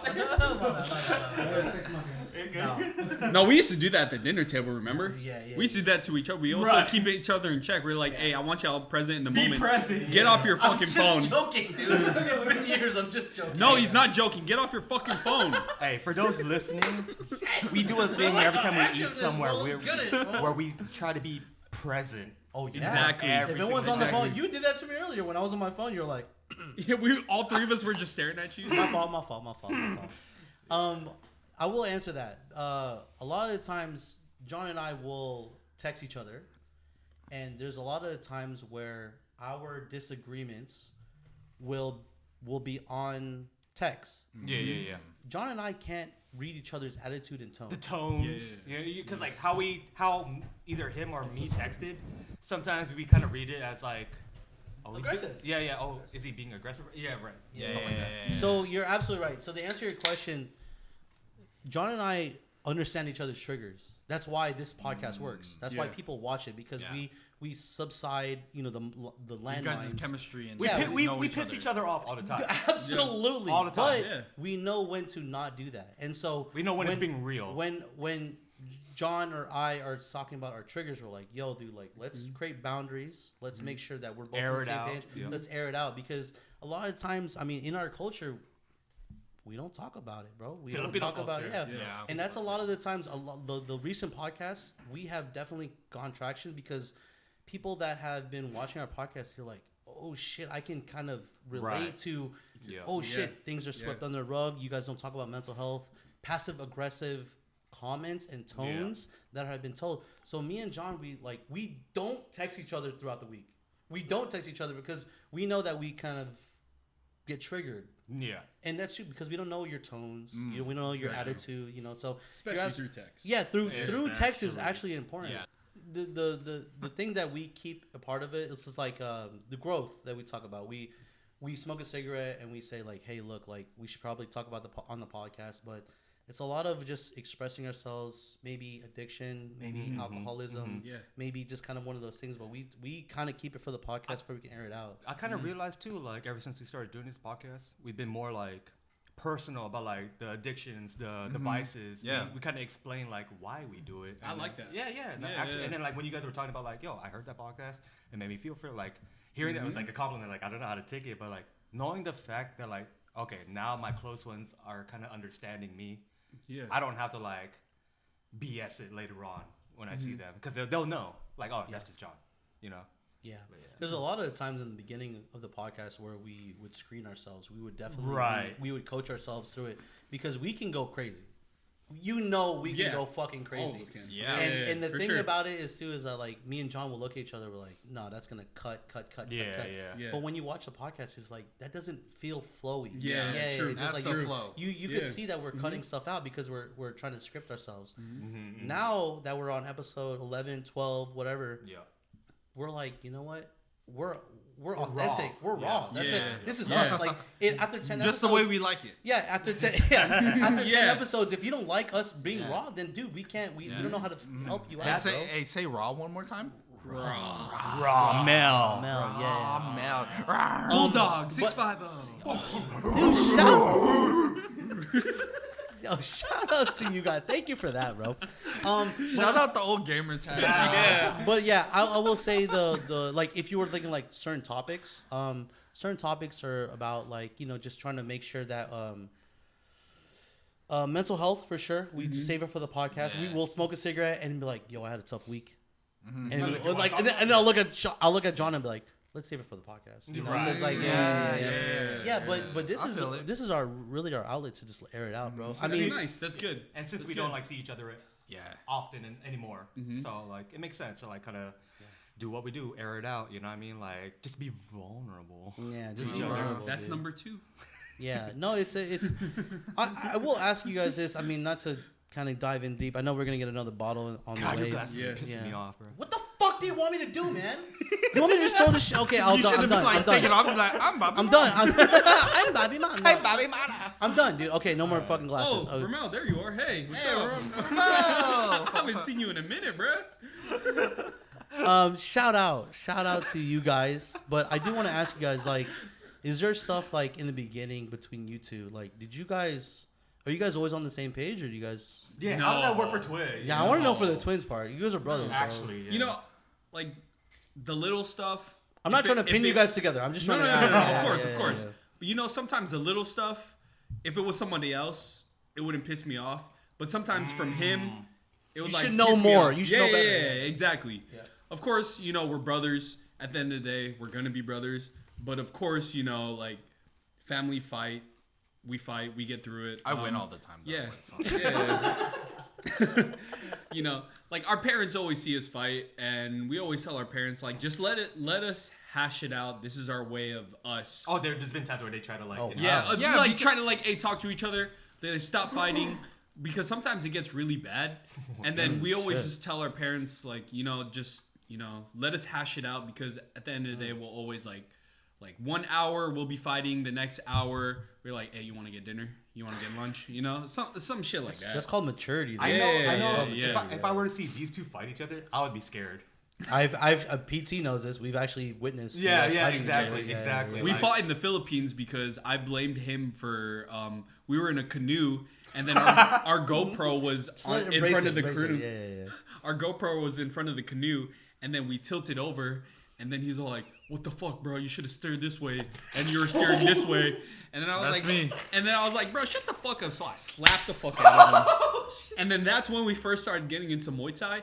And then he got up, he got in his Muay Thai stance. I was like, all right, fuck it, let's go. That's the beauty of that. I think we heard that story when you guys got back. Yeah. That's that sibling rivalry. He slapped me. He got a good one, but then I busted his lip. Yeah, he got my lip. But I would have got 2 good ones, but my cousin stepped in the way, and I got in the back of his head. I was like, because people around didn't know if it was serious or not, type of shit. I mean, but like that's they knew it was serious. They knew it was serious. That's how it always is with the brothers. You know what I Yeah. mean? Like it's always gonna be serious. Well, I just wanted to know if you guys are always aligned on everything. You know, like well, most of the time we are. Yeah, because like when you guys go out, you guys are mostly like In the same- telepathically right. like Yeah, in yeah. tune with each other. You guys bro. know when to leave. Yeah. Like, hey, Yeah, when you guys. brother, yeah, do you feel like leaving? No, Like, no, most of the time we don't even say each other. Most of the time we're just all like, we're like, yeah, yeah, you guys are so in tune, bro. There are times when we're like at a gathering or we're together, out at an outing, and then all I gotta do is just look at him, and I don't even have to do any movement. He'll just go like this. Swear, and then I'm just like, all right, let's go. That's good, dude. That's that brotherhood Yeah, I'm talking about. That's good, bro. Yeah, That's good. it's some twin telepathy type of shit. But you guys never like. I mean, I don't know if you guys are always aligned with each other. I mean, you guys are always. I was gonna say low key. If it wasn't for the twins, Yeah. I don't think like this whole FWABOOM like brotherhood would have worked out. No, chill. No, When I guys think about you guys, You when guys I- are a big. You guys are a big part of it as well. You literally, we literally have it tattooed on our fucking arms. Yeah, but then- I When still want to think- get a tattoo. When I think about it, I think you guys are the pillars of a house. There you go. There That's you go. Yeah. like things that you cannot Yeah. cut down. Yeah. Those are pillars. Those That's are what I'm foundations. trying a part to of get it. at. Yeah. thank you, I appreciate it. Yeah, but like you know, You guys gave us a safe space. yeah, Every absolutely. time, you know what I mean? Like that's a huge That's part what. of it. That's actually what we wanted to do. Is because we're all homies. We don't know what everyone's going through, but we just know that once you're all at the house, we just want everyone to feel safe, feel welcome. Yeah. And hopefully that's throughout the years. 'Cause- That's what we made people feel. Yeah, like when I got with my girl, I told her, I was like, hey, my group's a handful, but I'm sorry, but they're not gonna go anywhere, and whatever you see there, like it's not gonna stop. And if you get upset at it or think they're just gonna make it worse, and they're just gonna amp it on. So just a little warning, warning. And it's like at this point, they are not even homies. They're like my brothers. They are my brothers. We've known each other for so many years already. There's not a lot of people out there. You say you have this close tight group For like that 10 you've plus years. known for 10 plus years, Yeah. and it's still ongoing. Look. Like when we're all 67, we have our own kids. We might be start tugging on our own each other's testicles and all that shit. So we'll be in our own care home, and we'll be like, We're gonna be what's up? fucking racing each other. in the fucking wheelchairs. Imagine all of us in the same nursing home. Oh my Look, dude. It'd be bumper look. cars with the wheelchairs. Look, man, you're absolutely right, man. I think that a lot of the times too is like when like even when I met my wife too, it's just like you have to let them know like these guys are a part of my life. Yeah, exactly. These guys are gonna be a part of my life. I cannot like Yes. they're gonna be a part of my life, dude. Like They're not gonna go anywhere. Yeah. They have been with me and part of like my rock. They have been with there when I'm at my lowest. They have been there when I'm at my highest. You guys have been there for like venting, support, to support me with Just everything. fucking around. Just fucking around, having fun, get They're my not going mind off anywhere. things. They are not gonna go anywhere. They are gonna be there. So I was like, We say it like that, bro. We fucking been through it. yeah, all. no, we've been Through through thick it. and We thin, are, all we are together, guys. we are a Shit. very tight knit group. Tight. Say it again. Tight. I've had someone say to me, just from an outside perspective, this is when I was single. She said, "Oh, it doesn't really look like you care if you're in a relationship or not because it already In a relationship with our homies. Yeah, no, because she's all like, "Oh, it already looks like your heart is full because you have so many." wow. Yeah, Okay. yeah, That's damn. yeah. No, Hey, that's good what she. for that bitch that's- for fucking reading that shit. Yeah. That's how she felt. That's how she felt looking at our group from an outside perspective. Yeah. Is because it's like, like if you get a girl, you do. If you don't, you don't because you already have like so many people surrounding you with people that love you. So Right. like, A lot of you know? people try dating to like look for a home. Yeah. Yeah, exactly. Whereas, like for Yeah. us, for example, we already have a home. Yeah. You know what I mean? Yeah. Yeah. But who can like fit in here? Yeah, because it's like because when you get into a relationship, you don't wanna. You already want to be whole. You don't want someone to make you whole. Whole. You know, Big asshole. bro. big asshole. Hey, Tight no, ass no, hole. Gaping. you said some real ass shit, bro. Like, I mean, Some like King Kong shit. some fucking Yeah, dinosaur shit. Sorry, no, but it's really important that what you said, man. I mean, we're not going anywhere. Like you said too. I always say this, bro. Like when we go 67 years old, we go look back, and then maybe we're at the nursing home or we're just playing video games, bro. That's where our element's at, and we just fucking like kind of chime in. But that's actually when I was with my wife, I actually told her, I was like, these guys had me from the get. Yeah. Like they're Y'all not been there going, from the get go. They're not going anywhere, bro. You down for the set though? Yeah, they're not going anywhere. So you gotta you really gotta be open about that. Yeah, you know? you do. Yeah. It's really important as well to kind of understand the walking away from the group and developing as a person and relationships as well, and then coming back and be like, because but that's the thing. From your point, that's the thing I like about our group too. Is if you know that someone goes like ghost or they trying to do their own thing, they don't. Just leave it there, bro. Yeah, You're saying? yeah. The thing I like about our group is like they're not trying to thing on you like, oh, hey man, where you been? Like, why you not with us? Right. Yeah. We're always just like when we see them, like, hey, like nothing's ever changed. And How like, have you been? How have you been? Yeah. What you been up to? Like, I got your location, motherfucker. I know where you been, bro. I haven't seen you. I haven't seen you for like. took my location off for like a everybody's minute. So that's the thing I like about our group. We don't try to put each other down because we haven't talked to each other about, or we haven't said each other before, or we haven't updated. We don't try to like seclude them or push them away because they're not doing anything for us. Or whatever. I'll be like, yo, I haven't seen you in a minute, bro. What's I up? miss like, you. I miss you, bro. Yeah, that's like, all it how comes have down you to. been? What you been up to? What's how's life? How's everything? So it's always just like, even though we haven't seen you or anybody for a long period of time, it's not like we're gonna act like we haven't seen you for a long period of time. And to piggyback off that, it's not like I expect you to say something like I'm better than where I was before. Like I just want to make sure you're okay, bro. I'll just make sure you're You know what I mean? good Like, and you're right.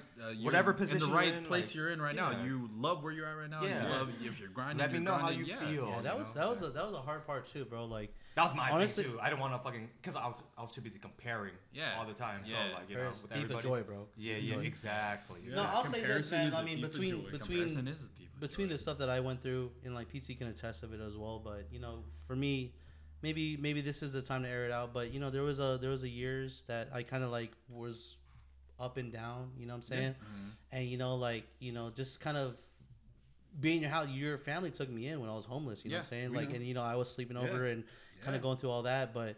It was one of the things I see you guys as brothers for sure. You know, I see you guys as brothers, and it's just like it is hard when you're like, I don't know if we're disconnected or time has passed, but you're just like, what is this Rommel that you expect, and this Rommel that's in front of you? You know what I'm saying? So it is a hard conversation to have, but I've talked to Warren, I've talked to Victor. We definitely have had conversations, and it's kind of naive to kind of like feel like you can kind of grasp those twins or maybe John in those moments for sure. Yeah.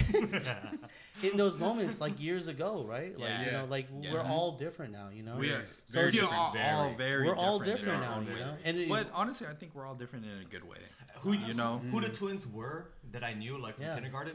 They definitely changed. Oh, dude, that's why we keep talking. Facts. I was like, if only our teachers knew where we're at right now, they would fucking be shocked where we're at right now. So shocked. Wasn't it the other way? Like, which one of them, the Miss Artist or whatever, was like, oh, this is the good twin, that's the bad twin. What? Yeah, No, just say dude, that? I'll tell you right now, even at work, when we're working together, there are some things that we're still considered like the good one, the bad one, or like the naughty one, the nice one. Damn. And I'm always, I don't know why, but they always consider me as like the bad boy or the naughty boy. You are a naughty boy. I am the naughty boy. You are a naughty boy. I'm naughty. When there's one I'll take care of you after this podcast. There was one teacher Take who was care of like, she was like designing our like worksheets or whatever, and then whenever it came to the twins, she would always draw Aaron's name with like a devil tail. No shit. This is a Catholic. Yeah. That's and why. Meanwhile, where we came from? Evan would be the good one. Good one, because I'm the quiet one, because like I feel like I don't need to make noise because he makes all the noise already. This dude did not give a fuck. Yeah, see me now, bitch. Where I'm at. See me now. Fuck you. Yeah, see me now. Where I'm at. I bring this up again, and maybe it circles back to like with the older we get, we just want to be curious as well, because a lot of times we don't see the things that the trials and tribulations that the homies are going through. Yeah. And again, with what I went through and what I expected, I had to dig deep. I had to ask Victor and Warren. I'd be like, yo, why are we not treating it like we did when we were in high school? Right. And that actually exploded in my brain. It's like, bro, we can't be there for each other all the time. So I gave a lot of homage to but Warren. I can be there in your heart. That's what I'm saying. And bro. that's what I did. Yeah. For like a lot of the things that I was like doing in my life, I kept like my friends in my heart. Like, but that's what I'm saying. But there's shit. there's a big, and again, I'm not targeting you, but it's just like there's a big part of it. It's just like, why are we not checking on each other? Okay, no, That's what I'm saying. But it's just also like, why do I expect that? Yeah. Because we just think went, it's but we just subjective. went through 7 years of just fucking checking, like being together every day, every night. That's the thing, No, yeah. that is true. And then we just fucking figured it out, bro. Right, so right. I don't know why I expected that when I was in that time, when I was in that dark place in my time. It's just like, why did I expect that out of you guys? I don't know. Because I felt like there was some kind of there was a point where I felt like some kind of disconnect too. It's because the way like I am and think, I'm not really the type that is just randomly text you guys.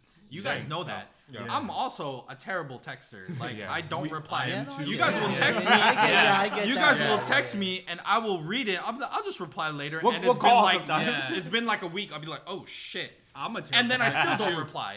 And No, I just it- leave it at that. So Yeah, my expectations were crazy, Yeah. bro. Because I just because for me, like, you know, airing this out on the podcast, like, you know, you guys were my family, bro. Yeah. Like, you guys Appreciate took that. care of me when I was fucking homeless. Yeah, You guys yeah. took care of me when I was, you know, back against the wall. Pete, I was sleeping on PT's fucking, you know, floor. You know what I'm saying? Like, You sleep it's at just our house.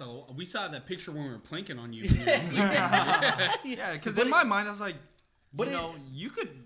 In my mind, I don't need you to handle your shit. Yeah. Like Yeah, in my mind, it's like you're strong enough I wanna to do your piggyback own. off that. You're Yeah. strong enough to do Yeah. your own shit. Yes. You're strong enough to deal Yeah. with it on your own. You don't need me to Yes. tell you what to do. Yeah. You could do it. You see I that don't. as Yeah, weakness. yeah. No, I 'cause- don't need to yeah. reassure you. I don't need to Yes. think because you're Yes. good on your own. Like you don't need me to like check up on you because don't need to honestly, be in my baby. head, Yeah. you're Well, good. that's what I'm Regardless, you saying. can do That- it. that's You're exactly strong what I enough to thought, do too. it. You're strong Yeah. enough to do it. Yeah. We yourself, know what brother. you're capable Yeah. of. But Yeah. that's the thing, though, bro. Like, coming from when we saw each other every day, Yeah. talking about every moment, Yeah. Yeah. everything, Yeah. and then coming to like, yo, I'm having a hard time, and then everyone's moving forward.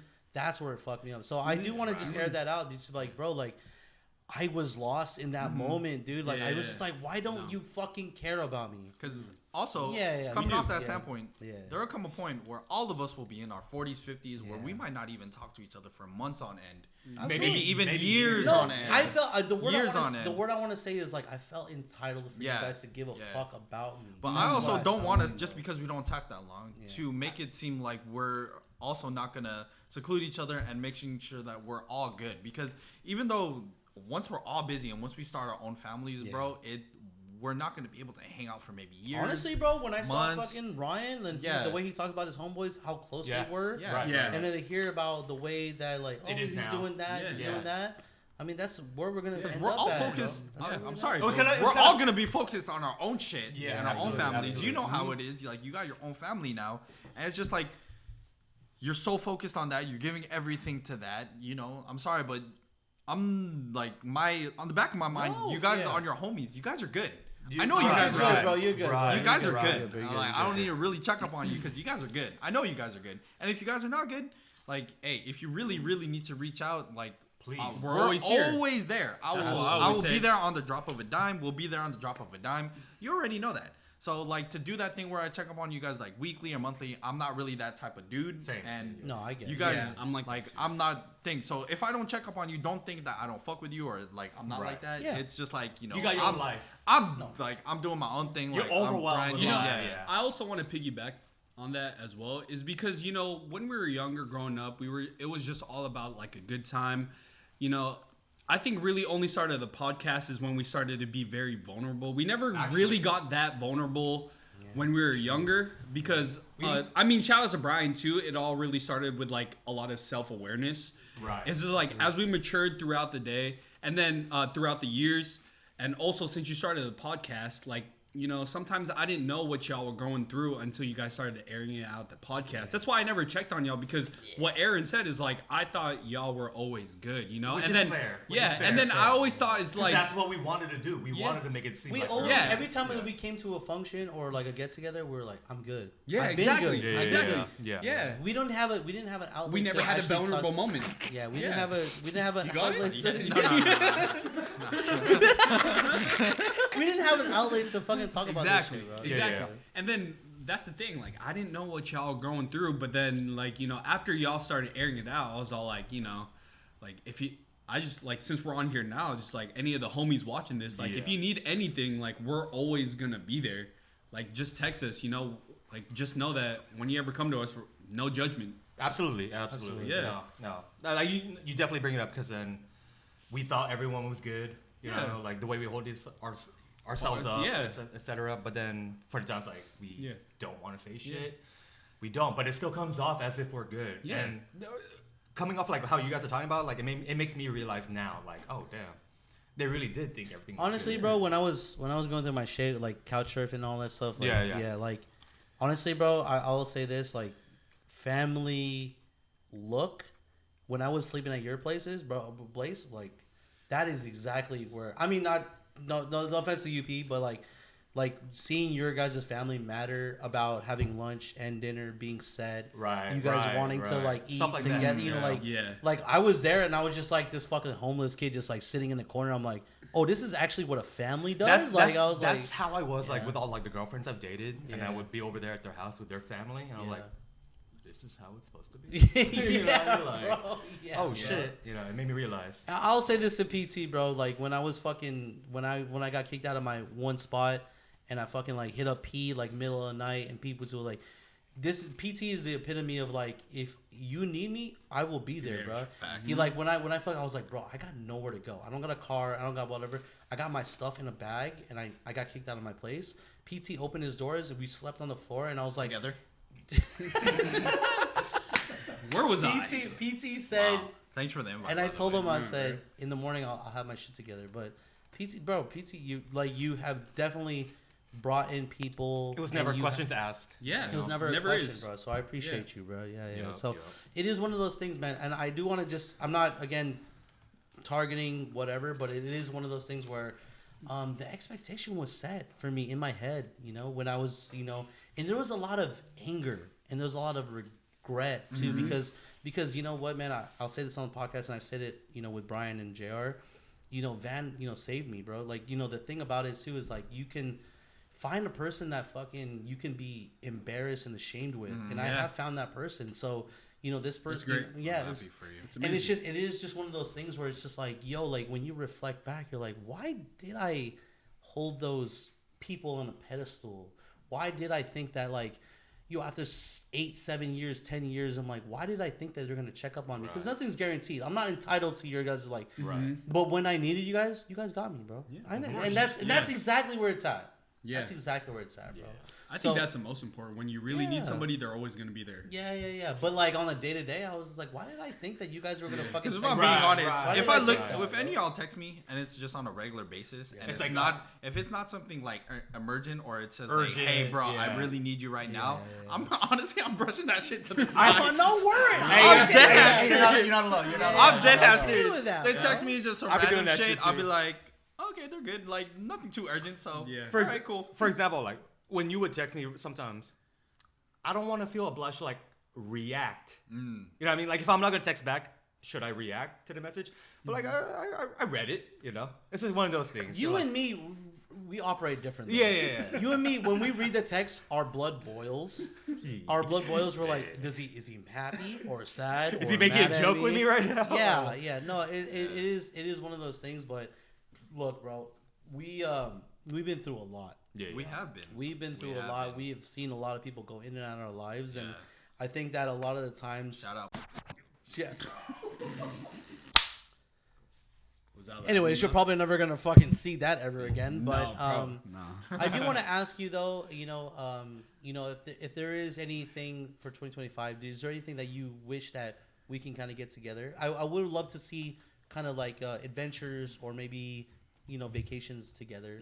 I do want to do another Tahoe trip. Me too. Because that shit was very fun. Amazing. Like in the house, we weren't able to do that. Barbecue and barbecue. Just like the barbecue and the random balcony. And honestly, we could do it a lot bigger and better this time because we got our own shit. Money. Yeah, we got money this time. It's not really as scarce. I want to do like you know, honestly, that camping trip that we did long ass time ago, that shit was fire. That was so fun with just like all the homeboys. That was amazing. Fun. But I want a one tenter. What? One tenter? One tenter for everybody. Yeah. I don't know if that's a word, but tenter. Damn, that would get hella musty in there. What I wanted to ask really too is that, like, you know, like when we went camping, I know we did a one and done, but I really do wish that we can kind of go off of that. I wanted to ask you, you know, it's just so hard to coordinate. What is your like doing that camping trip just because it's that one and done? is there any special moments that you really felt like you wanted to like, you know, capitalize? Like, yo, I really appreciate it when we did this. Just during the camping moment in general. Yeah. Honestly, that whole trip in general was just amazing. It was, you know, it was fun. My favorite moment of that camping trip is when we were pretty much all supposed to be asleep and we were all in our different tents. But then we started all having a conversation in our different tents because with each other, in each other with all the tents, because we heard like, I think it was like John, Justin, and like PT in like one tent. Okay. And then we heard them laughing, and they were like, and then from just different tents, we were just like, what the fuck is going on over there?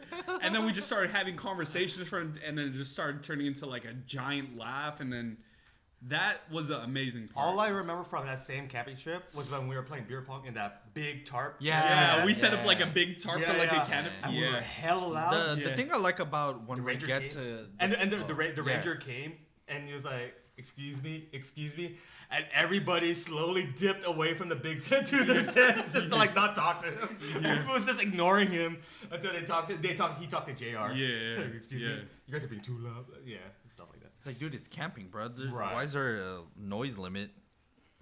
No, the thing I like about our get-togethers is one more thing is just like we just really enjoy the moment. Absolutely. Like we just really just enjoy each other's company. We have fun. We know each other's vibe. We don't try to push anything on anybody. We're just like let them. Everyone's just doing their own thing, their own way. You know, shout out Fabio for that camping trip. You mean Fernando? Oh my god! You know, shout Fucking out Nico would always be calling him Fernando. Shout out Fernando. Oh my God. You know. What I love about our get-togethers is that most of the time there's not one phone in sight. You know, it's like we're not all glued to our phones, just like hanging out on our phones. You know. Yeah. You know what's funny about like when you brought up Fabio? He remembers that exact moment, and he loves that moment because with me and him personally, like I don't look at it as like a weird bad moment. I look at it as like, damn, that was a moment that we got close together. Yeah. Well, it's just hella funny when I hear you guys talk about it. Like, damn, remember when you blew up on Fabio? Like, man, the craziest line that you said is like, "No, I should have never brought you." Yeah, I know. Yeah. It's like, damn, I should never invite you. yeah, I was like, damn. I should have never. For those that don't know, during that camping trip, I brought another friend. He was a coworker at the time, and I brought him along, and we got hella drunk one night. We were vibing and shit, and he was being hella annoying, and then I fucking straight up told him, I was like, God damn it, Fabio, I wish I never invited you. And then all of my fucking friends over there heard that shit, and they fucking still think about it like, damn, bro. I still remember that. That's a moment that lives. Like if Fabio laughs about that shit. Rent free. Yeah, It's yeah, rent yeah. free. Yeah, shout out to Fabio, man. It's been a while. I mean, I follow him on Instagram. He looks good. No, yeah, you're right. Bro looks good. I know I just acted with the Hollywood shit. What does a camping trip look like if you guys were to go again?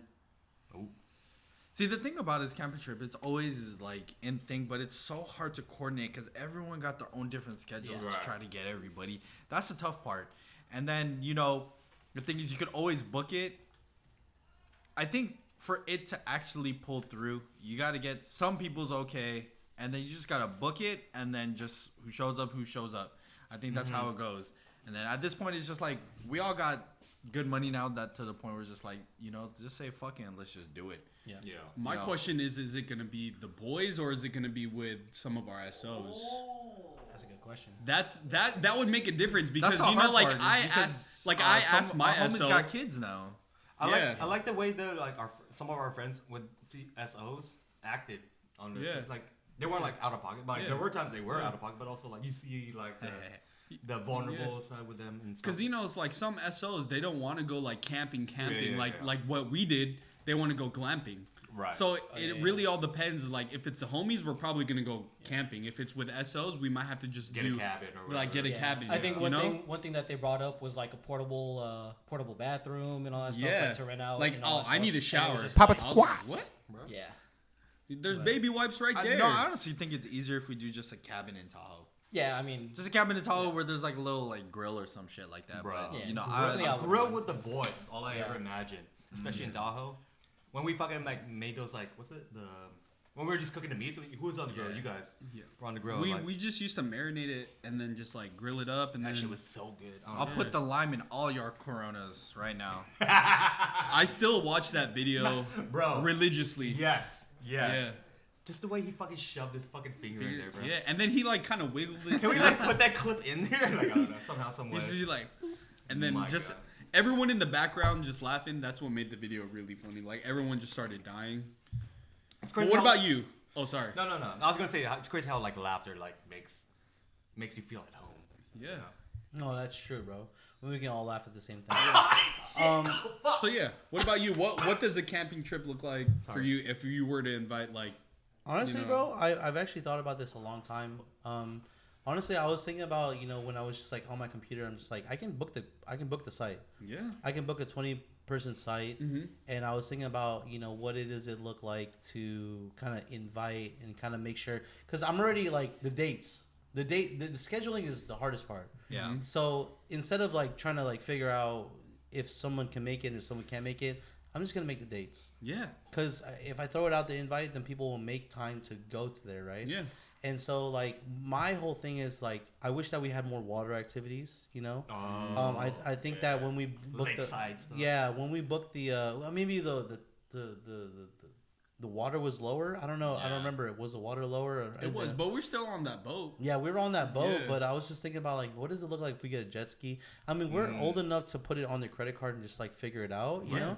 Yeah. So I definitely think about that. But the best part about that camping moment when we went, there's a lot of arguments and there's a lot of things that we talked about. There's always arguments.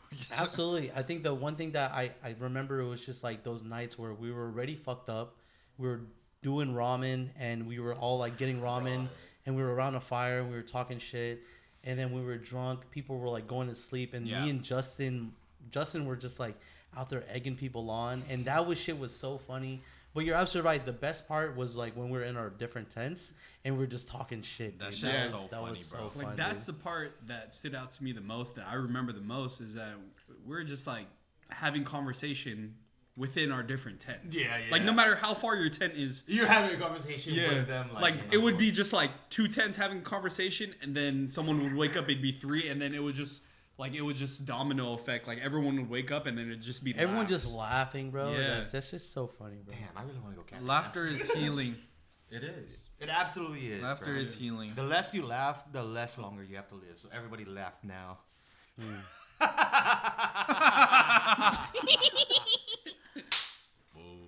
Yes, sir. Yeah. So Since you asked us, what is your guys? Do you guys have goals for 2025? Either inside the podcast or outside the podcast? That was gonna be my question. Is there anything that you or John have a goal in mind that you want to accomplish this year? Yeah. Don't forget and Sean. And Sean. Yeah, go first. Yeah. I got you, Sean. Rommel brought this up before to me, like on a personal level, and he asked me like, "Oh, like what are your things?" I was like, if anything, I just want to like post more stuff like Twitch. I think I said this like a couple years ago before too. Like I want to be active on there. Like I really do, but I just never fucking felt comfortable. We both know that social media is not a real right. But I really just want to fucking do it because I know like whenever I fucking play games, people are just trying to hang out. And shit. Just chop shit up. That's if anything, that's like my immediate goal. Just be active on Twitch or whatever streaming thing. You know what I mean? Yeah. For me, man, I mean, honestly, by the end of 2025, I really hope that maybe we can see a cent out of this podcast. I just want a penny. Even if it's a penny, just know that we did something right, you know? Like, people are watching. I mean, perspective, right? I mean, there's 20 people in FWABOOM. 23 people in FWABOOM. When we get viewers of 100, 70, 200 that's people outside of people are watching us, bro. Like, I get fucking nervous because the message that I'm trying to send is like, yo, people are fucking hearing us and like watching throughout. What ideas I'm trying to portray and stuff. Like, I hope they're not like, hanging on the. You know what I mean? Like. Yeah. So for me, my goal is to just get 1 cent, just one penny out of this podcast. What happens if you get 2 cents? Then we're fucking rich, bro. Hey. And to be honest, bro, I got $1. Yeah. Honestly, bro, I think that with how this podcast is going, I already feel like the richest person in the world. Yeah, absolutely. I really do, bro. This is the most I've ever felt like. Yeah. anything. Yeah. Damn. I'm just feeling. I already feel the richest person in the world because, like, you know, I never had a platform to even talk about my mental health. That's what it is. To even talk about like the trials and tribulations that we went through. Oh shit! And it is. Hey, there you go. Yeah, thanks again, bro, for the podcast. Yeah, hey, John, pour it up, man. Oh fuck. Yo, break that shit, bro. Yeah. But I think that on other podcasts you've seen us. I mean, dude, when you know with Brian and JR, I fucking let the waterworks go. Yeah. And I'm not. I try to stay as professional and keep my composure. So I'm not trying to do that now. Yeah. But we can if you want. Yeah, we can all tug on each other's testicles and see who cries testicles first. And cry. I mean, that maybe I took a part of Brian's. Oh. No, I took a part of Brian's because you know I put the sunglasses on because Brian told me that he cried under the sunglasses. Oh, that's what's up. I believe it. You're crying right now? No, I'm not. Wait, no, I'm not crying. But maybe I felt some type of way. Wait, I have another question. So, you know, you always talk about like the positivities of like what came from the podcast. Has there been any negative stuff that you guys experienced from like, you know, starting the podcast? Yeah, man. For me, John, you good? Okay. No, you go. Yeah, you first. The negativities a part about it is too is just like we never really tapped into the creative part, so we definitely have seen different ways of what a podcast can look like. Yeah. It is kind of hard because in the beginning, and I'll talk about Sean, and I love Sean, but there's parts about the podcast where we don't feel okay talking about, and that's okay. And like, you know, like with clear communication and healthy, you know, like just talking about it out loud, we have definitely, you know, talked about why we don't feel this way. And I'll say Sean and John, and we used to screen ourselves a lot. You can see that there's cuts all everywhere the time because we were just kind of afraid of like, oh man, maybe we're saying too much, or we're wrong thing, or maybe people see the you know the shadow, or maybe that we're trying to hide behind it. Yeah. You know, and so like that is a very truth that we've been kind of like trying to like overcome. So there's a lot of growth, but the negative part of it is just like me and Sean and John have different clashes about what a podcast looks like. Yeah.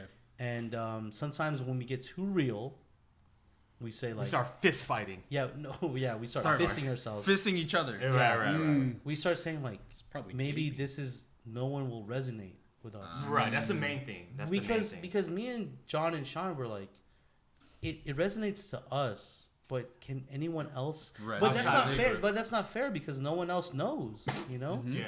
All the stuff that we cut out, you don't know. You don't know what we went through. You know, like we actually air it out and we cut it out. You know, and it's just like, do you think anyone else on the other side can listen and be like, yo, I know what the fuck he's talking about? Right. So we actually coach ourselves. We actually cut a lot of stuff out. That was like the main reason why the real episode 10, why we cut it, because it just felt like, for me personally, I felt like nobody would have resonated with it. I felt like we're just forcing ourselves through that whole thing. So. Yeah, honestly, bro. It didn't feel flowy. Yeah. It just kind of said you were pushing something out. The episode that we cut out, you saw a chunk of Rommel back in like 2011. Right. Where I was fucking just like egging on. I was close to blacking out that night. Yeah, he had devil horns. Bro. Yeah, I was fucking egging John on. I was just like trying to make some chaos. Pretty much the Rommel when we were in the drive-through, you're yelling at the drive-through person. Yeah, basically, yeah. Oh, but it's just, but this is before the no whole one likes that Rommel, dude. Oh, God. But I was drinking and I had Dayquil and I was just like all these emotions, and I looked at John and I was like, oh, John's my target.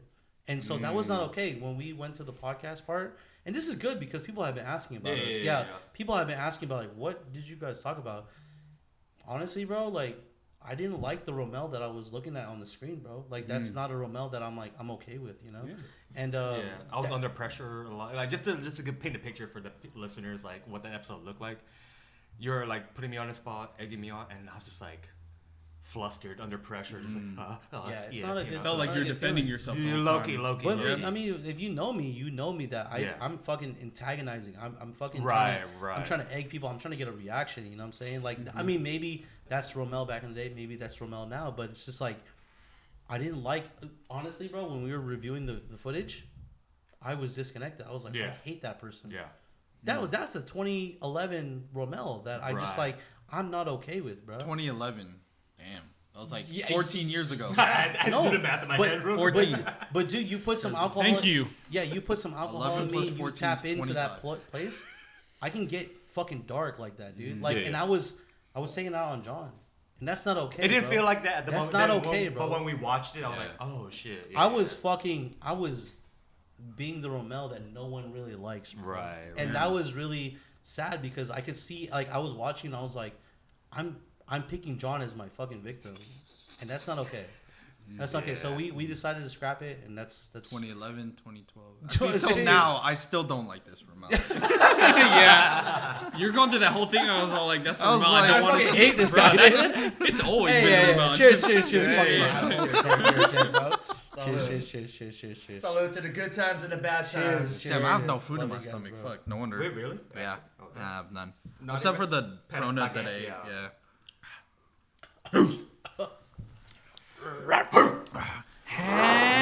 I just want to chill. Huh? What time are we I on still now? have no idea what y'all talking about because I'm not. Okay. Is that 55? No, We're close to 2. Yeah. Okay, close. Okay, yeah. You know, I think about what does it look like? What do you hope for the group right now? Like, do you feel like we should be going out more, or do you think that we should be kind of like locking in a little bit, and then maybe when we get to that place, we'll get together again? You know, I'm at the point where I don't care what y'all doing as long as y'all are happy. As long as y'all doing good. Yeah, y'all can hit us up. Y'all can't hit us up. Y'all could be doing your own thing. doesn't Y'all matter, can't be doing your own thing. Yeah. As It long doesn't as matter you- what status. At least you guys are in Yeah. you guys are in the right place for you guys, yourself, and don't try, comparing with whoever like you're looking at, or even comparing, because I know deep down there are times where we compared each other to each other. For sure, like where we're at 100%. in life, where we're at in career, where we're at in Yeah. relationships, and subconsciously we may still do that right now. But as long as you guys are in your own right place, you guys are doing your own thing. I don't give a fuck what you guys are doing. Yeah. As long as you y'all guys good. are good with your guys' self. As and much you guys, as I've been tugging myself, man, I'm just so happy that you guys. as did long it as for you me. guys are tugging yourselves and you guys think of us, or think of where we're at right now as a group while you're tugging. Right. No, And I'm that's- just like, I don't wash my hands whenever we meet. Like when I dab y'all up, I use the same hand that y'all dab me up in. Yo, shout out to JR and Brian, because one of the things too is that they told me they're like, hey man, you guys are doing good things on this podcast. right, Talking about good things. Yeah. And sometimes like we need to talk about the mental health. Yeah, it's a But good little sometimes we outlet just for need it to to get like. gay as fuck, bro. We just need to fucking air it out. It makes me realize. That's like, what I'm here for. Yeah, Or yeah. that's what we're here for. I never realized how much when we do talk about the vulnerable stuff Yeah. that that people really listen. Yeah. To that, they want to hear the rest of it, and they're Okay, not judging. Because sometimes also in their shoes, also they can't speak it out themselves. Right, So they're also right. afraid to talk They're about kind it of too. relying on us. They're to kind say of it. like, because some people out there, they think that they're the only ones that are dealing with their Right. own shit. Like, and then sometimes listening to other people say it's like, oh, I am not the only one that's dealing with this type of shit. Sometimes that's a comforting feeling. No, It is. that you're It's not like- the only one. Yeah. How do you guys feel? I mean, if you can kind of just give a piece of the the experience. Yeah. When you guys are avid listeners because you guys give us callbacks, but Yeah. what does that look like? You guys just put it in the background. You guys just like listen to it avidly. So or my routine is whenever I'm driving to and from work, it's like 30 minutes. That's when I have it on. So like the week I have it on, I'm just listening to it, and just like sometime on my break I'm listening to it. When I'm gaming, I'm listening to it. Hell yeah. So I have it on to, especially the 3-hour episode. That one was a hefty one to get through. So it was just like consistently listening to it. So I'm listening in the background, and yeah. For me, I always do it after work every Monday, depending on what time I get off. And I usually just have it when I'm like, I have to do some shit like for work or, like you said, playing video games. I always have it there. But then I religiously do it every Monday, like when I'm having dinner or when I'm eating. That's Are we when talking I about watch watching it. the podcast or something else? Both. I have y'all on the podcast, and then I have like our picture in front of me, and then I'm just like Stroking your shit. I didn't know what you were talking about there. Where you go like, Damn it, man. God damn it. like you do it during dinner and everything Yep. too. God before damn. dinner. Add a little flavor to the dinner. Didn't realize. Didn't realize what, man. No, that like we had like that much of a not routine, but like other people have a routine. That's the Yeah. thing between you and I, that like, you know, when people give us compliments about the podcast, we definitely shoot each other down. We're like, yeah. Wait, what do you mean it's not- difference? It was just because like when people talk to me about like, oh, the podcast was good this week, I just like, it's not that good. Oh, you know, okay, like we could do okay. better. You know, like we definitely look, man. I mean, Right. even last week about me talking about my, you know, addictions and stuff like Yeah. that. I definitely think Which that you like, guys have yet to see when that episode. Yeah. yeah, I definitely Last week. You said last week. Yeah, last That episode didn't come out yet. that was Karen. That didn't come out yet. No, I know. but the other But one. we'll see it on. Yeah, But we'll see it Monday, 10:30. Yeah. My fault. 10, yeah. But Monday 10:30 a.m. every week. Yeah. Sorry about that. Yeah. But I definitely think that like, you know, it's hard to compliment, like even like take those compliments, bro. No, Like, absolutely. I get so like fucking nervous about like, oh man, like people are listening to us. People are listening to Right. our story. You know. A lot of my coworkers before, I was just like, "Oh, you're having your podcast now?" And I was like, "I don't know how to fucking react to that. Like, I'm just doing it just to do it." You know what I'm saying? Like, Yeah. when people ask me about it, like, I don't have any like, you know. Yeah. Ejaculation. Exactly. Yeah. Like, I'm just already leaking. All right, man. Okay. Sorry, hate sorry. that? The way I deal with shit is just laughter. That Sorry, sucks, dude. Don't you hate it when you tug and then like you feel yourself about it? Yeah. Like, it And then just- some it just comes leaks out, right? It just leaks out. And then you keep going, like, what but then about it's it? not the same feeling. I love edging myself. Yeah. Hey, I'll ask Why'd you put those glasses back? Bro? because I'm about to get serious. Bro. You're about to get serious? Let's Let's get serious. I love edging myself. I love edging myself too, bro. Honestly, let's take a shot. Let's take a shot real quick. Oh, Let's take bet. a shot. Cheers. Cheers to Cheers to edging. Cheers to edging. Cheers to edging. Cheers to edging. Shout out to edging. Such a baddie.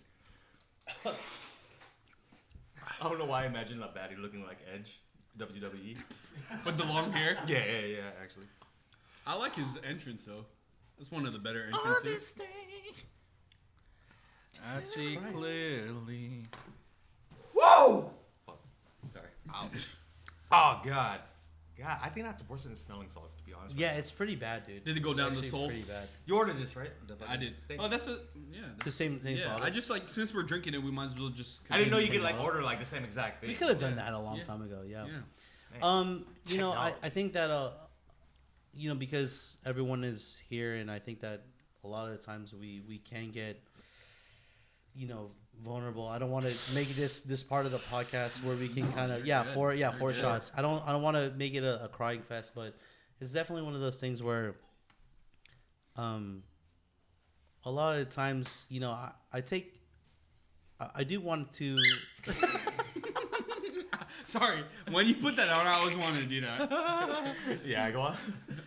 I definitely want to know Fogged because up your glasses. honestly, My bad. between you two, like for me, my question is like, you guys have definitely had the support of family, and you Yeah, guys have definitely had the support of the homies, and Mm-hmm. you know the trials and tribulations that we have gone through. But I just wanted to know, like, you know, is there anything that you wish that maybe you could have changed, or something that you could have definitely done better in your life? Because a lot of the times too is just like you guys are we're blessed. We're all blessed. We're all Yeah. blessed in the positions that we're in. But Has there been ever come a time where you're just like, this is not what I wanted. I wish it could. yeah, different I way. mean, I don't know if I guess thank you, because the question is like, nurses, being a nurse, like I don't know if you guys ever wanted to just be that, right? But were you guys molded into that kind of That's a good idea? question. Yeah. And so I just wanted to ask you, like, Evan and Aaron, like, is there anything that you guys just wish that you guys just kind of like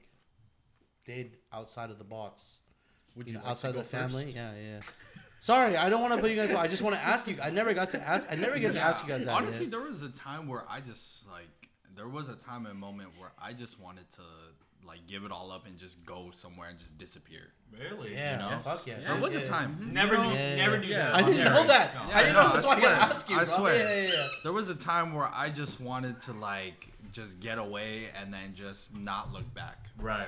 Because you know, all the shit that we gone through, I just don't put it out there because I don't really absolutely not like to put it out there, and I don't really put it out there. I haven't really talked to anybody. The only one I really talk to is like when I think is like my girl right now. And not even you. No. And like just thing, and I just talked to her and just wanted to say all of that shit. But there was a time where I just wanted. When I went to the Philippines, I was like, man, I could just go to the Philippines, just disappear. Never come back. Just never come back. That's actually like just never look back. Just chill on and just. I talked with her. I was like, there are times and moments where I just want to go to the Philippines, just get like a little thing, open like one of those little stores. Little just, sorry store. Yeah, just little sorry stores at like a beachside and just fucking lax for the rest of my life. Wow. And honestly, really? to this day, there are moments where I want to do that. Yeah. Because it just sounds like, man, but I have responsibilities to myself, to her, to my family, right? And I just want to build a life. Unfortunately, we live in a world where we have to grind and we have to do all this stuff. This is the society, and it's a society we live in, and we try not to let society dictate how we live, but we live in that cycle of society where unfortunately, to live life, you have to have some form of money. Right. And it's just like, it's unfortunately, and I am blessed in a position where I am in a good position to make a decent amount of money. So right now, I'm just grinding, thinking about the future, thinking about like living life with her. We talked about it already, starting a family together. Oh shit. So that's what I'm looking forward to. That is my goal right now. Yes. That is the goal that I'm working towards, the goal that I am striving for. I'm just super zoned in on that. I'm super focused on her getting here and starting family together, living that life. So, this is where I'm at. And then I talked with her. I was like, this is our end game. We're going for it. And then this is. But see, the thing about it, and this is, I'm sorry, just not to cut you off, but no, the idea is, it's like, me and John always talk about manifestation, the path that was written for us as well. Do you feel like the path was already written for you? Or nah, hell nah. Do you think this is your destiny? Can you break away? Like, can you break away? What did you think your destiny and fate was like before all of that? You know what I mean? Like, because I don't know Aaron. How did you see life before you met Lady? Yeah, or do you even believe in fate? Well, before you even destiny. When you guys were doing dialysis, did you guys even think about did you guys even want to do anything else? Actually, when I was in dialysis, at that point in time, I thought I was gonna be a dialysis tech for the rest of my life. Shit! I swear to God. Before you continue, I like the way I saw you before you met Lady and all that. I was like, damn, this guy has a predetermined outlook on life or whatever. So and then when you met, there was a time and moment where I had no idea what I was gonna do. Right. Because if you think about it, all the things I was hopping to jobs. I was like, I was working at Sports Authority. Shout out Sports Authority. I was at Red Lobster for a minute. I remember that. I was I was in sales. I was a waiter. So I've been through the ringer, and then I was in dialysis tech. So I was in dialysis. Me and Evan were dialysis tech for almost 3 years? 2-3 years. 3 years. I didn't realize. And that came to realization. I was like, man, I don't think I could be a dialysis tech for forever. Yeah. So I literally went to Evan. I was like, hey, I came to a realization. I was like, I want to go back to school. Yeah. I was like, hey, I want to get my nursing degree. I feel like there's a reason behind that too, because the reason why we wanted to get our nursing degree as well is because when we were in dialysis tech, we saw the nurses of the jobs the nurses were doing. Right. We're like, what the fuck? You're getting paid extra to basically just chill, and we're doing all the hard work. And then me and Aaron were like, man, we should go back to school. And we both agreed. We're like, when he came up to me, he was like, hey, let's go back to school, man. I don't think we could be dialysis tech for long. Who brought up the idea? I did. I went up to him. I just went up to him randomly one day. I was like, hey, I'm gonna go. I did research myself, and I was like, hey, I'm gonna go back to school. We started off as LVNs. Yeah, like, hey, I'm gonna go back to school to do my LVN. And he's like, all right, cool, I'm gonna join you. And I was like, hey, let's go. I'll go with you right now. Sometimes that's all you need is someone to take the leap with you. And then after the LVN class, we're just like, oh, the school that we went to Unitech. After Unitech, we were like, oh, they have a bridge from LVN to RN. So we did that, and then we just grinded for years and years, and then here we are now. A lot of people don't know that before I wanted to become a nurse, I wanted to become a chef more than anything. I didn't know that. Yeah. I remember that. Yeah. I actually did apply to the culinary arts school in San Francisco. I did apply there. Yeah. But honestly, it's just as hard as becoming a nurse. I believe it. It's so fucking competitive. And the thing is, my parents didn't want to really pay for it because, they're like, yeah. chef, It's like why you want to chef become a stuff. chef? You need to, You know, you should like, become a like- nurse. Yeah. Typical OG Filipino shit. Right. I've, till this day, I still want to become a nurse. I kind of, a chef, sorry. I still want to become a chef. But I always told myself, chef, now that I look at it in the long run, I'm actually glad I became a nurse, is because it's a very, very stable job. It does come with its, ups and downs, of course. You weighed the balances. Yeah, I weighed the balances. The nurse is a very stable job. If I became a chef, it's hard because, especially to be stable, to make money, you have to become like a very popular chef, kind of like a TV chef, right? Yeah. So in retrospect, I'm glad I became a nurse, but I do still do cooking on the side because I feel like I have a really good passion for it. That's why whenever we hang out, it's always you. I like marinating. I like being on the barbecue. It's one of us either on the grill. Exactly.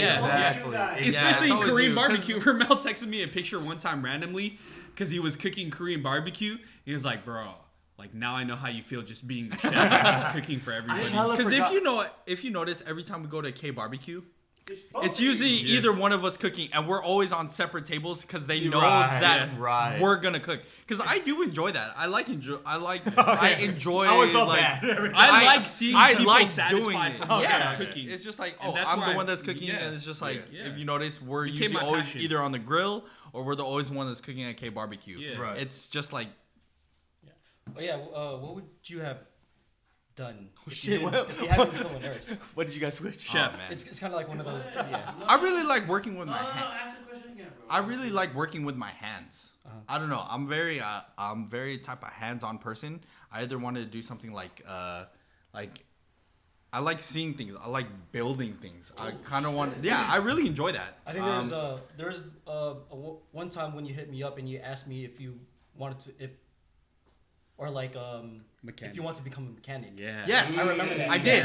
It was a I while did. back, yeah. Because I really like working with my hands. Yeah. I like really doing something like myself. I'm not the type of person that as a nursing, this works for me too because I'm always on my feet. I'm always moving. I can't be the type of person that's just sitting down, just unfortunately on a keyboard and all that stuff. Yeah. I'm the type of person that's to work with their hands. And I did like to be a mechanic or building stuff, like engineer type shit or anything of that. That's what I wanted to be, because I like working with cars too, and I like visualizing something and building something. That's something that I like to do or could have done. I still to this day with my girl, we got into doing Legos. We recently got into that and the Lego cars and thingy, and she told me she was surprised because right when she gave it to me as a gift, it was at 1 a.m. in the morning. I still built that shit for 2 hours. I just sat there and built the whole thing. It was 4 a.m. And I was building that shit, and she was like, oh, I didn't see that side of you because I was just literally hard focused, and I did not move from that one spot for 2 hours. She didn't know that you were a nerd or whatever. Yeah, she didn't know that I was into that shit, and she, that's the thing I love about the relationship that I'm with my girl. Yeah. She accepts the hobbies and the things that I do right now. And that's the most important part. That is the most important. Getting she loves into you for who you are. Into the One Piece card pack openings. She's the one that's dude. She's the one that's encouraging me to do all that. I wanted shit. to ask you about the whole One Piece stuff, but we'll get back to that. But So I'm really into that. She literally bought me a booster box for Christmas. Yeah. Right. She bought me me a booster box for Christmas, and after that, she's not judging you based I on what bought you like. 5-6 booster boxes after that. I swear to God, I was low key kind of concerned. I was like, oh, he just got a pack. And now he's posting that he's about to I bought another one. Yeah. That's his addiction. In the span of a week, I bought 3 booster boxes Yeah. of One Piece pack openings. I have so much right now, and it's just That's what I love about her. She supports my hobbies. She is supporting my addiction. Yeah. Also, you know, growing up, I tried my best to stay away from the stereotypical, like, you know, you're a Filipino, you're going to become a nurse, go into the medical field. Either nurse or a mailman. Exactly. Nurse, mailman, or engineer. Yeah, I tried so hard. I tried so hard to just steer away from that. Mm-hmm. But then, you know, when I looked at it as a whole, nursing is a very, like, medical field in general is like a very stable job. There's always going to be a job opportunity for you. And the great thing I love about nursing is that you can find something that works for you, or because there's so many different branches of nursing that you could just like find something that you love. And that's what I didn't know growing up, because I just thought, like, you know, nursing, like, it's so like stressful, it's so hard. And then, but I did correlate my chef passion to nursing, is because it's also like the same thing, you know. You're cooking for I'll say somebody. this, bro. You both are in the industry to help people. Yeah, no, facts. Because, like, you know, like, it translated my, like, why I wanted to become a chef, because I wanted to feel like, you know, like, you're feeding somebody, and I wanted to see the satisfactory look on their face when you're, like, feeding them good food. I know this guy is the one that's like, he's actually eyeballing everybody else, like, are they enjoying it? Yeah, like, no, that's just how I am. It's like, oh, is it cooked right? Is it cooked enough? So I'd be always lying, like, yeah. How's the marinade? Like, does it need more salt? Right, You know, right, I mean, right. we are Shit in like this that. industry as nursing, but there's also the hard part, I would say, about nursing, is the things that I don't really mention it, is when it comes down to it, it's tough.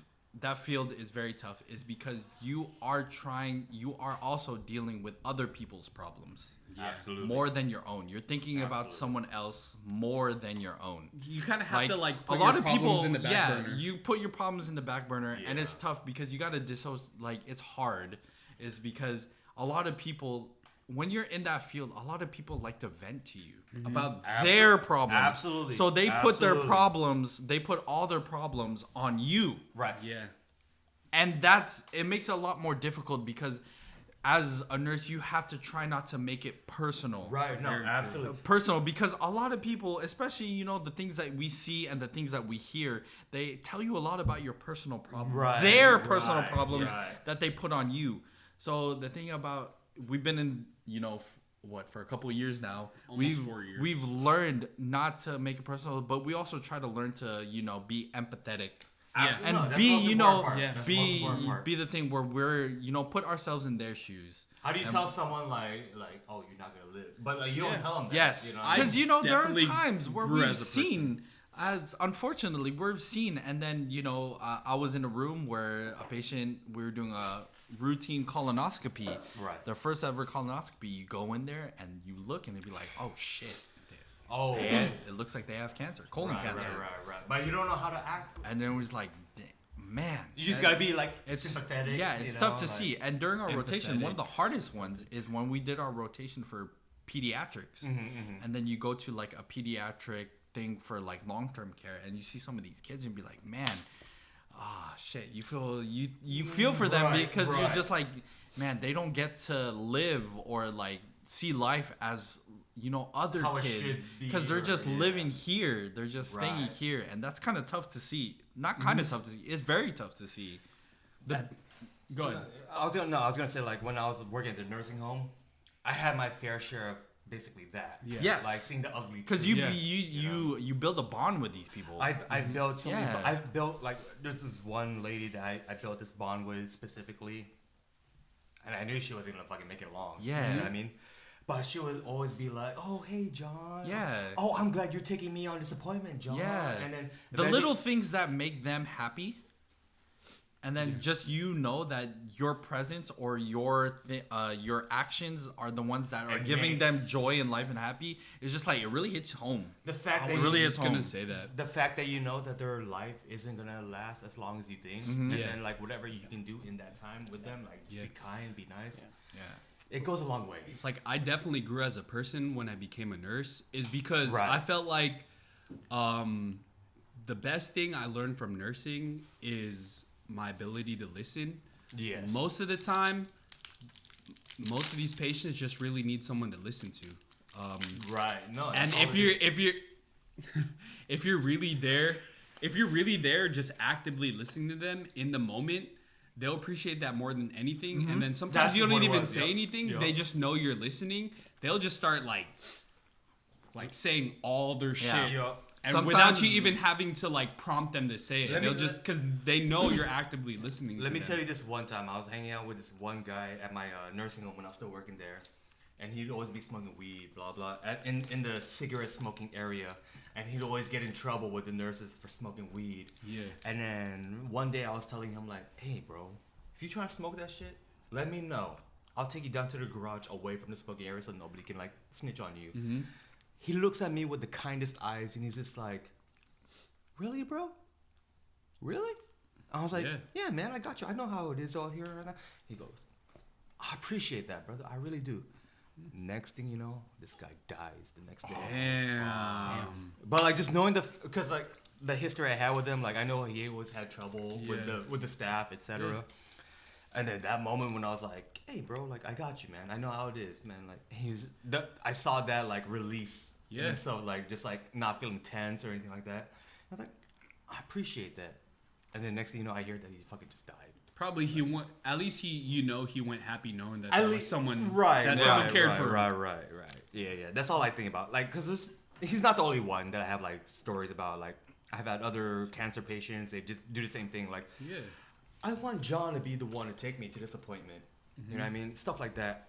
And then later down the road, I find out that that person died. Yeah. You know? Because sometimes they want them to be treated like human, not like a patient, just like a normal person. Yeah. Right. You know? Exactly. That's why me and Aaron try to bring like a very light attitude to the workplace. You're not here because you're sick. You know? Like, So like I try to talk to them like they're a homie. Honestly, absolutely. I just conversate with them. Like the way me and Evan talk, I think other people around us, they notice the way we talk and that you know how we are.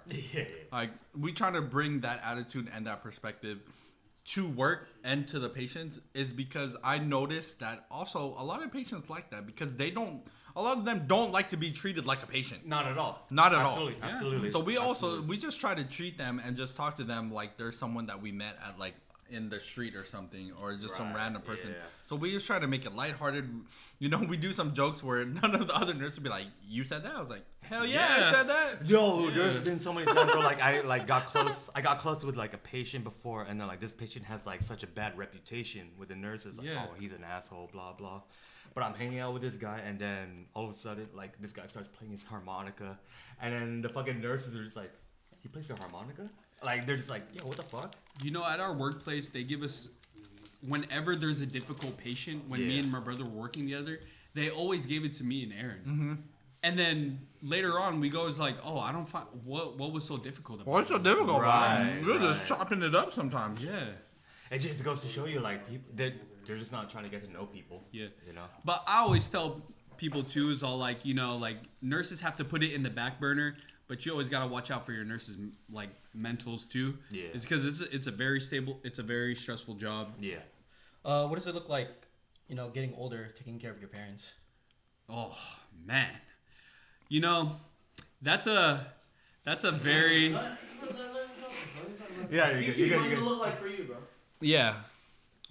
It's before I answer that. What does it look like for you? Yeah. For me, it's kind of like how my mom is taking care of my grandparents right now, which is like supporting them, giving them money. You know, with my grandparents, my grandpa actually retired at like the age of like 40 something. Okay, and it was early. It was super early. Hell early. I don't know what the reason why, but then ever since then, my mom has been supporting my grandparents. My grandma was still working. But, and she was pretty much the one that was bringing in the income before. But then now that they're both at that age, my parents, or pretty much not just my parents, but even my aunties, they're all taking care of their parents financially and yeah. Wait, before we continue, who were the first immigrants to come in your family? Was it your grandparents or? Are you like? Is your mom and dad like? Were they the first generation here, or? I wouldn't say so. I believe it was my grandparents. But the thing is that how they became citizens was that my great grandpa went to war.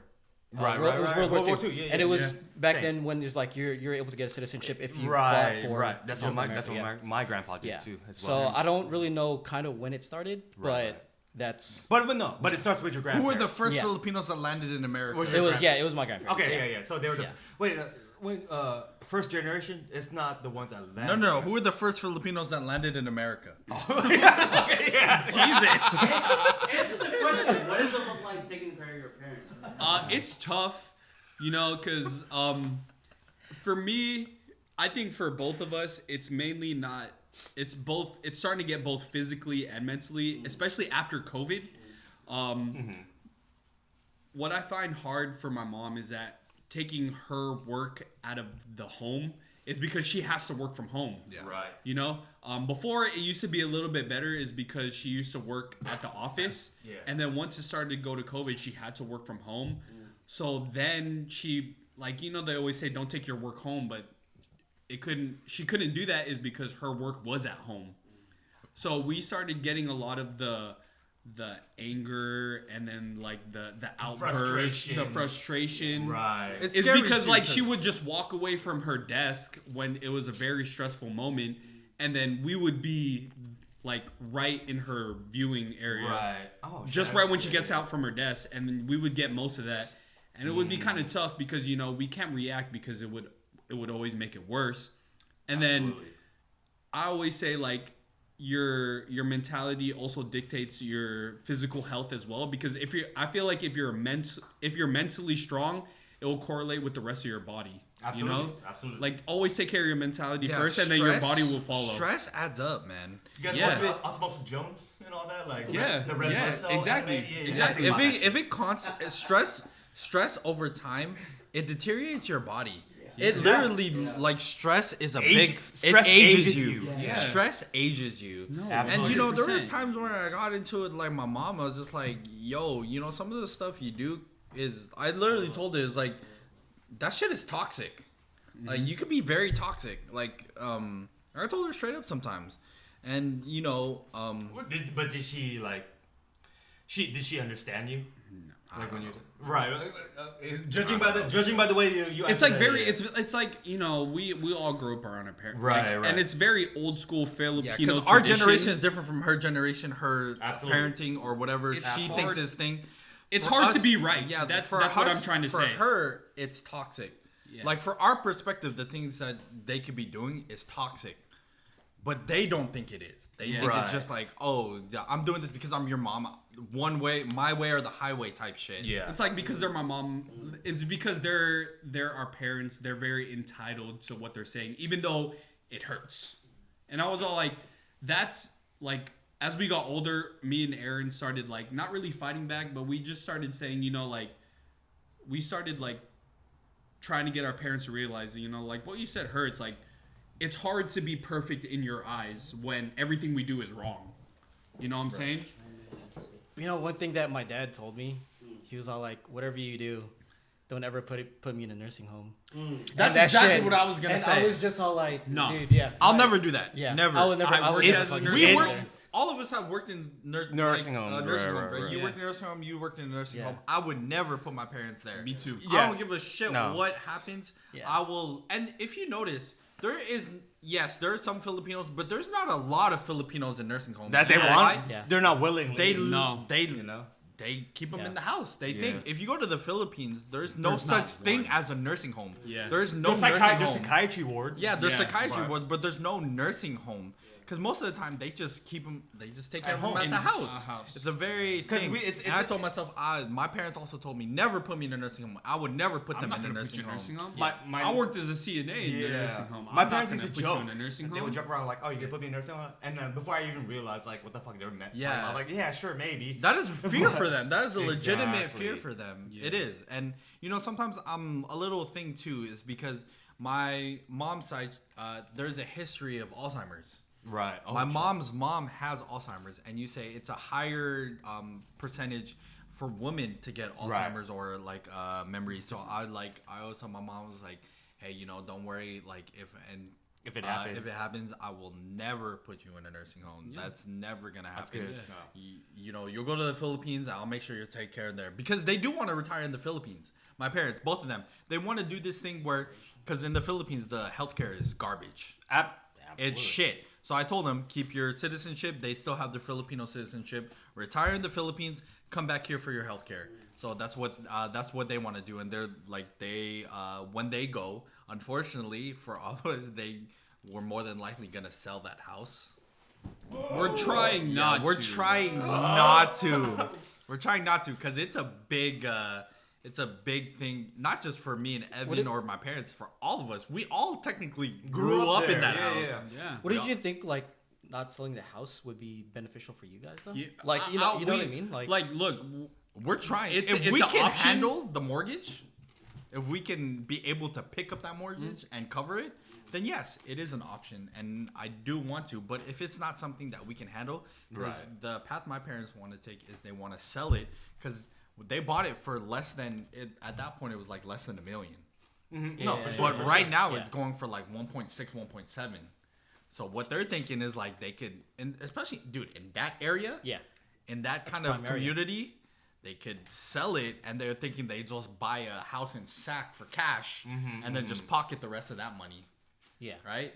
And then just that's ideal. That's the ideal because, and then just go to the Philippines, and then whenever they retire in the Philippines. Then come back here whenever they need to do any stuff for like a couple months, but they have that house in Sac where they could just fall back on when they're here, and then their main place is in things. So that's kind of the path they want to take on all that. Got it. That's one of the things that scares me though, like my parents getting older and knowing I have to take care of them. You know, because I always try to tell my mom, like, you know, like sometimes you need to take a break, like get out of the house, like because sometimes she just likes to.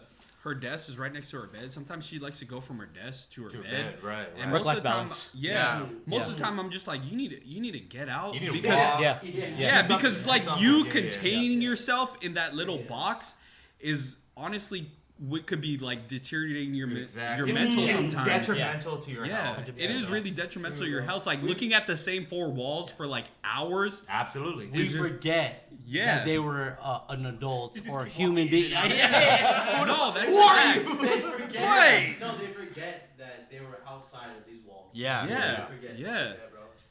And then like, it's just like because it's like going to like, you know, like because sometimes that stress that's in that room leaks out to other parts of your life, which, you know, how often do your parents like take vacations? Do they do it all the time? Not often. You know, is because it should, like taking vacations. I feel like it's such a luxury nowadays. But if you're not grinding, it's hard to stay afloat sometimes. But I told Evan, I told him, and I think that's the thing I realized when I met my girlfriend is when I was working, I didn't take vacations enough. So we're in the luxury. I was like, if I'm lucky enough, 3 months, every 2 to 3 months, I take a little mental vacation and a little break from work to just do a little reset, you know? Just a little reset to get back to work because it can be very draining, especially for online and work. Not physically, but mainly mentally. Because you're dealing with not just your shit, and you're dealing with other people's shit too. I think like other people's problems, other people's issues. It gets pushed onto you, and that can be very draining on a day-to-day basis. You're hearing all these people's problems, all these people's are pushing all the things that, you know, they're venting to you, all that stuff. It can be a very tiring thing. So when I met my thing, I was like, all right, I want to go on a thing every 2 to 3 months. That's why, if you notice, when I first met her, I was in the Philippines every like 3 months. You see my stories. I was like in the Philippines again. I was in Thailand. I was like here. I was there. So me dating her is also a good thing. It made me realize like you need that mental break. You need that mental reset. Is because it can really take a toll on you. A big toll. That's something that and I just not think for me, for everybody should have something like that where they get a little reset where they just go away, not think about work, and that's not think about responsibilities. That's something that I'm still working on too. Like I don't know when to take a vacation because I feel like my work always needs me. Exactly. And it's like, and that's not something you want to get stuck in. You don't want to work. Is that a generational thing? Or I think so. I think so. I think so. It's generational, but also like it becomes generational because of like that's just how Yeah. it is. It's because we grew up with our parents telling us you need to work, you need to work Especially, hard, save up, retire. Especially that's growing all up, I knew. Growing up, my dad, when we were when there was like 3 of us, fucking, we were all hella young. He was working 2 jobs. Yeah. And he was always a hard worker. Yeah, they're all and then grinding. that's pretty much where I It get, leaked onto us. Yeah. And we're just like, we just need to go do that. We need to became work. the normal. We just felt like we need to. Yeah, we just need to grind. We need to work. We need to do all this stuff. But then I think, for us, mentally and physically, it's honestly a lot healthier and it's a lot better for our overall longevity. Yeah. If you just take that mental break where you don't think about anything but just relaxing on vacation. Because it is a really good reset. It feels good. It feels great. And then when you get back to work, you're not like dragging going back to work. You're not be like, all right, like Yeah. I want to ask you a question. Yeah, please. During COVID, what did you guys have because I know we had to stay at home a lot. What did you guys do to Jack do off. that? Like, okay. What did you guys have to do for like that mental break, or did you guys go through anything like mentally, because it's all like we had to stay home. in this shit, bro. Yeah, I would love to hear your guys' stories, because it's like I have a story as well. all of us COVID during quarantine. We were all stuck. We were basically we were all basically stuck in that box. So I wanted to know like if you're okay saying it, like what you had to go through, what you had to do to deal with it. Yeah, is because that's very important to talk about. Let's start with yours. Well, you said you had No, something. let P go. P go first. Yeah. So pretty much for COVID, I honestly think it was just you guys. Like going when the Discord was first made, like going on there every single day, or not even Discord. I think we started off with Zoom. First. Yeah. First it was Zoom. Yeah. Every week we had like what's it called? We had that routine where we would kind of like meet up every morning. Yeah. And then like I think at one point, me, Warren, Sheree, and Sean, like we were working out. Yeah, I was part of that. And then you guys were in it too. And then we started to fall off a little bit. Discord was made, those kind of things. And yeah, like you guys, and even my family too. I mean, my dad was still working, my mom was still working. Right. But with me, I mean, I couldn't find anything back, when I had COVID. But then that was my. That was my support. Like, that's how I got through it. Yeah. Absolutely. No, that was the most time I was like trying to work out a little bit too. Was during the pandemic. We were doing the fucking P90X. Yeah. Everything with Warren, Sheree, Sean. Yeah. Bruh.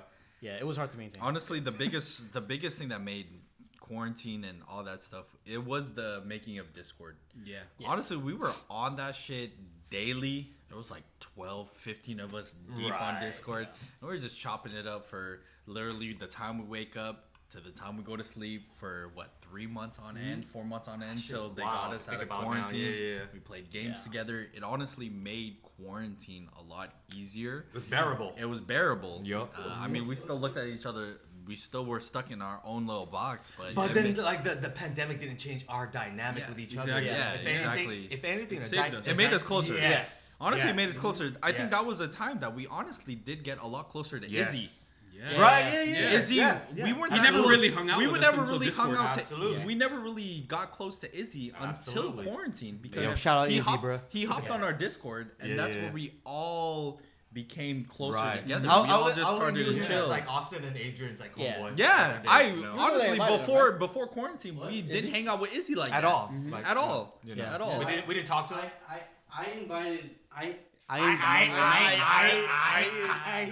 I invited Izzy because I knew that he had something special, but he just never felt like he was a part. Yeah. I just remember Izzy because I would always hang out with him with Adrian. Yeah. And then like back when I was still like dating April back then, and then I was hanging out with Adrian. I was hanging out with Todd. I was hanging out with Jake back in the day. Like, Shout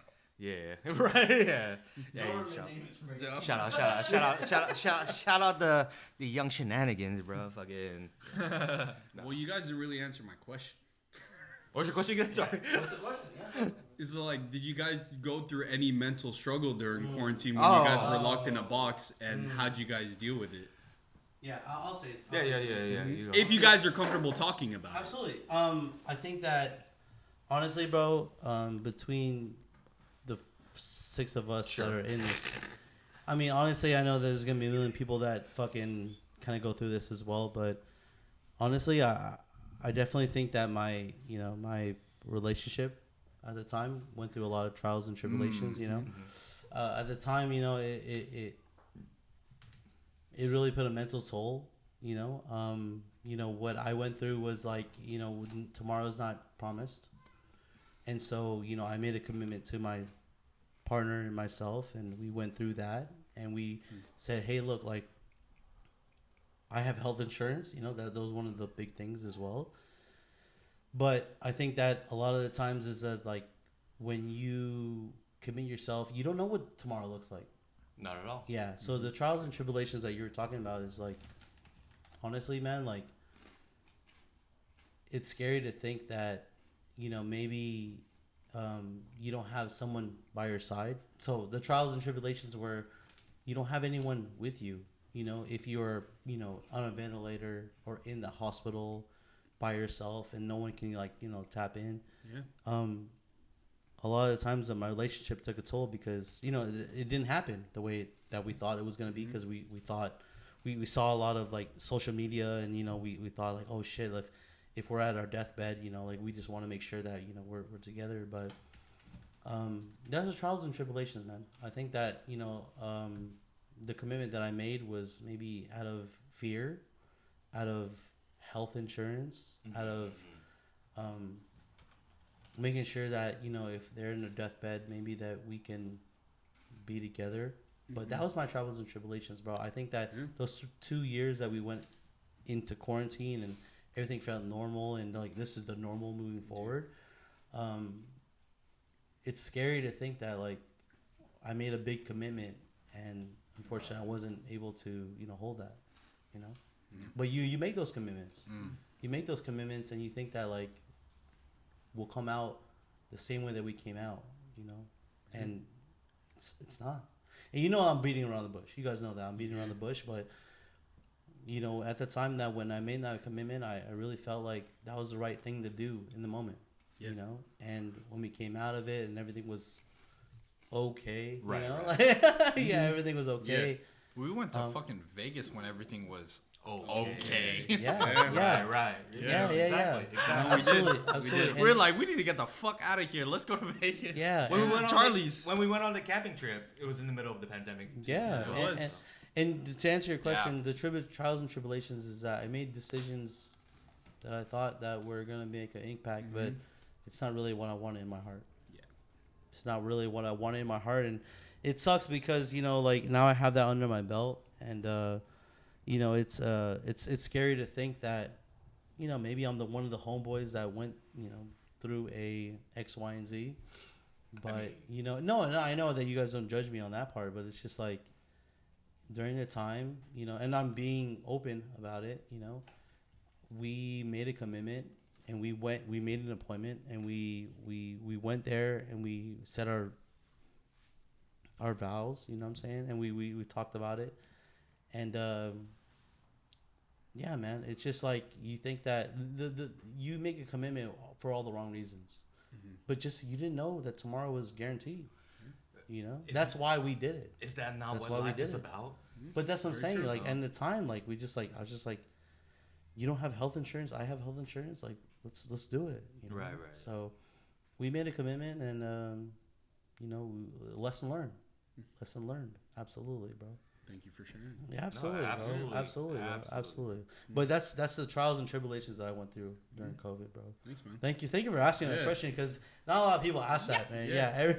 It's very, because I want to ask too, because we're all close, and it's very difficult to say, but hopefully it becomes easier when it's a friendly face in front of you trying to say it, especially when it's the face that you went through it with, we weren't directly in contact, but we were all there, we all know. Yeah. I mean, so thank you for sharing. No, absolutely. And here's the thing, man, like, love will do that to you. Yeah. Love will do it to you. 8 years, 7 years, 9 years, it'll do it to you. It's just like when you, like, I mean, at the time, bro, like, you know, people weren't allowed to see the loved ones pass away during fucking COVID. Right. That's the hardest part. I don't know if I think I was like, yo, if I ever get a knock on wood on like, you know, when it gets there or like my deathbed and anything, if I'm on a ventilator and they're saying they're going to keep me on the ventilator, I was like, all right, what I want you to do is I want you to call my homies, give me a quick tug, and then pull the plug. I think you're gonna say like, call my homies. Which plug? The one in your ass or Clarify the one in your ventilator? So the one that's on the charger or what? So take out my butt plug first. Oh, whoa. Give me a quick tug and then pull the plug. And Hey I'll go man, happy. that's honestly, Damn, how many bro, plugs like you got on you, bro? Damn. 8 plugs. It's like 8 plugs just pulling it. Yeah. Honestly, bro, like that's the trials and tribulations because, like, you know, like we went 8 years and then you put COVID on top of it and you're like, Right. I don't. Yeah, That's that tough, kind of man. amplifies it, bro. Imagine Oh all my the God, fucking yeah. like, No people- one expected us to go through that pandemic, man. Yeah. Not That at was all. just that was a thing. We're in the And history books. We are in the history books. They'll talk about what we live through nowadays, which is kind of like Mind blowing. it doesn't make an impact on it Our because we children, lived they it. won't We understand. lived They it. won't understand. But to other people, they don't understand that all the shit that we had to go through. We where could not talk to each yeah, other. that like, we couldn't guarantee Yeah. tomorrow. Right. Yeah. You couldn't Exactly. guarantee tomorrow. You could literally talk to someone on. You could literally have talked to a random person or talk to your significant other. They don't know what they brought in, and then you could have been on a ventilator the next couple days. Man, I remember during the pandemic, my fucking auntie, she brought like a bin full of Clorox just to dip your shoes in. Yeah. Yeah. Whenever you came back Yeah. into the house. Yeah. Like, that's what it was like in the Yeah. beginning of the pandemic. Like, everybody could, like, cleanse everything. Like when you your come just back your home. cell phones when you're coming to the house, you have Right, to you like wipe clean the that fuck shit out of off that because you shit. don't know It was what actually charge. really- What kind like- of trials did you guys go through? What about you, brother? you Did two, you go yeah. through anything? Well, it was tough for us because we went through nursing school during the pandemic. Oh, True. shit. Very true. Yeah, we had to. forgot about so Did you our go through whole- any like mental struggle? mental, yeah, struggle. Besides nursing school. No, I really want to know because, like, you know, I just think just a mental aspect of not knowing tomorrow because because I think because the story is like, what is it for face value? Yeah. But I really want to know what you guys because we went were through. we were in our program and the thing that drove us is like we don't know what's gonna happen next. So and we were just sitting at home. We didn't know what path we were gonna take. We didn't know Yeah. what we're gonna do. We were talking about oh shit, what is the next step? What are we gonna do from here? It kind of dug at us because we were just sitting at home, and yeah, it was fun doing all the video games. But then I was thinking, I was like, man, where's life gonna take us? Or like, where's life gonna take me? What is my next step? What am I gonna do? So it kind of dug into me. Like I had no idea where I was gonna go next, or I had no idea what I was gonna go next, or I had no idea a thing. And then I'd beat one off, and then I'll be like, you know what? I'm good right now. The mental clarity after beating one is like it really clears the mind. The pandemic really brought that onto me. Like, who the fuck am I? Oh, I thought you were gonna talk about something. Oh, I thought you were gonna pick off Dude, what I it's ended up crazy laughing. because like the streaming and like jerking off at night and watching those fucking While on episodes- Discord? Yeah, while on Discord and trying to like figure out like what's the normal.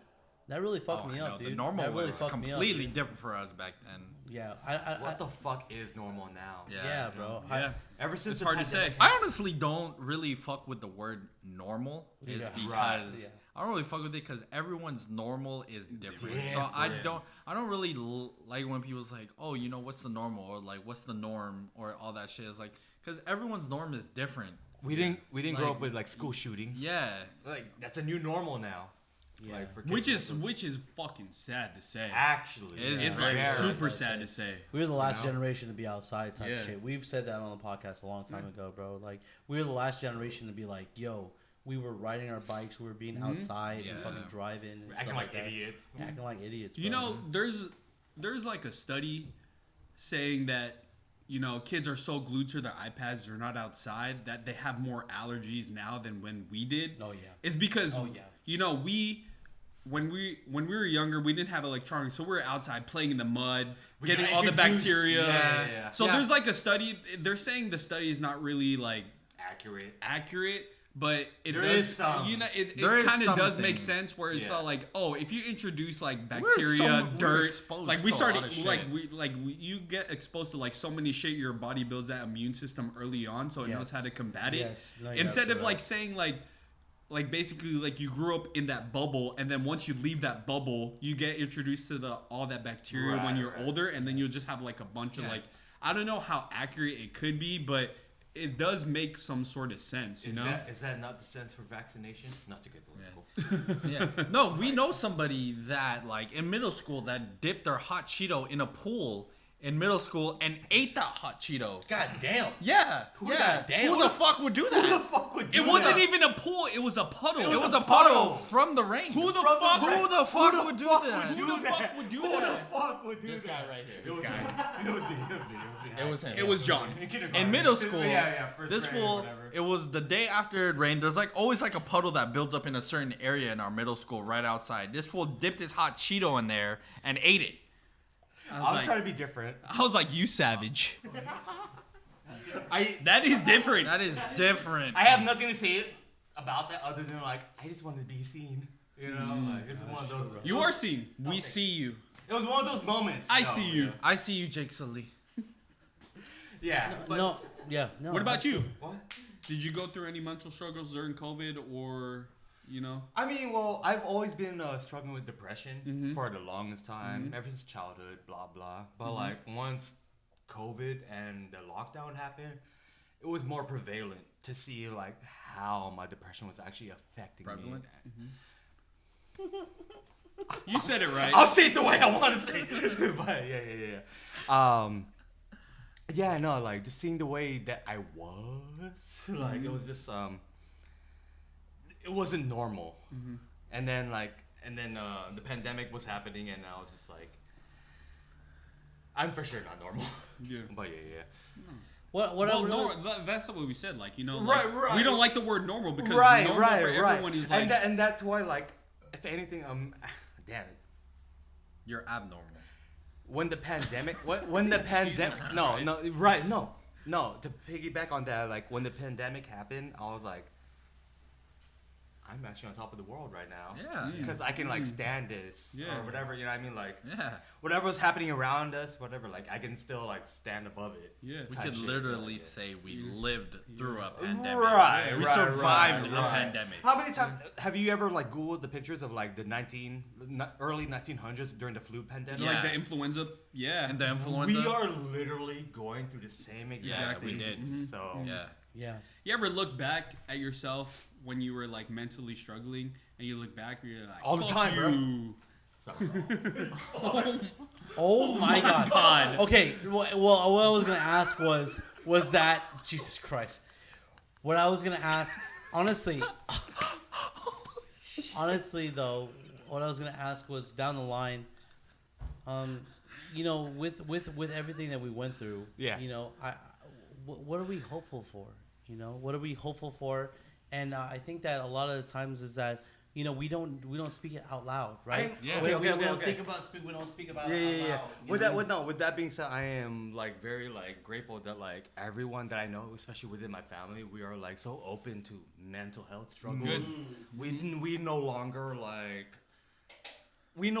hold like, we don't like look at someone like differently or hold them down. Yeah. Like, oh, because you're going through like some mental struggles or whatever. We see you and then we're gonna raise you up. Absolutely. Well, at least in my eyes, that's the way I see it. What do you But think yeah. you're hopeful for, bro? Sorry, since after the For pandemic? this year. For this year. Yeah, Oh, I was now, okay. now, in the now. Oh, dude. What are you hopeful for? Optimistically. Your family. Optimist Yeah. prime. Your family, your siblings. Bro. You know, I'm trying to think. Cause like, I mean, for me personally, is my job. Yeah, That's one thing. Yeah. John, I already Stop. talked to you about that, but yeah, I'm gonna talk to you about you that. know, my job. Talk And to then us too. you know, like I talk to you guys about it too. Oh, bro. I know. You know, I Or talk to what you that guys. I being said, always bro, do, yeah. I think I talk to everybody about it, but yeah. bro. But for Go ahead, Pete. but yeah, that's for me, for my family. What I'm hoping for 2025. Honestly, is just health. Honestly, bro. No. Like that's because like my parents, like they're showing that age, and I'm just all like, that's what I'm hopeful for. No, absolutely. Like you're bringing up all of that stuff and whatnot, and then like before back then, I was like hella thinking about like, damn, like I need to be somewhere, I need to be in a certain position for me to like take care of my family, and then now I'm realizing like companies don't care about your personal life, and etc. It's a matter of just like you fucking taking Taking a action. hand, a hold, you just gotta grip the fucking thing itself, like like so. Grip the shaft. Yeah. You got a strong grip, by the way. Yeah. Thank you. No, but I definitely like see where you're coming from. Yeah. With all that. Yeah. Oh, Aaron, what are you? you are coming. Shut the fuck up. I'm just hoping. Right now, For yourself. the one that I'm hoping for the most right now is for my girl's visa to go through, and that's the biggest one that I've been looking forward to, because it also scares me too, because we talked about it, but there's a lot of steps to go. It's a very difficult process that we have to go through. No, the absolutely. thing. Especially, And it's especially sometimes right we're just now. sometimes we're just like, Find it. man, fuck. Like, we would tell each other, it's like, shit, I had to meet the love of my life, but it's on the other side of the goddamn world. Right. It fucking sucks. Hey, but love knows no boundaries, Yeah, baby. and I'm just hopeful that our visa goes through, that because the way you put your visa, you have to portray yourself that your relationship is valid over paper.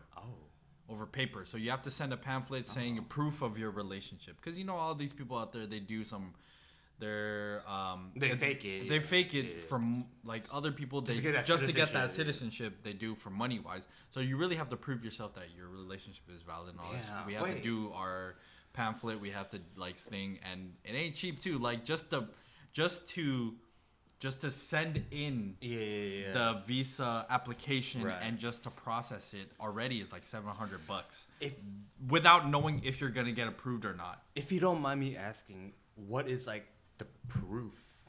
Like, so you just have to send proof of like relationship I've that seen you just have to send proof of relationship that you've been together, valid, that you've seen each other. I don't know why I imagine using like sex tapes. Like something. I don't know. Sorry. Whoa. Sorry. The only sex tape out there is just me and you.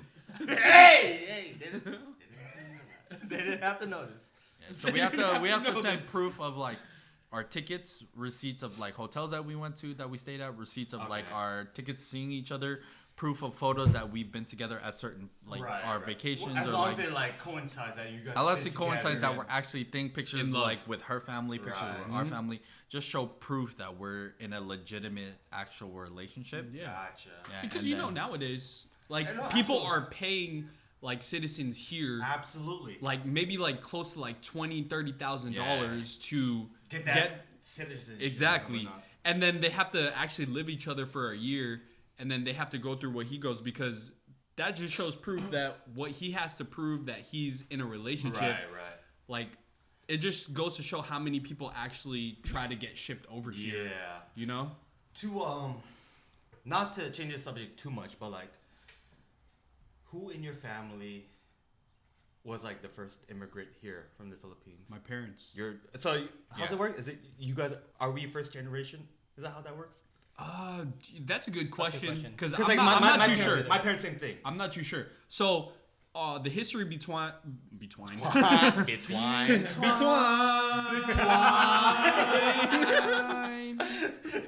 So the history between how my parents got citizenship is that my uncle came here first, and then my dad followed. But then on my mom's side, my mom came here first, and then that's how they met each other. Actually, my parents met each other at a family like gathering, and then my dad was just a friend, and then that's how they met. And then it took them like 15, 20 years plus to get citizenship, and they did it the old school way.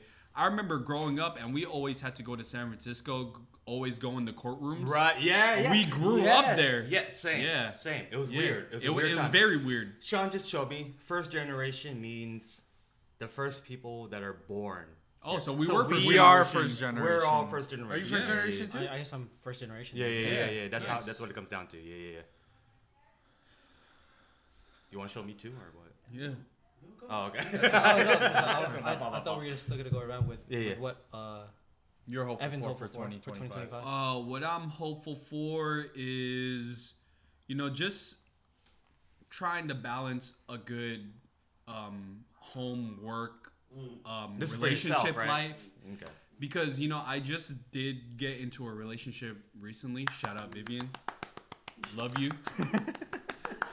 Oh, you said the love. Oh, Hey! I'm scared. But it's just trying to find the right balance No, of absolutely. like work, school, home, Like how the voice got relationship, deeper? and also like mental health, physical health. Because also I did go through a lot of mental struggles during Right, COVID, right. after COVID. I'm not gonna go into detail, but I did struggle through a lot of stuff. Not a lot of people know. It's just it was struggling with I guess like a sense of identity, like knowing if I'm like good enough. Right. It's just because from all other aspects. Because also when you start dating, you're like, is anyone gonna love me? Are you gonna be good enough? That's one of the things. Also that from can- your parents, it's all like they Yeah. always get mad at you because like you're trying to be the best you can, but sometimes in their eyes you can never be perfect. Right. So it's always like, are you good enough to be like a good son? Are you good enough to be like a good provider? Right. Or are you good enough to like be loved? Like I struggled with that mentally, and I grew from it a lot as a person as well. But I definitely like where you're going with that, because then it felt very strong. With what you're saying. Yeah. Like you found the right person to fucking like actually see you for you.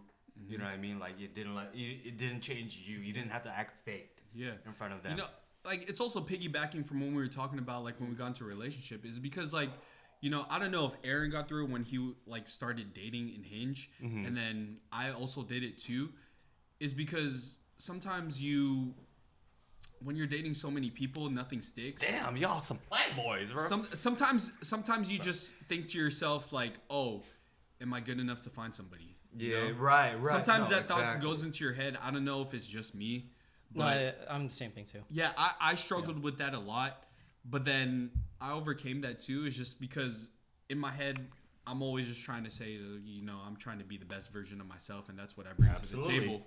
Absolutely. Yeah. This is a table. Yeah, this is a table. What's stopping you from getting to the next step? Pretty much next step in life. It doesn't have to be like just your life. Next step, even with your work as well too. But So honestly, there was a point where career-wise, I took the next step already. Yeah. Like I didn't stop myself. Right now, I'm in the position where I just got a new job where I think this is my career or my thing where I could retire. So I took the next step because in the job that me and Evan were with, it's 5 minutes away from home. It's very comfortable. We had our routines, we had our thing, but I told him I don't think it's enough for me. And I thought about the support of my family or like potential family that I'm gonna start with her. So I was just like, I don't think that what I'm doing right now is gonna be enough to support the family that I have for the future. So I looked for another job. I was like, I need to do more. I need to look for more, and that's what I have right now. So I think, but when I ruptured my Achilles, it was hard for me to take another step is because I had crutches on and I had like a boot on. So, taking a step, it was a little bit tough because I couldn't put any weight on my foot. yeah, I kind of want to piggyback off what you said.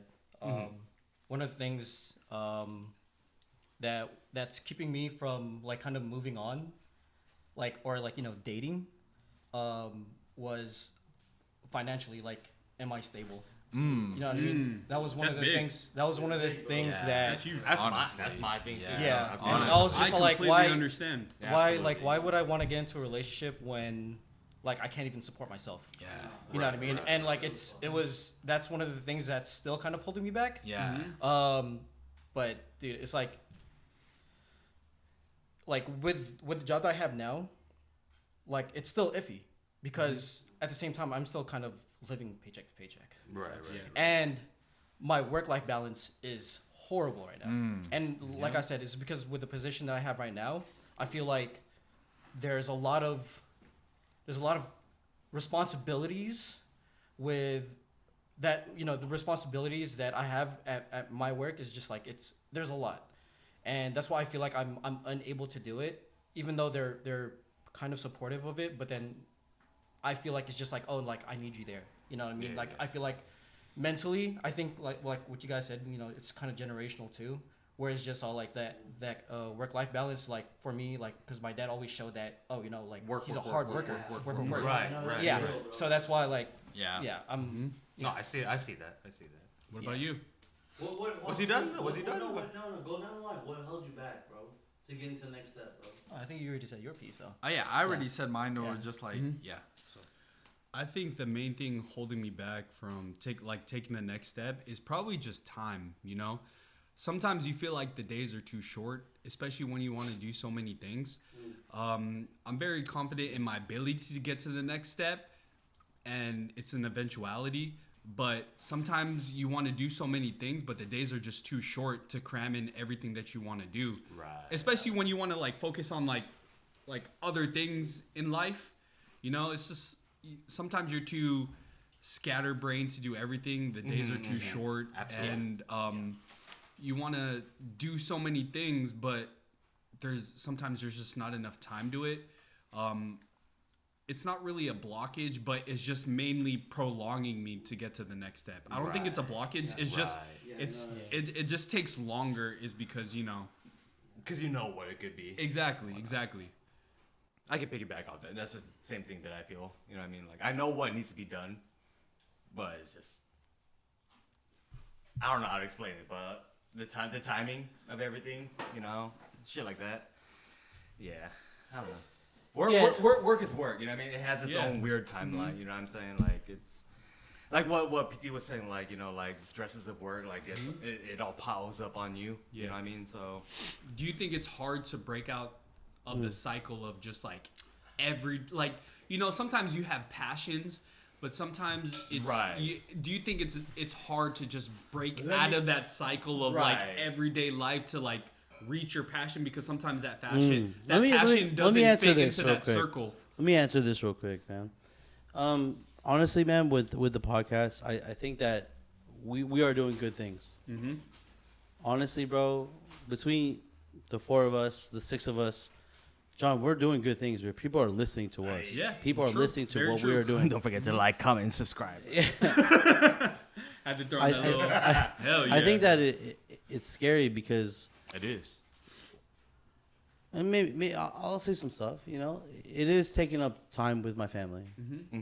But the story that I wanted to tell, or the story that I want to say, it's important. You know, because what does that next generation look like? You know, what do they know? We owe it. No, I don't want to say we owe it, but the person that's listening on the other side, they're in their car, they're listening to us, and they're like, "Oh man, we want to know what's going on." It is important to talk about it, and we have to talk about it. Yeah. And does that mean that we sacrifice some sleep? Does that mean that we sacrifice some time with our family? Right. I'm passionate about this, bro. I want this to work. I don't want a penny. I don't want a penny out of this.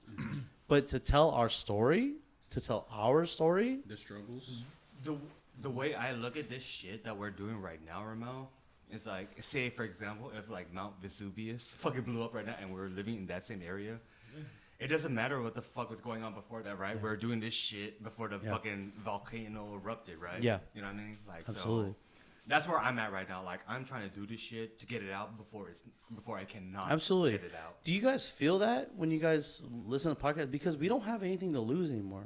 100%. Right. We don't have anything to lose. Me and John have maybe with the growth of this podcast, we have understand that like, look, like man, like maybe some dignity will be lost, but we need to say it. We need to say it. There's so many things that especially for ourselves. Yeah. We have kept so much in our heart that we just like, holy shit, bro. Like, again, we don't want to get emotional or whatever, but it's just like we've been so many years where we just didn't say it. We didn't talk about it. We swept it under the rug. And that shit sucks, bro. And that shit sucks because a lot of times, like I hear the struggles, here and there. I hear the struggles and it's like, why can't we say it, man? Why can't we just talk out loud about the struggles that we went through? Yes, look, man. Look, I'll say this out loud. Evan, Aaron, you guys were the mold of the family that I never had. Appreciate that. But it's just like, I know there's deeper stuff about that. I know there's some that you guys never talk about. And I just want to know about it, Yeah. And I love you guys, and I love you guys, and I love you guys. But I love going deep. Why can't we talk about it? We should. And, honestly, the main, I love the podcast because the main reason why is because, when we go out as a group, we have this kind of, persona that we're all very confident. Persona! Everything is going all right. We have a very confident persona. Yeah, everything's good. Yeah, exactly. Everything is great. We're very happy-go-lucky. We're always happy. We're always laughing. But people don't know the struggle that we had to go through to reach this point. Absolutely. And the main thing I like the loved about the podcast is that now people understand the struggle that we had to go through to reach where we're at right now. It's just because we're all very happy. We're all very confident. We're all, but who were we before all of that? Exactly. Who were we before that? And on top of that, we were there for each other when we were trying to figure that part out. It's so important to paint the picture too, man, because like Evan and Aaron, they come on this podcast, but what story do we have to tell about it? And honestly, bro, I hope you guys come back for the next one.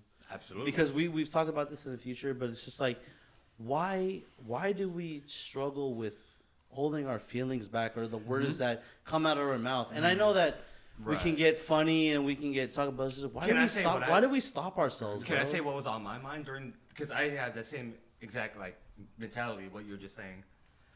I never wanted to say shit because I felt ashamed. Yeah. Of who I was or what I was representing. The homies were gonna judge me. Right. Shit like that, you know. Because if the homies are judging me, then that means I need to recollect myself and look at what the fuck I'm doing wrong. You know what I mean? Because if your homies are judging you, they ain't your homies, bro. Because also, as we grew up, society also told us to be a man, you kind of have to keep everything in. Yeah. And it's just don't... they say, if you're with someone or if you're talking to the opposite sex or if you're thinking, don't be vulnerable against them. Don't be a thing. Right. Don't be your, be the stoic thing, man. So because it shows weakness. Yeah, because it shows weakness. Mm-hmm. And we kind of grew up in that society where it's just keep your emotions in. Don't.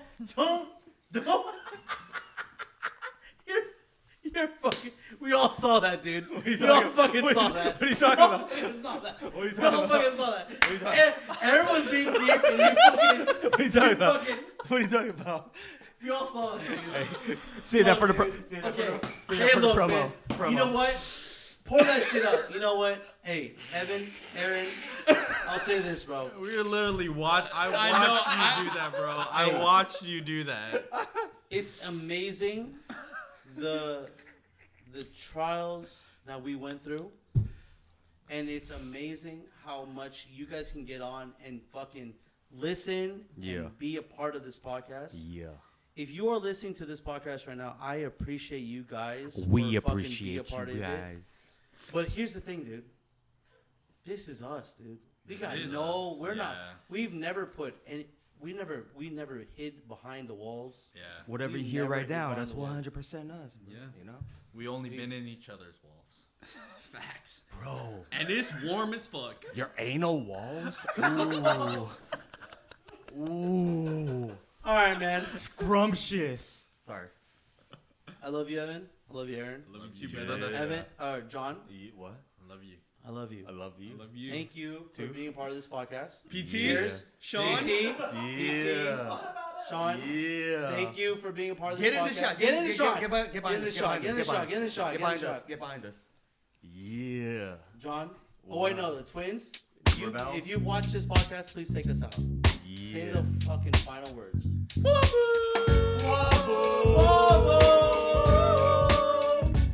Yes, sir. God. Hey, we need to hold still for 5 seconds so we can take a screen All right. For the thumbnail. 3, 2, 1. Hold it. Good. All right, cool. Right on. Hey, man. Good shit, guys. Hey, you know what? Honestly, bro, we could have went fucking. Dude, we hours. could have. We could have went hours.